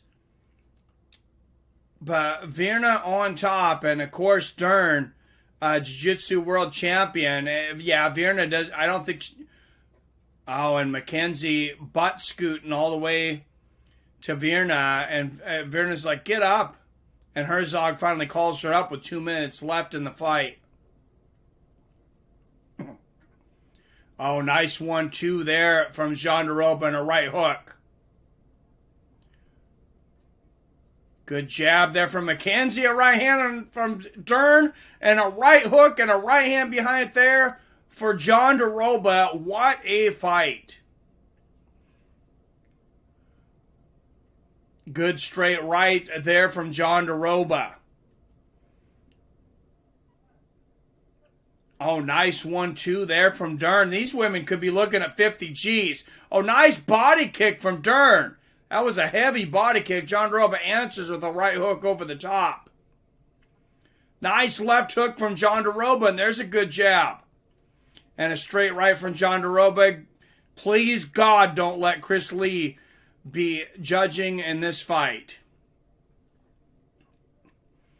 Good jab there for Virna. Nice body kick again there from Dern. Who wants it more? Coming down the stretch the last minute.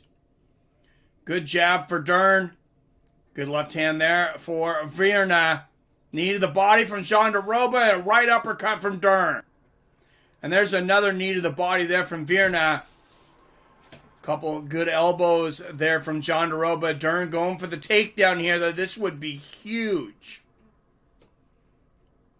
And Virna's had great takedown defense all night. Oh, and Virna decides to pull guard. That was interesting.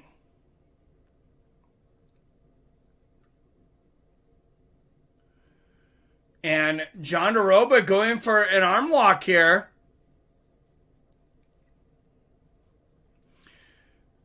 Wow, but Jandiroba, she's allowing Dern to land on top and a hammer fist.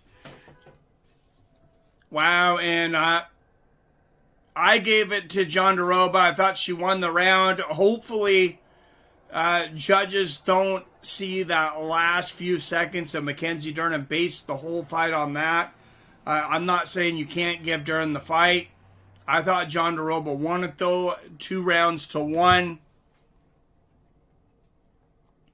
I'm just 28-28 draw. I think it's going to be a split.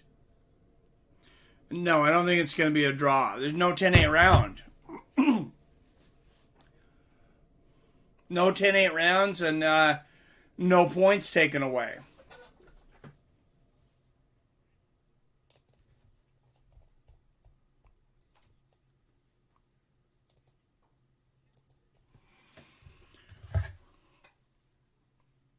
Paul Taylor said, I got 2-1 Virna. I have a feeling that they might give this decision to Dern. And I hope it's not based on Virna pulling guard and Mackenzie ending up on top here at the end, but awaiting the scorecards now. Wow, and Virna's left eye, it is almost closed. That was from that eye poke. All right, guys, here is the official decision.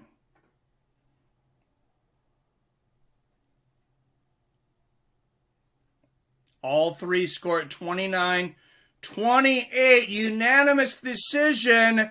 There it is, Mackenzie Dern. Close fight, rounds 1 and 3, and Jandiroba. The difference might have been her pulling guard in those last couple seconds and letting Mackenzie in the fight. On top. Great fight, though. Cheers, my friend. What's up, Phil? Cheers.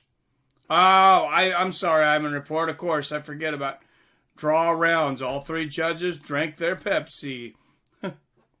Crazy drama night here at my place. These people wonder why I drink.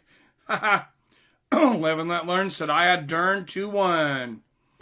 Indeed. Got gums. All right, guys. The co-main event of the friggin' evening is up next. El Cucuy returns against the Cowboy, Charles Oliveira.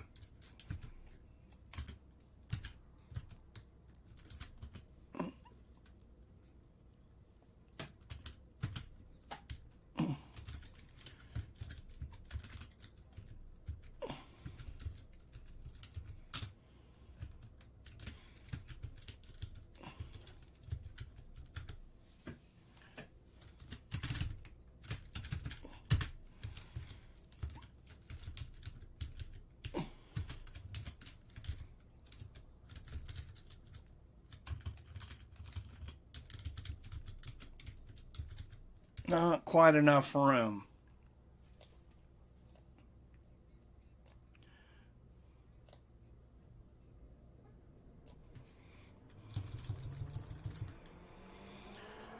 All right, guys. El Cucuy returns next. Joe Rogan is going to interview Mackenzie Dern. I'll be back in just a second. If you haven't hit that thumbs up button yet, if you forgot, or you forgot to be subscribed, you can take care of that now.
All right. I said co-main event up next. Big win for Mackenzie Dern. And that might be fight of the night up to this point. That's my fight of the night. Give those girls 50 G's. If the co-main or main event doesn't end up beating it. I know my UFC fighters, all right. You're right, it's the Bronx. I don't know why I was thinking Cowboy. There's a Cowboy Oliveira, though. Alex, thank you. Yep, Alex Cowboy Oliveira. Damn, all right. Here we go. On January 16th, Max Holloway comes back against Calvin Kattar. What a fight to come back to, too. Damn. Calvin Kattar, he's a buzzsaw. I mean, I picked Max on that one. I thought Max beat Volkanovski in the rematch, though. All right, El Cucuy warming up in the back, 26-4. Tied for 5th most performance awards ever. He's got 10 bonuses. Number 3 ranked lightweight in the world against the number 7, Charles Oliveira, second most submission attempts in UFC history, 32. 29-8 as a pro.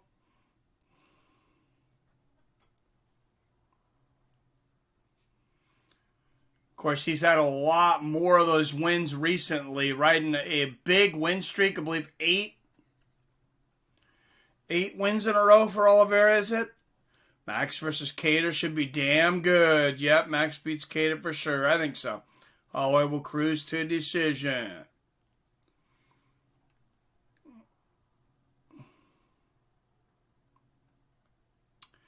$50 G's. John DeRoba lost. That means she needs to retire, doesn't it? To Bellator with her. I don't quite think so, Greg. I don't think she's making that much money.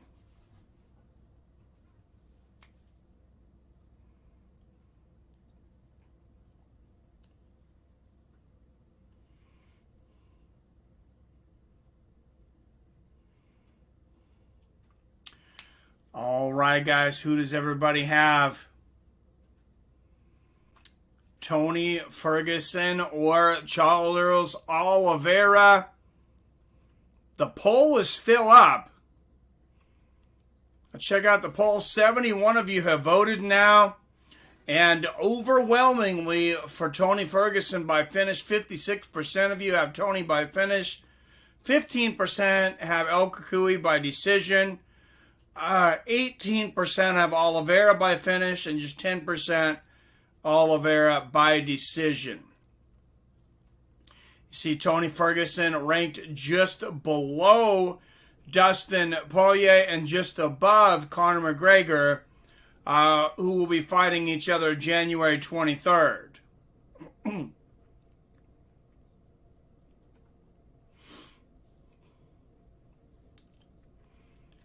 And the odds now just plus 130 for Charles Oliveira, minus 150 for Tony Ferguson.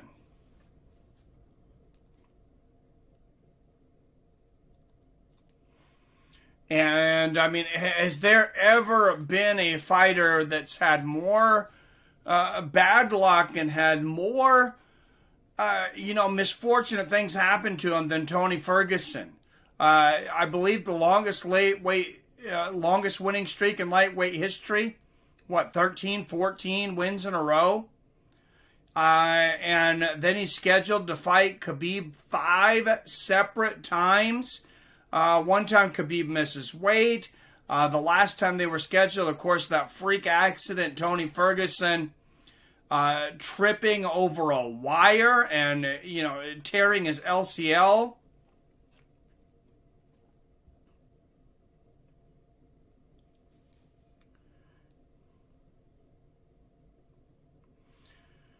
Tony won't get KO'd. I don't think so either. I got Cowboy, Donald, Oliveira, Cucuy by spinning of kicks. This is Greg. I think Greg's having some drinks tonight. What's up, dude Lebowski? He might. Next fight is going to be amazing. So hyped. Yes, it is. All right, guys. Tell your friends. Come over here to MMA with Friends. Tony Ferguson, Charles Oliveira next. All right, send out the bat signal on Twitter. See if we can get some people over here.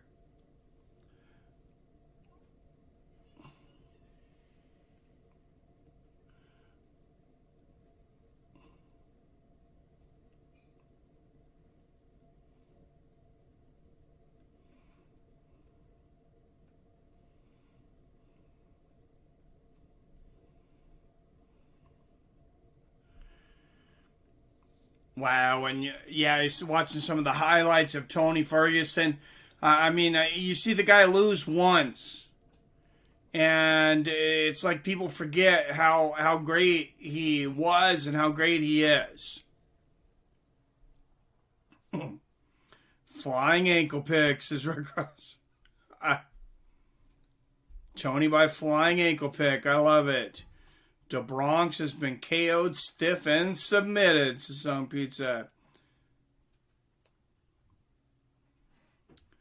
Tony by WWE Clothesline. Oh, I would love to see that. And here he comes down to the cage out of Sao Paulo, Brazil. Number 7th ranked lightweight in the UFC, Charles Oliveira.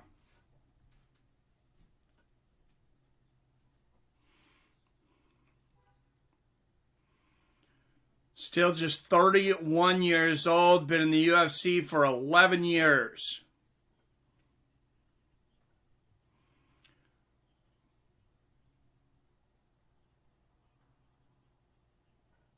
And the lightweight division, I mean, moving up to the lightweight division, he's just been a different fighter.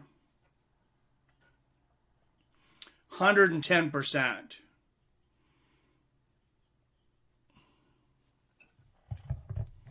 And coming down to some calm, soothing music. What is it? What is it with the calm, soothing music? Maybe these guys trying to keep their adrenaline from spiking early.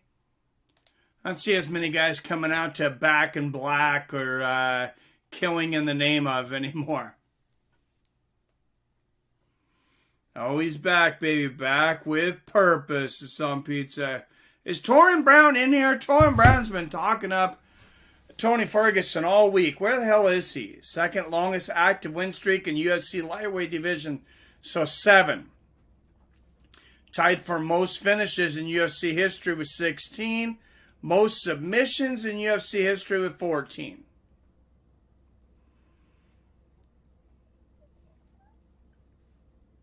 So the greatest submission artist in UFC history takes on El Kukui. About to get bloody, says King James. Yes, everybody make sure and hit that thumbs up. If you haven't already, make sure you subscribe. Then, oh man, this is going to get nuts.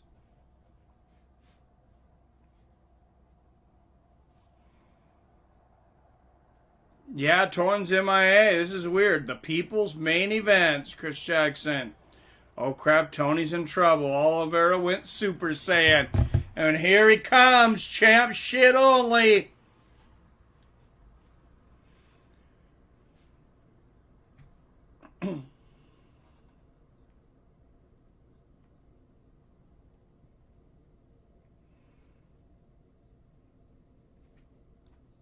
Tony Ferguson taking the cap off, putting it on one of his guys in his corner here. And he looks very serious tonight.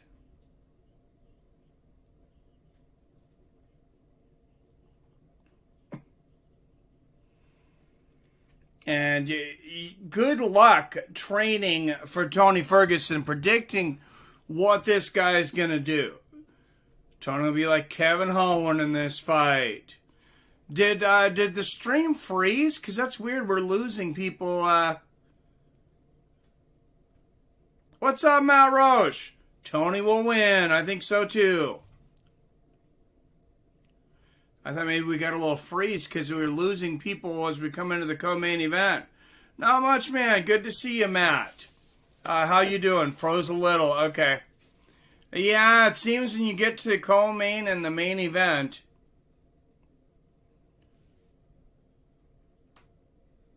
somehow that happens.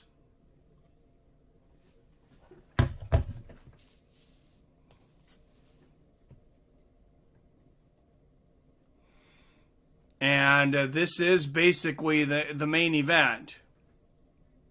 Good now. Thank you, Matt. All right, I was a little worried. Thank you, Chima. All right. Tony Ferguson, Charles Oliveira, co-main event of the evening. Oliveira plus 130 underdog. Ferguson a minus 160 favorite. That's the closing odds. Oliveira 7th ranked lightweight in the world. Tony Ferguson the 3rd ranked. Sam says, I hate the Bronx Cowboy. All right.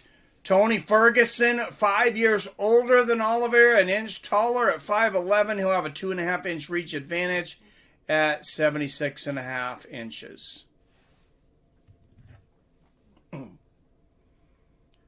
Feel like that guy gets overlooked a lot. All right, we are here finally, guys. It is the co-main event of the evening, the People's Main Event.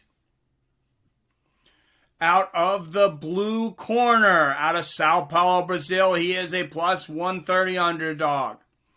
29 wins against 8 losses. He has the most submissions in the history of the Ultimate Fighting Championship. The number 7th ranked lightweight in the world, Charles "Da Bronx" Oliveira.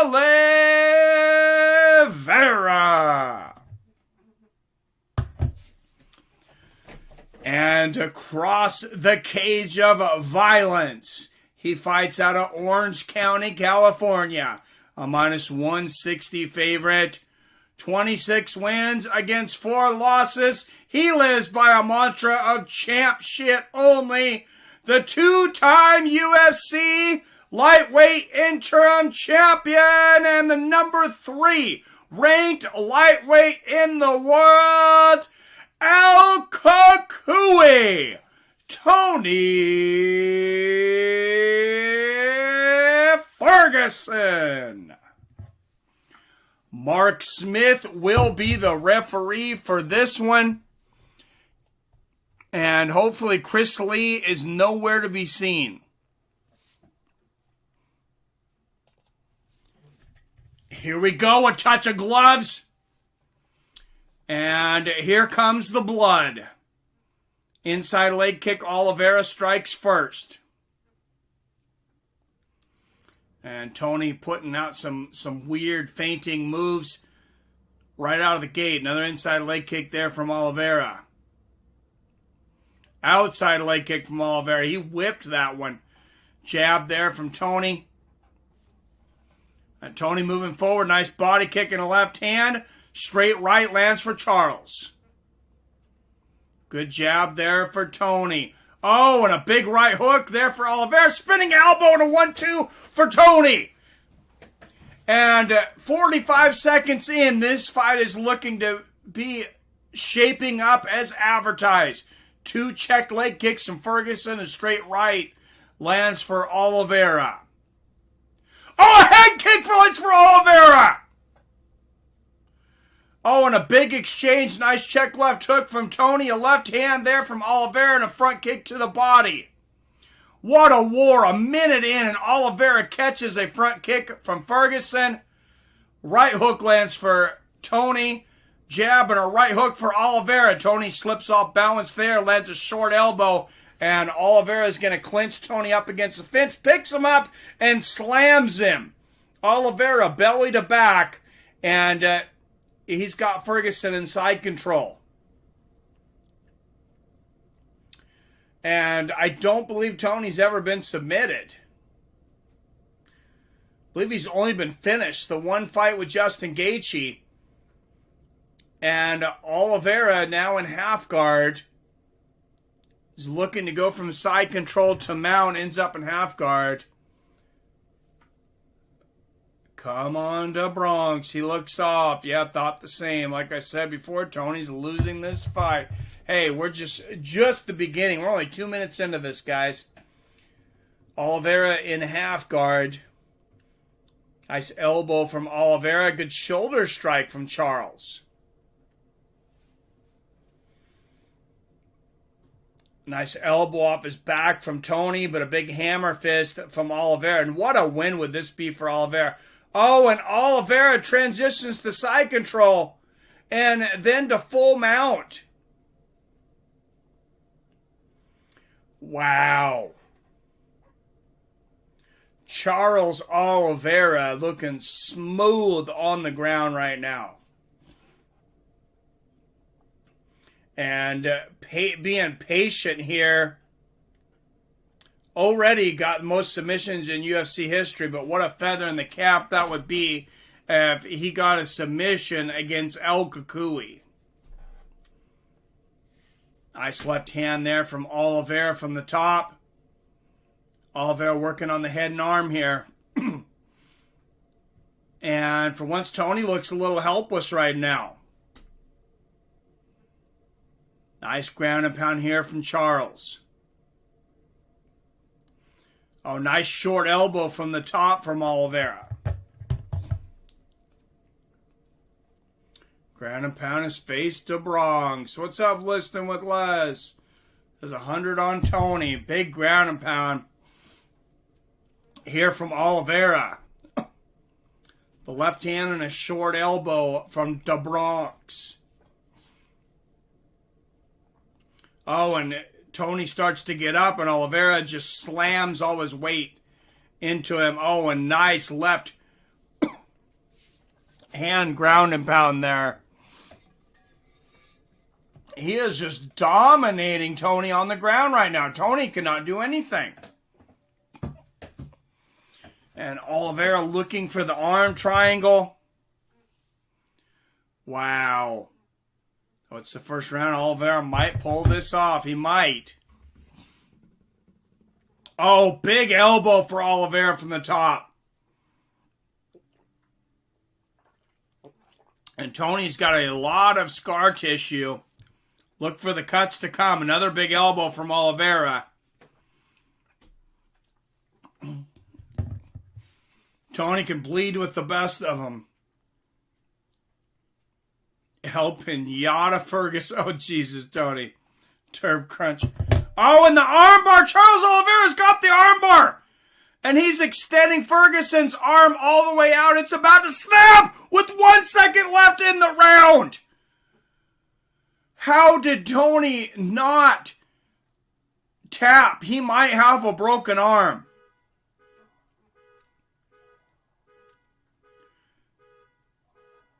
Wow, that was really hyperextended. Charles Oliveira just about wrapping Tony's arm around his leg. Remember I said Tony was washed up and everybody got mad. Yes, that is a 10-8.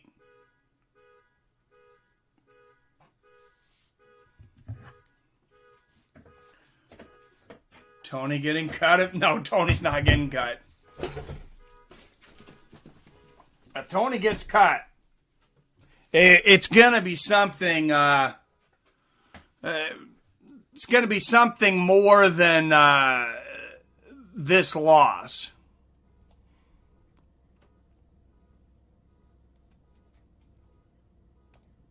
Wow, and look at that. Oh, my goodness.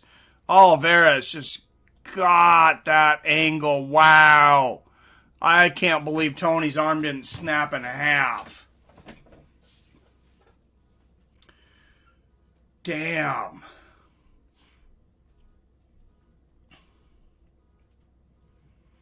And we'll see. Tony Ferguson might be fighting with a broken arm right now. Side kick to the body for Tony. Oh. Right hand to the body for Tony, but the left hand, he cannot throw it. Oh, flying kick to the face for Oliveira and a front kick to the body. Charles Oliveira taking over right now.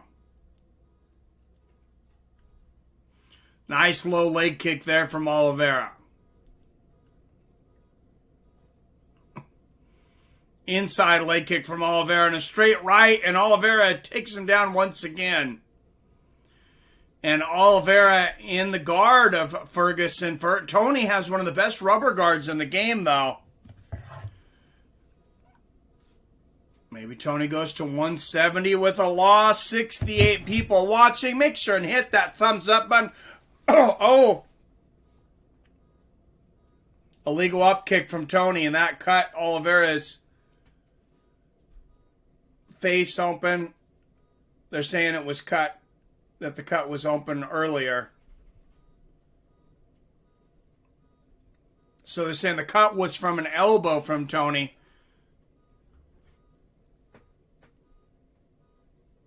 Wow, that up kick seemed to have really hurt Oliveira. He's going to need a minute.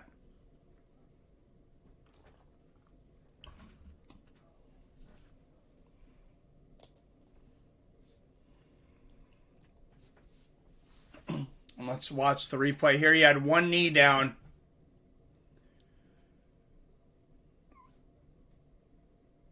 That's not illegal.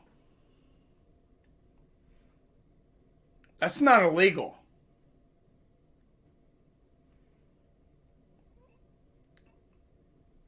That is not a grounded opponent. That was not an illegal up kick. And Ferguson going for the submission off his back here. 325, 24, 23, 22, 21, 320 left here in the second. Oh, and a big elbow from Oliveira from the top. Tony fighting hard for the submission from the bottom here, though. Oliveira takes him north-south. Tony climbing on the cage here. It was illegal, says Sam. Charles is considered a downed opponent. Yeah, that was not illegal. No, you have to have both knees down. There was only one knee down for Oliveira.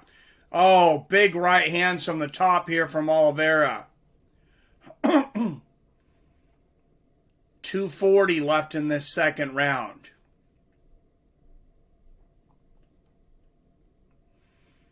A knee to the body on the ground there from Oliveira. And halfway through the second round, and Tony Ferguson has really done very little besides an elbow that cut Oliveira and an up kick that stopped the action. Oh, and big ground and pound here from Oliveira. Nice elbow from the bottom there from Tony. Of course, he's got some of the most vicious elbows in the game. And this is a strange position to say the least. Tony rolling, looking for a submission here. Oh, and a big right hand to the body. This could be Charles Oliveira coming out party. And Matt says Tony will win. Referee is Jason Herzog. 120, 119, 118, 17, 16, 115 left here in the second. Oh, Tony throwing his legs up here.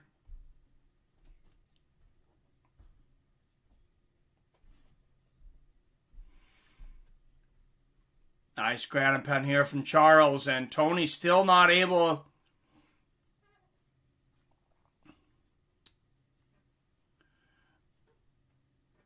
to figure out what to do here. That was an awkward position as Oliveira lands a big ground and pound. Nice knee to the body there from Oliveira. And I mean, this is like a weird submission attempt here from Tony. I don't think it's a complete submission attempt, though. Greg Khabib retired. Yep. Damn, another legend destroyed tonight. JDS, Jacare, and Tony. Can't believe we never seen Tony Khabib. Yeah, that's a travesty. And the last seconds of round 2, and Charles Oliveira, another dominant round.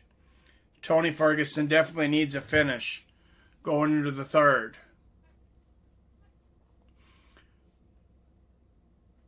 No, Jason Herzog's the ref. Khabib would destroy Tony.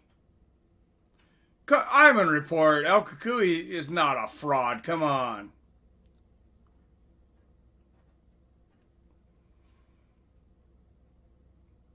No one beat Khabib if he is retired. Yep.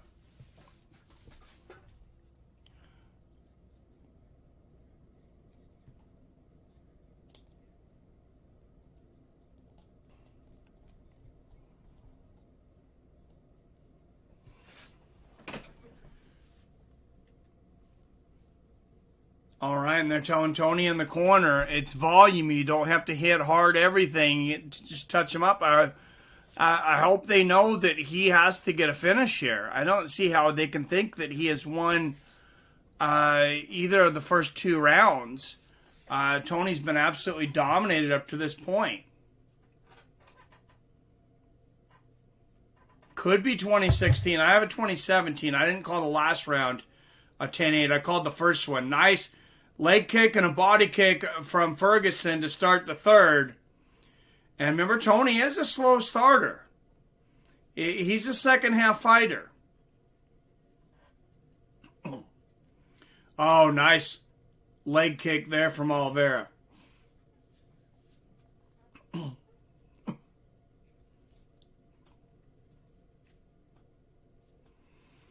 And everyone agreeing, I think pretty much Ferguson needs a finish. Left hand there from Tony, outside leg kick from Oliveira.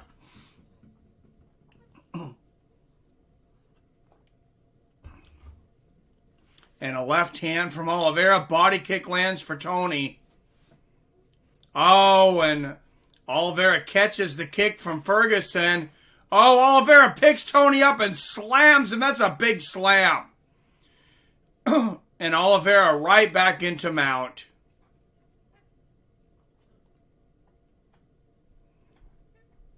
Wow. Who would have thought? I mean, we knew Charles Oliveira had a chance, and we knew, the odds, they were close. Oliveira was actually not that big of an underdog tonight. But who would have thought that it would be so dominating? Sad about this. Tony is no longer a top fighter. And Charles Oliveira going for the head and arm here. And now the north and south here. And oh, wow. Charles Oliveira easily moving back to mount. And now he's going to push Tony into the corner. And he might get the head and arm, and he might put Tony out here. Oh, Tony, good job using the fence. Oh, and there's a triangle for Oliveira. Oliveira's got a triangle choke and he's landing elbows. He's going to finish Tony Ferguson. He's going to put him unconscious. Oh, no, and Tony is out. And Oliveira in side control. Charles Oliveira putting on the performance of his life. Wow.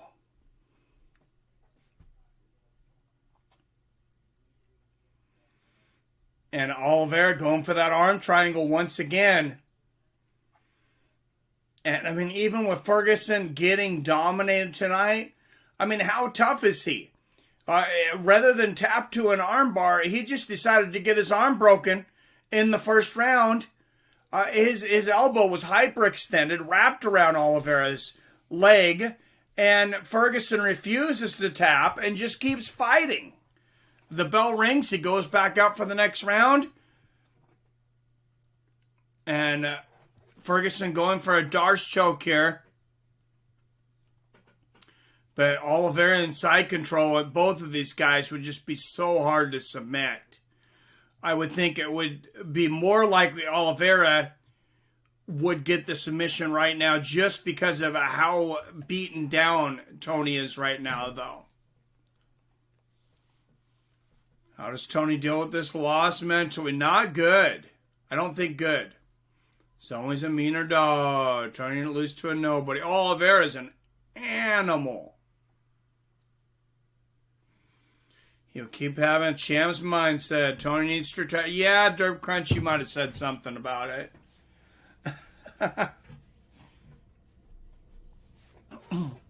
Don't get too cocky. No, Tony's not getting cut. Maybe he goes over to Bellator, I don't know. But Oliveira inside control. Knee to the body, and Oliveira now in dominant north-south position. Oh, and shots to the body on the ground to hear from Oliveira. And any shot of Tony Ferguson fighting for a title, anytime soon or possibly ever again, is just seconds away from diminishing. Oh, big elbow from Oliveira. Big elbows to end it. Oh, another big elbow. And Charles Oliveira, that's a 10-8 round. Wow. Wow, wow. Yeah, take care. A lot of people thought they had a bad 2020. Tony Ferguson had one of the worst. And good sportsmanship. You know, these guys hugging and embracing.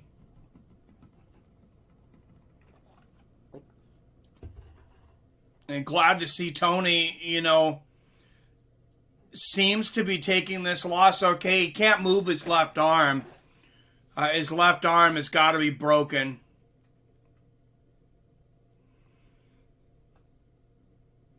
And wow, Alex Oliveira. And at 31 years old, he might be the future of the division.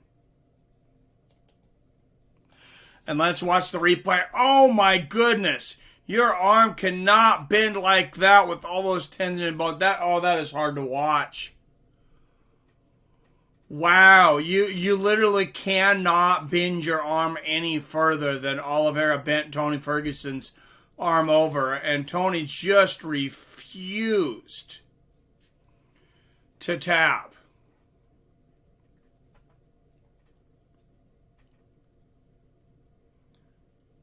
Got my haircut by Father Tar. Oh my goodness. It's a comment of the night, Marinata. Let's go, Alex. Tony will never be undisputed. He had a great run, though just wasn't meant to be. Toughest man on earth. Yeah, that's tough, man. Damn. And Rogan just said we could easily see 10-8 rounds. I called the first and the third 10-8 for Oliveira. Rob Iman of the Iman Report called round number 2 10-8 as well. All three judges 30-26. Unanimous decision. Charles the Bronx Oliveira. Charles the Bronx Oliveira. And making the belt symbol there. And who is scarier than that guy right now? 8 wins in a row. Really found his stride at lightweight. Most submissions in the history of the UFC. Tony is done. Father Time took his soul. R.I.P. Champ shit only. Man, never would have thought. Yep, Sam says, I fear this man. Dirt Crunch rubbing it in here. Missed it, dang it. What's up, KT McManus? What happened, Mike? Well, Charles Oliveira dominated from bell to bell, broke Tony Ferguson's arm, I believe, in the first round. Had it hyperextended about as far as you possibly can. I mean, he's just tearing. I'm watching this. He's just tearing ligaments in Tony's arm.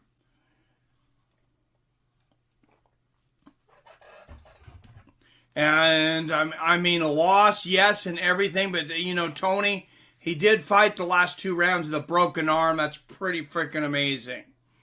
Think DeBox can beat Poirier? I think he can. I think it'd be a great fight. I'm not saying he'd walk through him. You never know. Yes, or the Allen Iverson of the UFC. I'm watching that fight as soon as I can. What's up, Phil D? Yeah, it was a good fight, man. And the main event of the evening is still to come. The Featherweight Championship. Travis Sturcho, Tony is a trooper. Yes, he is. And Oliveira says, I was the only guy to accept this fight, you know. Yeah, nobody wanted to fight Tony Ferguson. I mean, unless they're going to guarantee you a title shot right out of the gate, why are you going to? Jeez, what's up? Michael Polly, virtually identical. Cheeseburgers. Well, at least we don't have to listen to Tony's insane interviews anymore. I love his insane interviews. I live for his insane interviews.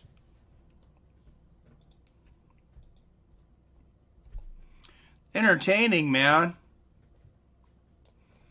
I mean, I grew up a Mike Tyson fan. Well, it doesn't get much crazier interviews than that.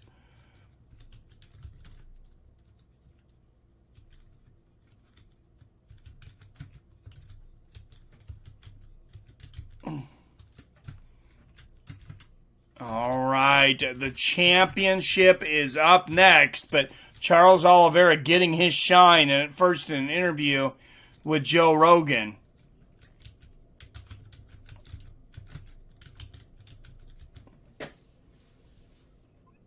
And Joe Rogan just mentioned, says, we're not 100% sure if Khabib's actually retired. How would Khabib versus Charles Oliveira go?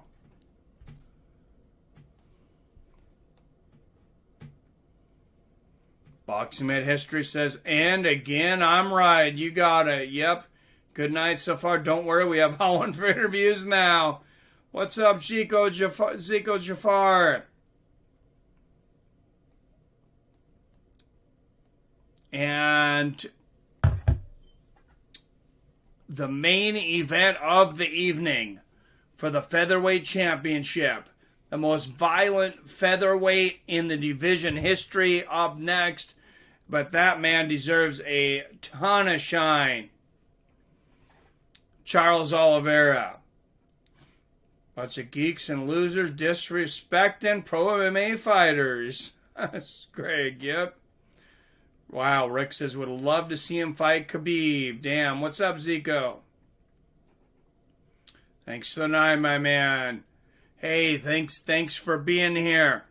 Main event is here, though. If you meet them in person, oh, hello, sir. I'm a huge fan, right? All right, and see, longest active winning streak. The longest is Kamaru Usman with 12 in the UFC. Amanda Nunes right behind him with 11. Volkanovski and Adesanya tied at 9. And Oliveira right below them with 8. The champ is here. The champ is here, 20-1. He's finished 17 of his 20 wins. 9 by knockout, 8 by submission. And there is the number one contender warming up. 18-5-1. 4-0-1 in his last 5 fights, Brandon Moreno.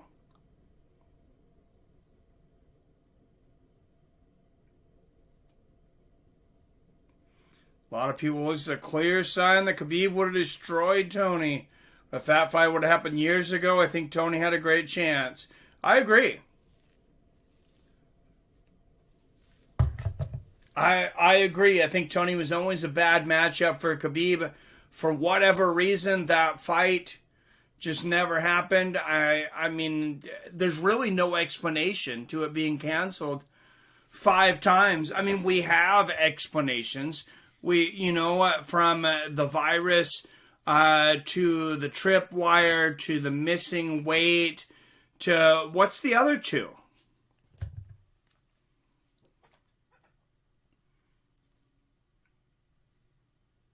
We all realized Tony could smash us with just 2 fingers, right?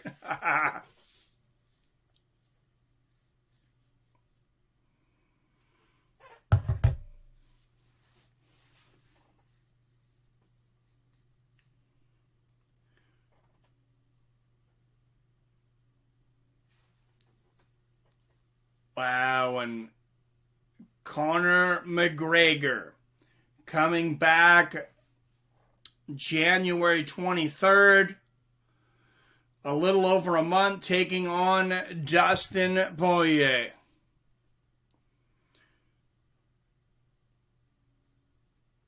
No, we can't. Maybe we can't fight. About some people can fight, my friend.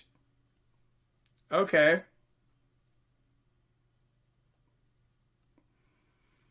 This is Tony's best possible performance. Oh, Jesus. Khabib called it.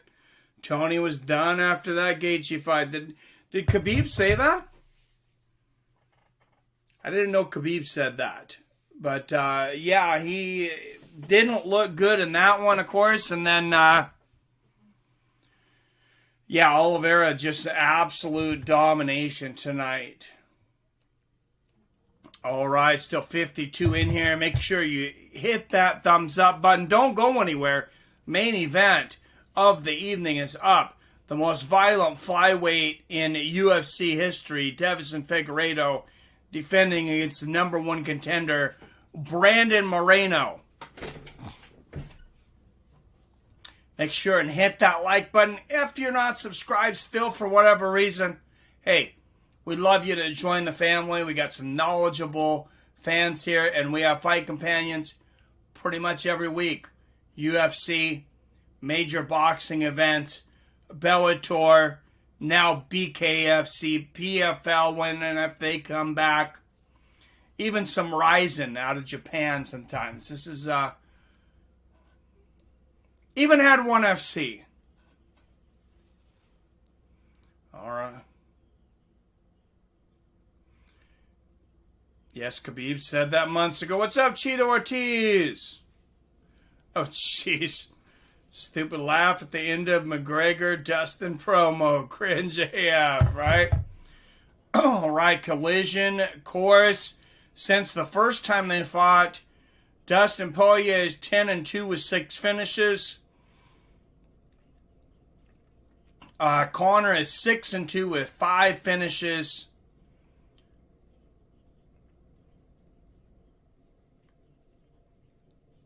And an interim UFC lightweight championship for Poirier. 2 championships, 2 world championships for McGregor, featherweight and lightweight. But it's been over 6 years since that first fight. Both those guys are 2 much different fighters. Tried to switch over from Tone to Loki. Or Tone to Loki, not sure what happened. I enjoy MMA with friends. What's up, Raging Beef Stew? Good to see you in here. Appreciate it. Main event of the evening finally coming up. The champ is here. The champ is here. Deiveson Figueredo. I have a casual ego. I hear you. The champ versus the number one contender, the way it should be. And both of these guys fighting on just a 21-day turnaround. And that's a record for Deiveson Figueredo. The least time in between title defenses before that was 56 days. Matt Hughes did it when he beat BJ Penn and George St. Pierre back-to-back 56 days apart. And Ronda Rousey defended her belt twice 56 days apart. They were tied. But this is much, much different. Just 3 weeks.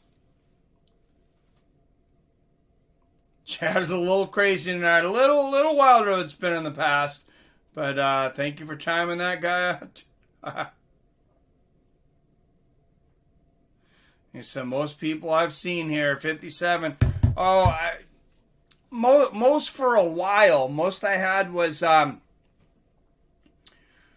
we had a fight when not so many people were doing fight companions, like everybody's doing them now. Back in the day, boxing, we had Tyson Fury. We had over 1,000. We've had over 1,000 people in at once, just at the end for a main event. Definitely had, in the hundreds. But yeah, good crowd tonight. So thanks everybody for coming in. Thanks to all the new subscribers, the super chats, the new premium members. Figgy for history tonight. Song pizza. Oh, pizza sounds good. Love to see Jan versus Figgy. Ooh, that's a good fight. That ground and pound of Peter Yan. Man, has anybody ever put leverage into ground and pound like Peter Yan does? And Brandon Moreno, this is not a guy to count out. He is one tough SOB.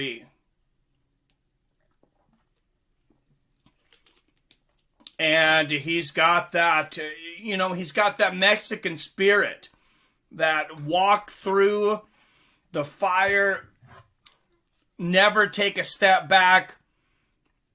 He's a striking phenom. He's got great submissions. Brandon Moreno is a legit challenger to the title. Man, I'm praying for Moreno. We had 100 plus for boxing. Yep. 150 plus for Khabib Gates. You think you son pizza? I'd like to see Adesanya versus Usman. That's an interesting fight. I don't like to do it. Some people are just purely obnoxious. Jan or Fig, who has more powerful striking? All right, and here comes the challenger, Brandon Moreno, making his way to the octagon.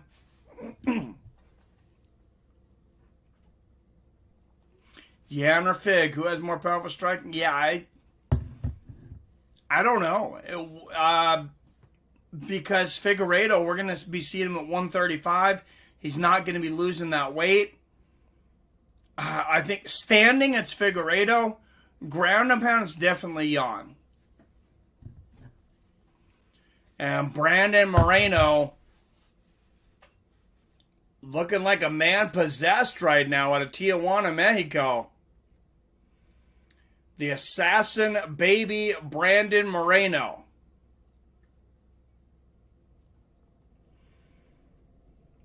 And this is definitely the most intense I've seen him look. Hopefully he doesn't have a horrible adrenaline dump. Excuse me.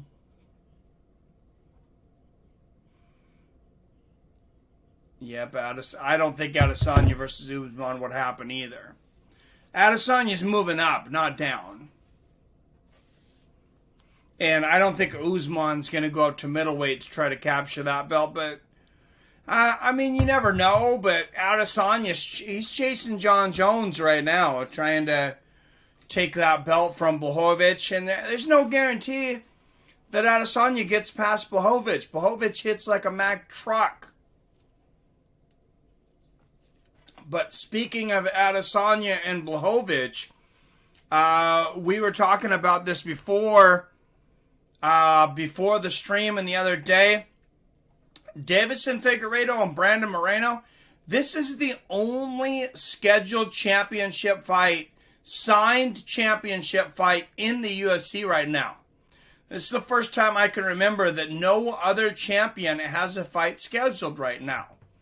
There are fights that we are waiting for. Francis Ngannou, Stipe Miocic, Israel Adesanya, Jan Blachowicz, Aljamain Sterling,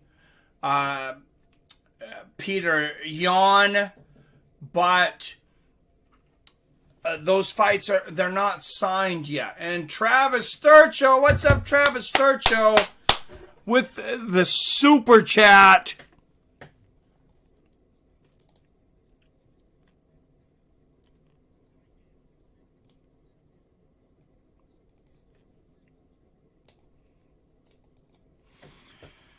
Thank you, Travis.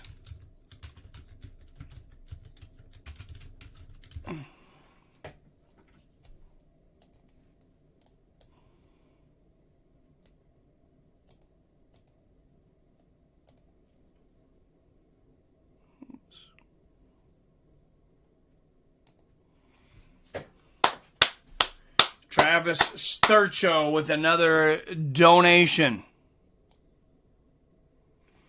And Deiveson Figueredo making his way to the cage to Mission Impossible. I love it. The impossible mission tonight, though, seems to be for Brandon Moreno out of Sorocaba, Brazil. Flyweight kingpin, Deiveson Figueredo. And yes, he has plans to win belts in multiple weight divisions. He plans on moving up to bantamweight. Chris, who you got? That boy looking focused. Almost offended. What's up, Chris Jackson?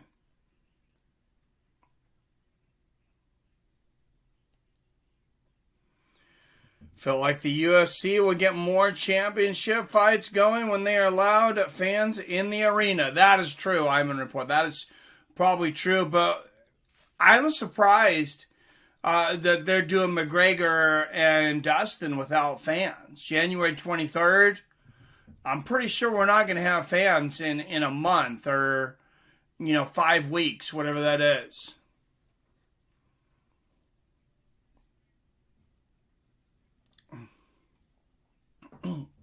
Maybe 6.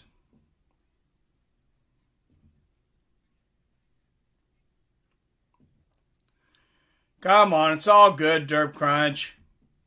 And Greg, kiss and make up. I had Moreno for the win before, but I've changed my mind. Going with Figgy. Yeah, I got Figgy.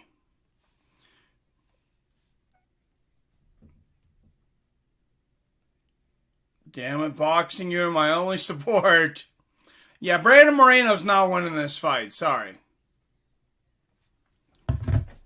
This is the Deiveson Figueredo show. Deiveson Figueredo, 5 years older at 32 years old. Moreno, 2 inches taller at 5'7". And Moreno will have a 2-inch reach at 70 inches. Now, all jokes aside, Brandon Moreno is a legitimate contender, the number 1 contender, the way it should be, fighting for the championship. And he would be a megastar in Mexico should he win the championship tonight. You think Andy Ruiz was a big star in Mexico? Brandon Moreno is going to be as big or bigger if he pulled this off. Judges Derek Cleary, Saul D'Amato, and not Chris Lee. I don't know who the last guy was, but it wasn't Chris Lee. Jason Herzog is the referee for this one. Sucks, man. I'm the one who hasn't won enough. Screw the fans. Moreno definitely has a better chance than Perez did. Well, that's damn sure. All right, guys. We are here. MMA with Friends Fight Companion. Seattle Mike out of Seattle, Washington via Las Vegas, Nevada.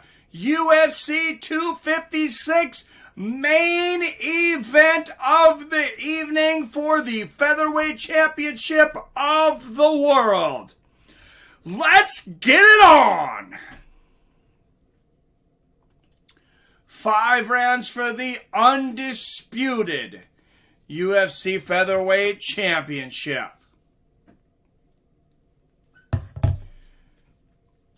First, out of the blue corner, the challenger, fighting out of Tijuana, Mexico. He is a plus 250 underdog. 18 wins and 5 losses as a professional. He is the number 1 featherweight contender in the world, Brandon Moreno. The assassin baby, Brandon Moreno.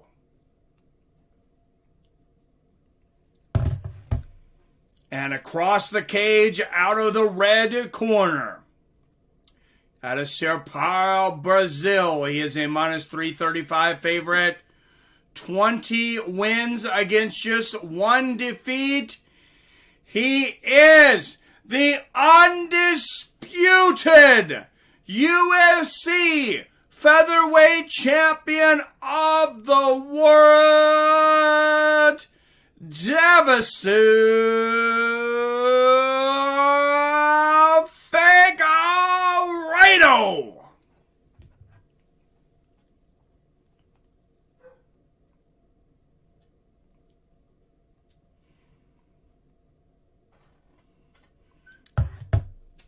All right, here we go. Brandon Moreno, Deiveson Figueredo. Will they touch gloves? They do.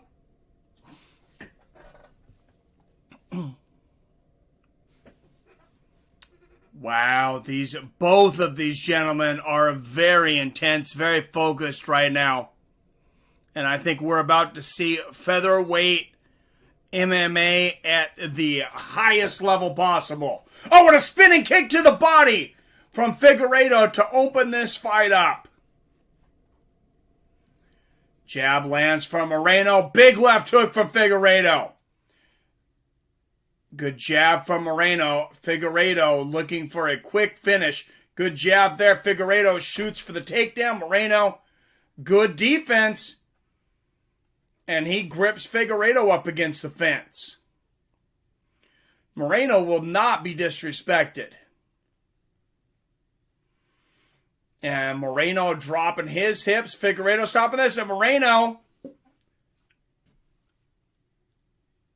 trying to roll up on top. Figueredo kicking him off. And they stand back up. Great transition. Good jab there for the champion. Moreno answers.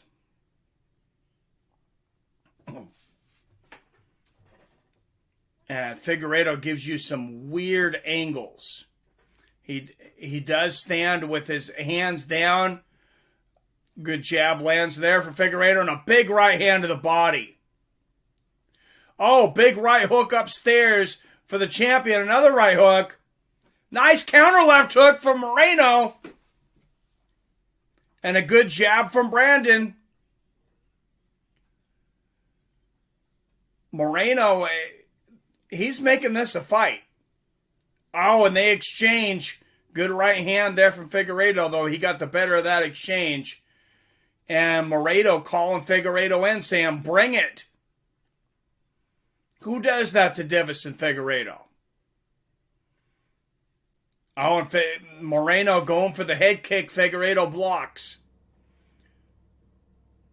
Jab lands from Moreno. Oh, big left hook from Deiveson.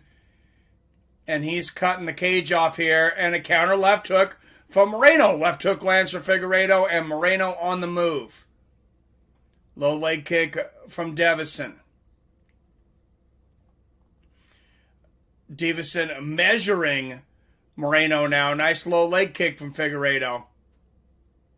Oh, big left hand there from Figueredo. Snaps Moreno's head back.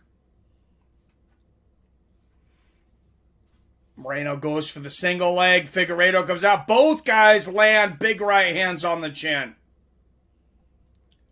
Nice left there for Figueredo. Moreno goes for the head kick. Misses and falls off balance. Figueredo looking to get inside the guard of Moreno. Will he? Oh, big right hand. Yes, he will. Oh, and Moreno flips Figueredo up in the air. And they're back in the center of the cage. Very competitive first round.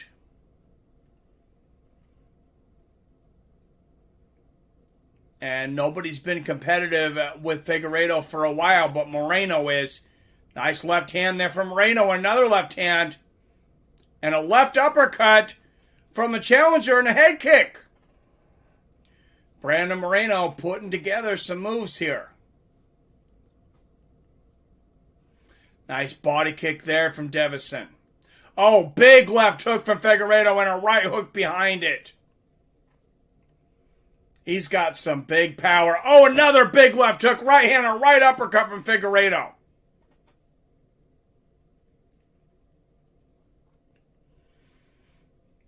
And Figueredo, he's got power like flyweights have not seen. Moreno swinging for the fences there. Good defense from Figueredo. Left hook lands there from Moreno. Straight right for Figueredo. Oh, and a big elbow from Moreno over the top and a good left hand. And Moreno sticking his chin out there, putting his finger on it action, saying, hit me here. And Moreno with the head kick again.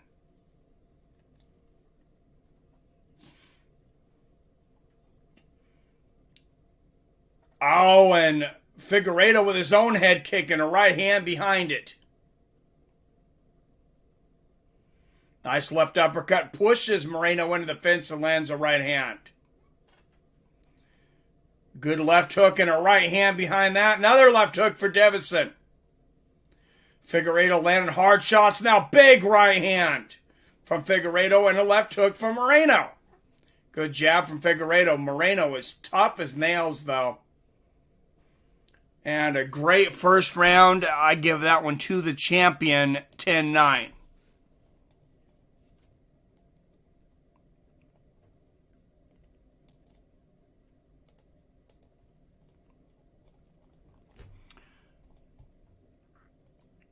That's one of the toughest rounds that Deiveson Figueredo has had in a long time, though.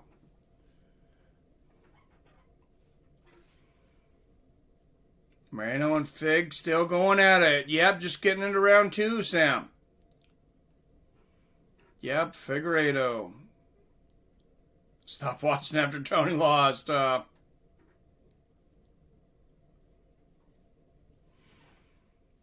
reminds me of Mighty Mouse. All right, here we go. Coming round 2.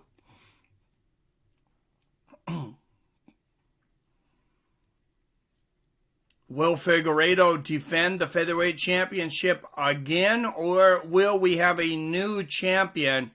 Will Mexico have a new champion in Brandon Moreno? Oh, big right hand from Moreno to start the second round. And there's a right hook from Brandon. And with those big weight cuts that Deiveson Figueredo makes as the fight goes on, especially into the championship rounds, if it makes it, oh, spin kick to the body. That might have hurt Moreno. That was hard. Oh, and a big combination of the body from Moreno. And a good jab from Brandon. Low leg kick from Figueredo. Another leg kick there from Deiveson. And a jab from Moreno. This is very close to an even fight. Low leg kick from Figueredo. Right hook over the top from Moreno.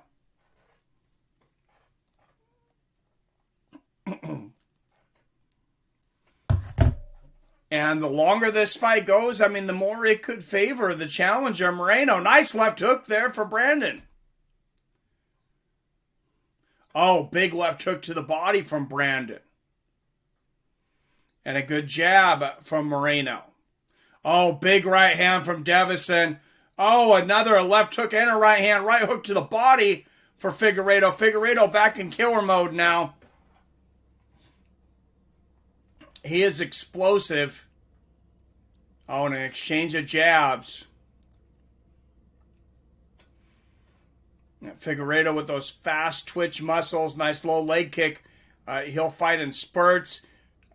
Throws harder shots, but Moreno, he might be more in it for the long haul.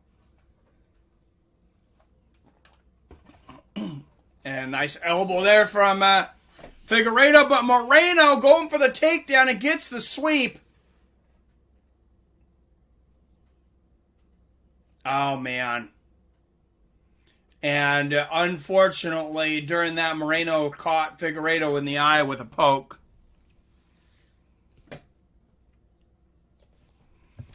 And that's going to kill the fight clock. Sam says, I have Moreno by sub or decision. Stop watching after Tony lost. I have no idea what's going on. It's just the second round, man. So Figueredo won the first round. The second round, about halfway through here, Moreno is starting to find his groove.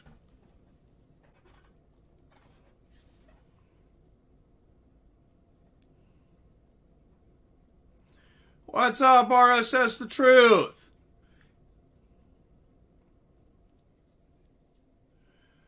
Good to see you, sir. And Brandon Moreno on back. Oh, right uppercut and left hook, and they exchange powerful shots. Both guys landing bombs. Oh, a big left and a right hook for Deiveson Figueredo. Both guys landing hooks. Both guys swinging for the fences right now. Jab for Moreno. And Figueredo, oh, nice left there for Figueredo. Deiveson would love to stand here and trade punches all day. Low leg kick for Figueredo. Straight right lands for Moreno. Oh, big left hook there from Figueredo.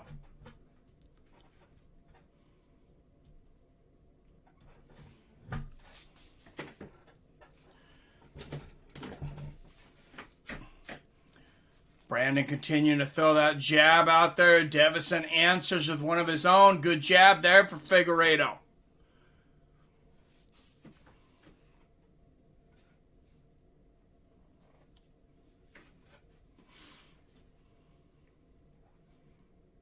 Oh, big left there for Figueredo. And a big right hand over the top for Brandon Moreno. And remember, he's got the takedown in this. There's the right hand for Figueredo. What a round.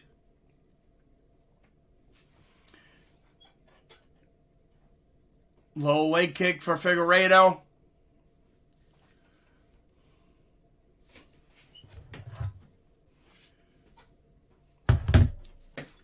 Oh, big left hand from Moreno, and that snapped Figueredo's head back. Is Figueredo ready to go the distance tonight? Is he ready for a war? Nice left hand there from Moreno. 42, 41, 40 seconds left in the second round. Oh, big combination from Figueredo and a big right hand. Oh, another right hook upstairs from Figueredo and one to the body. Moreno gets the takedown, though. Big takedown from Moreno, and this is going to be a close round because that's the second takedown of the round from Moreno, and he lands a body kick as Figueredo gets up. Big right hook from Figueredo. What a war. Left hand from Deiveson. And a three-punch combination from Moreno. Jumping left hook from Figueredo, but Moreno lands a left bomb. And a left hook lands at the belt for Figueredo, and we got a frickin' war here, guys. And I got to take the quickest restroom break ever.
All right, guys, round 3.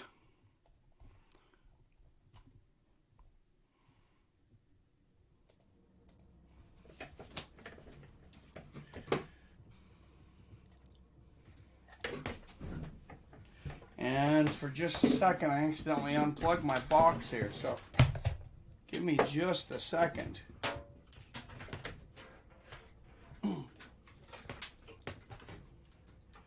Damn it, I was in such a hurry to get in.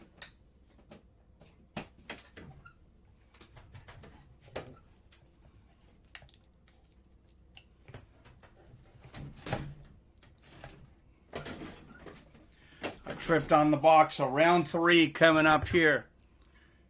Any second. What's up? Sam 302. Moreno eats his Mexican breakfast burritos. Obviously gives you 10% more balls.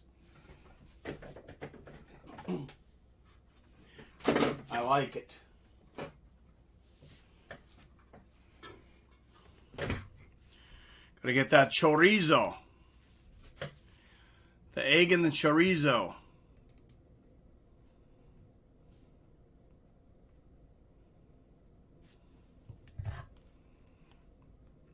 Alright, loading up here. Figgy is pacing himself. Chris Jackson, he started to.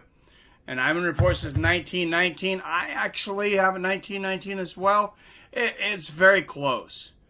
because those takedowns from Moreno, how legitimate are they? Because Figueredo popped up right away. But the boxing of Moreno was right on par, very close. So I'd say the takedowns,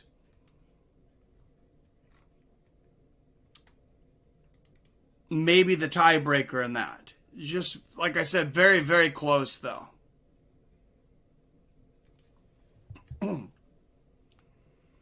Damn, it's 1 a.m. So it's the truth. All right, guys. 3 minutes left in the third, and a spinning back kick to the body there from Deiveson Figueredo. And I'll count you guys down if you're looking to stay up 249, 248, 247, 46, 45 left here in the third. Spinning head kick from Moreno, left hook from Figueredo. Oh, straight right and a left hook here from Moreno. Combination from Brandon Moreno. Straight right and a left hook again. Oh, big right. They exchange right hands. 219, 218, 17, 16, 215. Good jab from Figueredo. Left hook from Deiveson. What a damn fight right now. Left hand for Figueredo. And guys, the featherweight division has got a lot of life left in it right now. Not so long ago, they were talking about getting rid of it. A left hook from Moreno.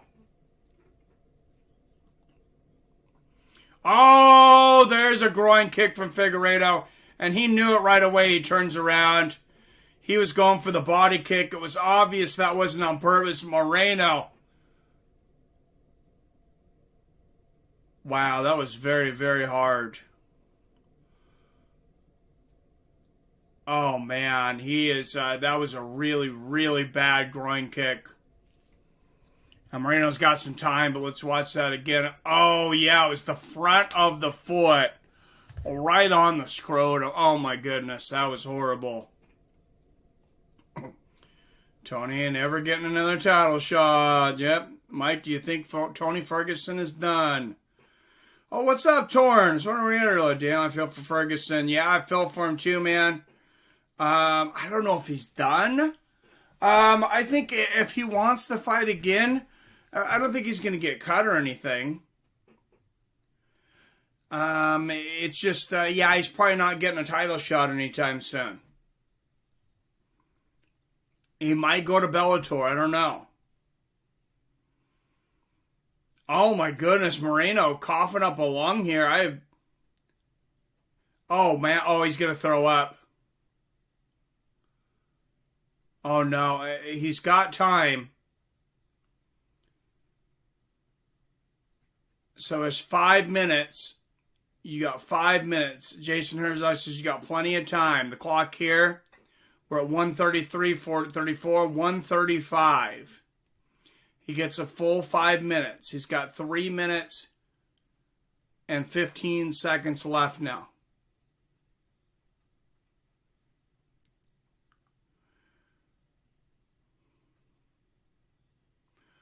Wow.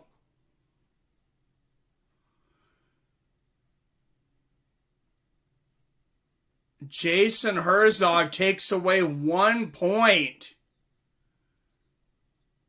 for the first low blow, and a big right hand from Moreno right after the low blow, and a body kick there from Figueredo, and Figueredo going for the head kick now. He's not messing around now. He says, I'm going to fucking finish this thing.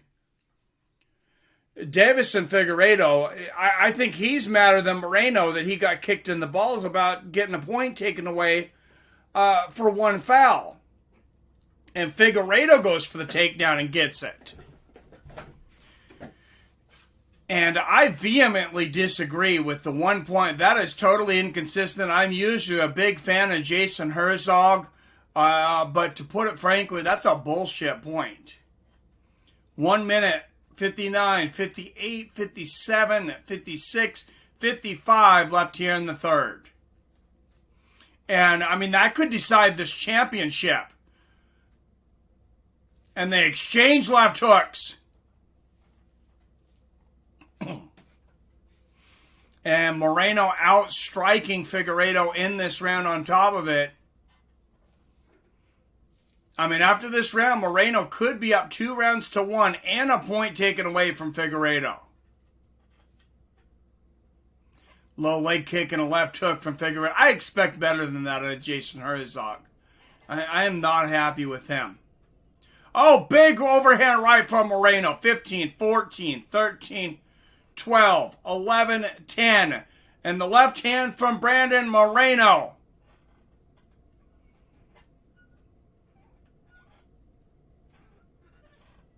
Good defense there at the end of Moreno, but that point.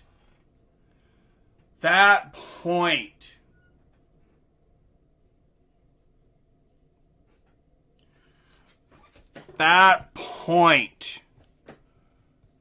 Wow.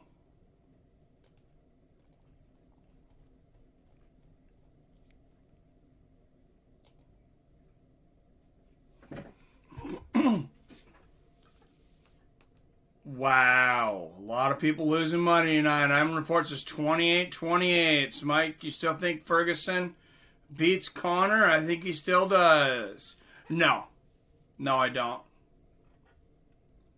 Not right now. No, I think Connor's just gonna...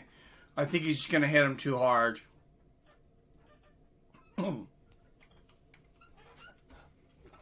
What's up, Smooth Sniper?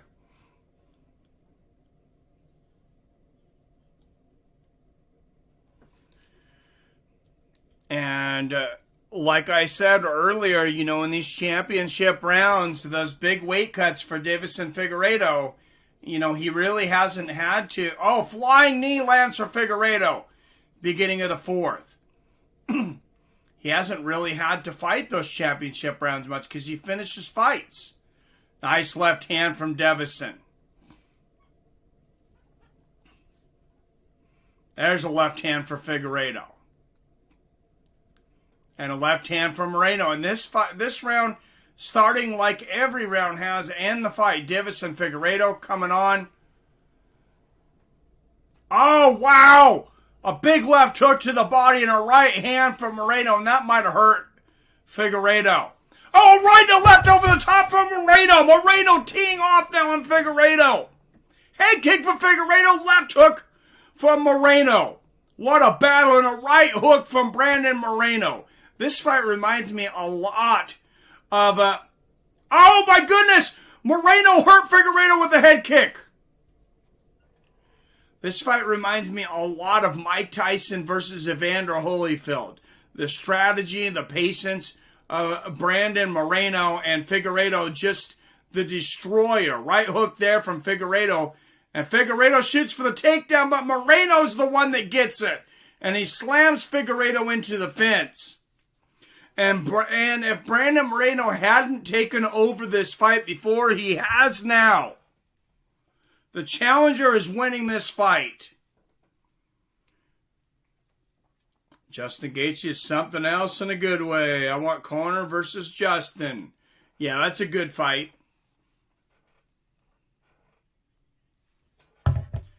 I like that fight, and this is the championship rounds. And if Moreno wins this round, Figueredo almost certainly would need a finish.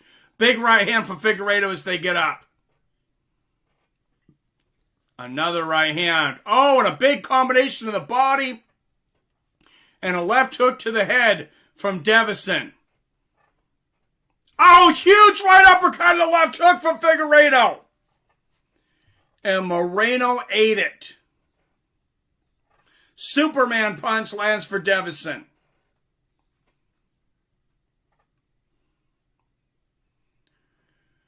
Figueredo misses the elbow, the head move. Oh my goodness, a combination hooks and uppercuts from Moreno and a right hand from Figueredo. What a war! If we're looking for a fight of the year, Wiley Zhang and Joanna Jędrzejczyk, they might be out. This is your fight of the year, son of a bitch. Wow, in an exchange of left hands, both fighters are hurt right now. And a left hand from Deiveson Figueredo. Big right hand from Figueredo and a right hand from Moreno. Another right hand from Brandon. This is just a toe-to-toe war. And a left hand from Moreno, left hand for Figueredo. Another left for Deiveson, and good head movement from Deiveson. Oh, but that counter left landed for Moreno. And another hard round right now to score. And they exchange jabs again. And Deiveson Figueredo may be fading here. Oh, big right hand there for Figueredo, though. And a right hand to the body and a right hand upstairs. And now Moreno's hurt, but Moreno gets the takedown. That is a huge takedown. Moreno slams the champion. And Moreno in half guard, and this fight has more ups and downs than a roller coaster.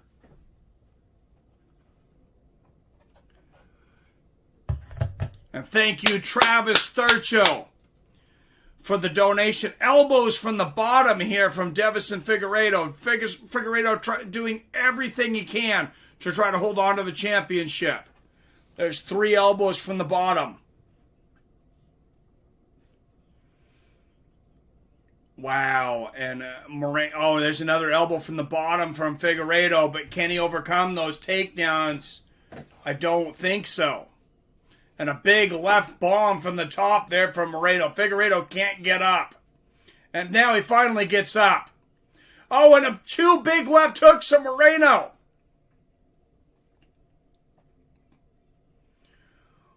What a fight.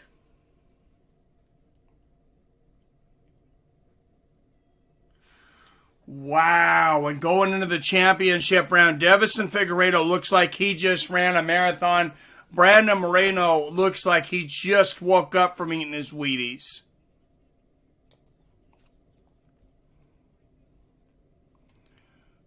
Wow. I mean, I don't know that we've really seen like something that I think of as a classic fight like this in quite some time. And Travis Thurcho with the super chat in between rounds. Thank you, Travis.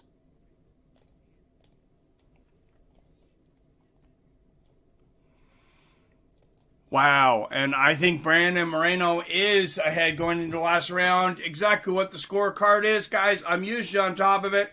I have no freaking clue. Ivan Report says Moreno 38-37, significant strikes. So close every round. I mean, so many of these rounds are almost a toss-up.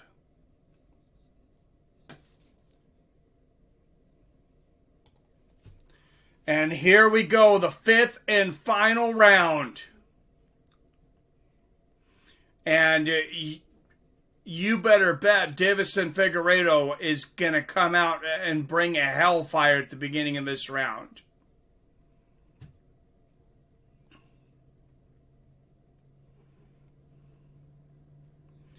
And Alan Juban says, new best fight of the year. Wow, and I might have to watch Joanna and Wiley in this again back-to-back to make a decision. This has been so great so far. Oh, nice body kick there from Moreno. Another body kick.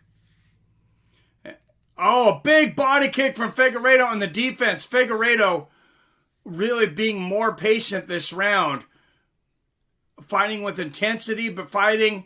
I think he's fighting for the first time with the realization that he might have to win a decision.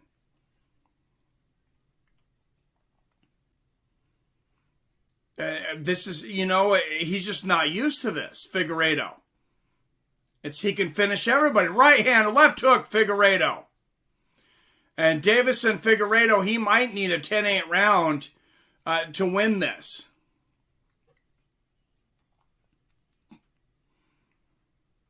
God, what a war. Oh, big left hook there from Deiveson Figueredo. And how big is that point taken away for that low blow now?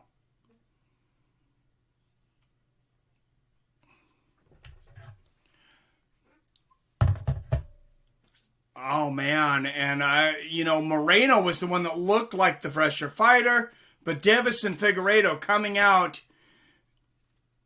and dominating the championship round here so far, 2 minutes in.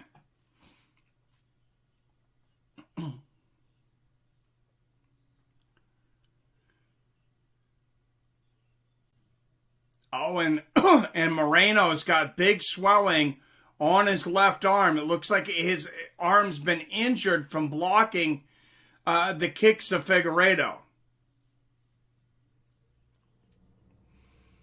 He might have a broken arm. That might be the second broken arm tonight. And a big left hook there from Deiveson. And that busted Moreno's jaw open as well. How tough is Brandon Moreno, though?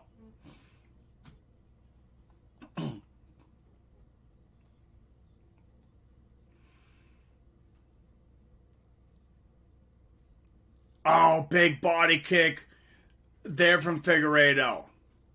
Oh, and a big left hand from Moreno. Oh, big right hand from Deiveson.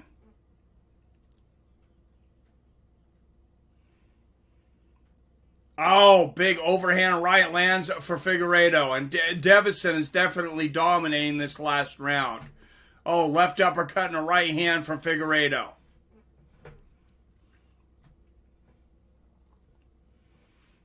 And remember, Figueredo has started winning almost every round. Moreno has ended most rounds. Moreno falls off balance here, though. And, big low leg kick there for Figueredo. And it might be midnight for Brandon Moreno. Oh, big left hook for Deiveson. And it looks like the glass slipper may have left for Brandon Moreno, isn't it? And he lands a big left hook, though. And there's the jab for Moreno. Throwing that left hook, that left arm, even though it's injured and maybe broken.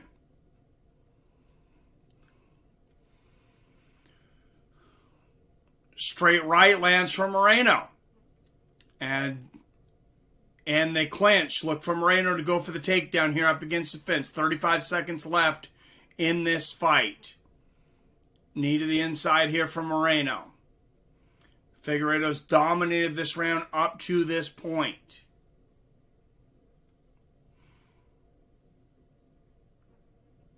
And we could have a draw here, guys.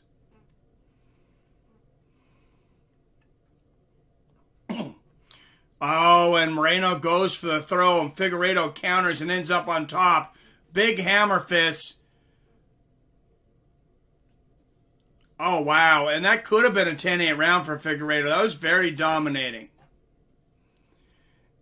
And they hug it out. That is good to see afterwards. What a fight. Man, whoever wins that one, I would love to see it again. I think it's the last time we'll see Figueredo at flyweight, but awaiting the decision. Live and Let Learn says draw. Trev says draw. I think it will be a draw. I think it's 3 rounds to 2. Figueredo, and then with the point taken away, makes it a draw, and Figueredo should keep his championship. But you never know what the judges are going to do.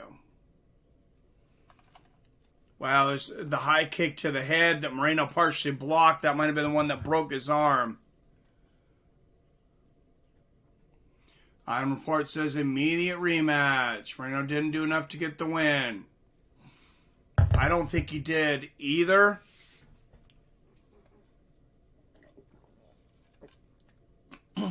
Wow, and you look at the replays, the elbows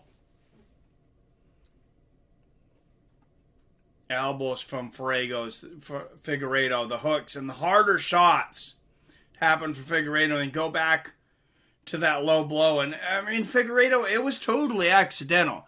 You could tell he was pissed at himself as soon as the low blow landed. And I still can't believe Jason Herzog took a point away. American judges never favor the Brazilian. They favor the Mexican over the Brazilian and the American over the Mexican, says Sam. Dana said best fight in division. And they're taking a second to tabulate these scorecards. Wow, and guys, I am dying with anticipation for this decision, like I haven't been for a decision in quite some time. And Dana White just said that was the greatest fight in featherweight history, and that's including Henry Cejudo versus Demetrius Johnson. And I completely agree.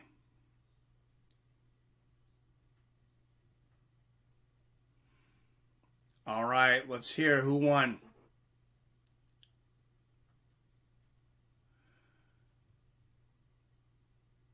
$47-46 Figueredo. 47-47. And 47-47, it is a majority draw and still champion Deiveson Figueredo.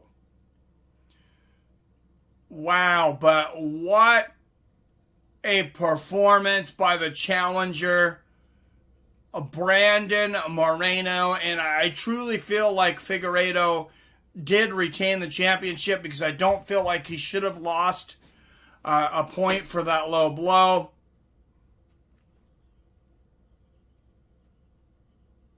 Brandon wins. Moreno for the win, says Matt. Nope. Everyone loses money, says Snooze Sniper.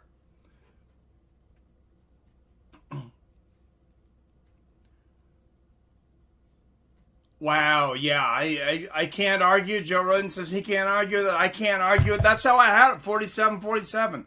3 rounds to 2, Deiveson Figueredo. And then with the point taken away, that's what happens.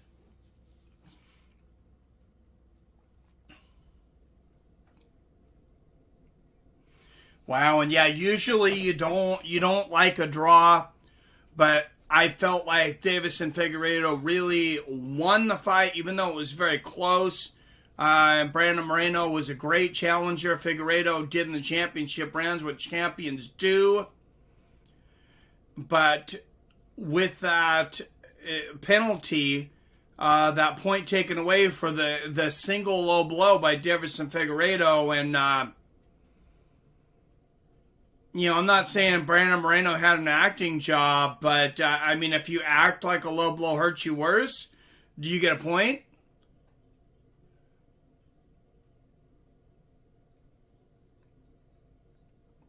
And Joe Rogan just asked Brandon Moreno if he thought his left arm was broken. He said no. It's hard to know. Having some beers for the UFC. Well, thank you, Smooth Sniper.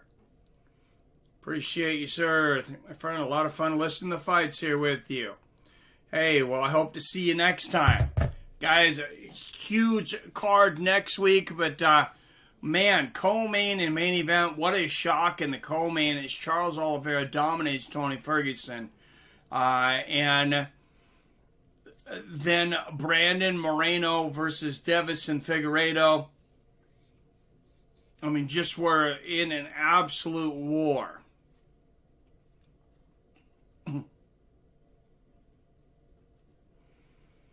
And Rogan just asked Brandon Moreno, says, did you think you did enough to win the decision? And he said, no, I knew it was very, very close.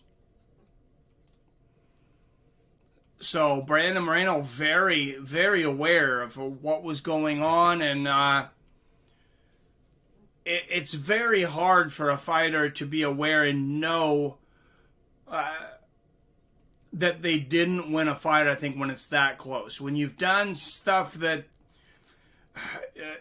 when you've been that successful, had that much success in a fight, generally both fighters think they won. Great end of the year card. Yes, great last pay-per-view of the year. Cody gets Figgy out there. Oh yeah, Cody Garbrandt was supposed to be fighting Figgy next. I don't think Deiveson fights at 125 again.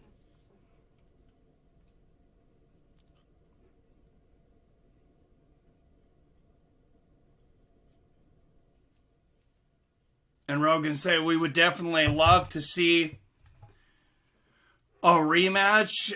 I just don't know that Figueredo's going to want to make flyweight again. I think he's going to go up to bantamweight. But Joe Rogan says he agrees with Dana. Best fight in flyweight history. I am in total agreement. And one of the best fights of the year. One of the best, definitely one of the best 10 fights that I've seen in mixed martial arts history. Definitely in championship history. Just an amazing fight.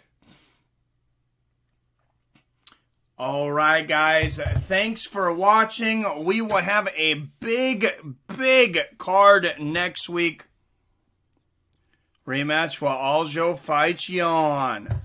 Let's just bring that up just real quick because I'm hoping everybody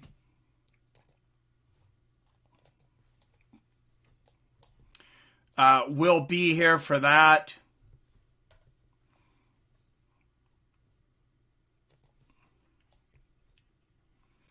Of course, a big main event next week.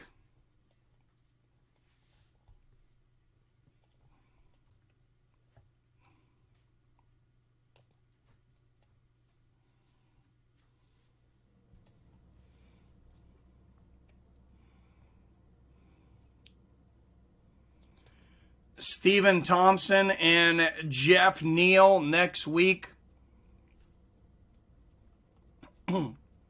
Let's look at that card, guys, because this is one of the most loaded cards of the year, and it's free on ESPN Plus.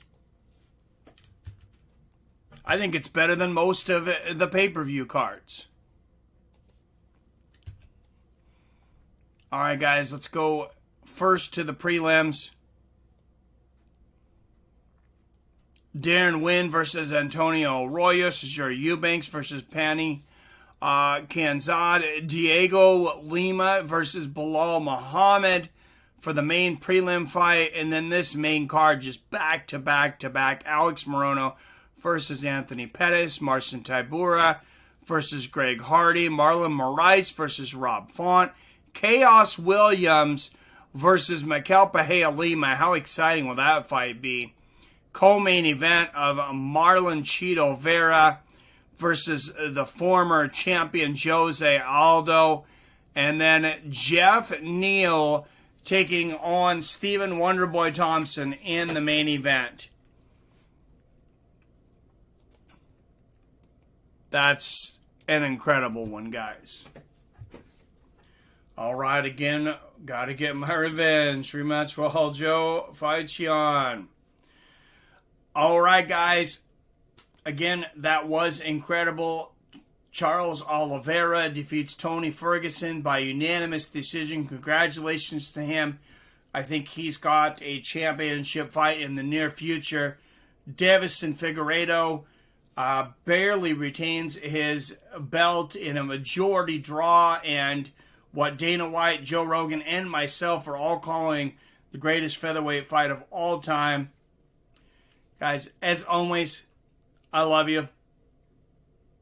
I respect you. And I'll see your fine asses later.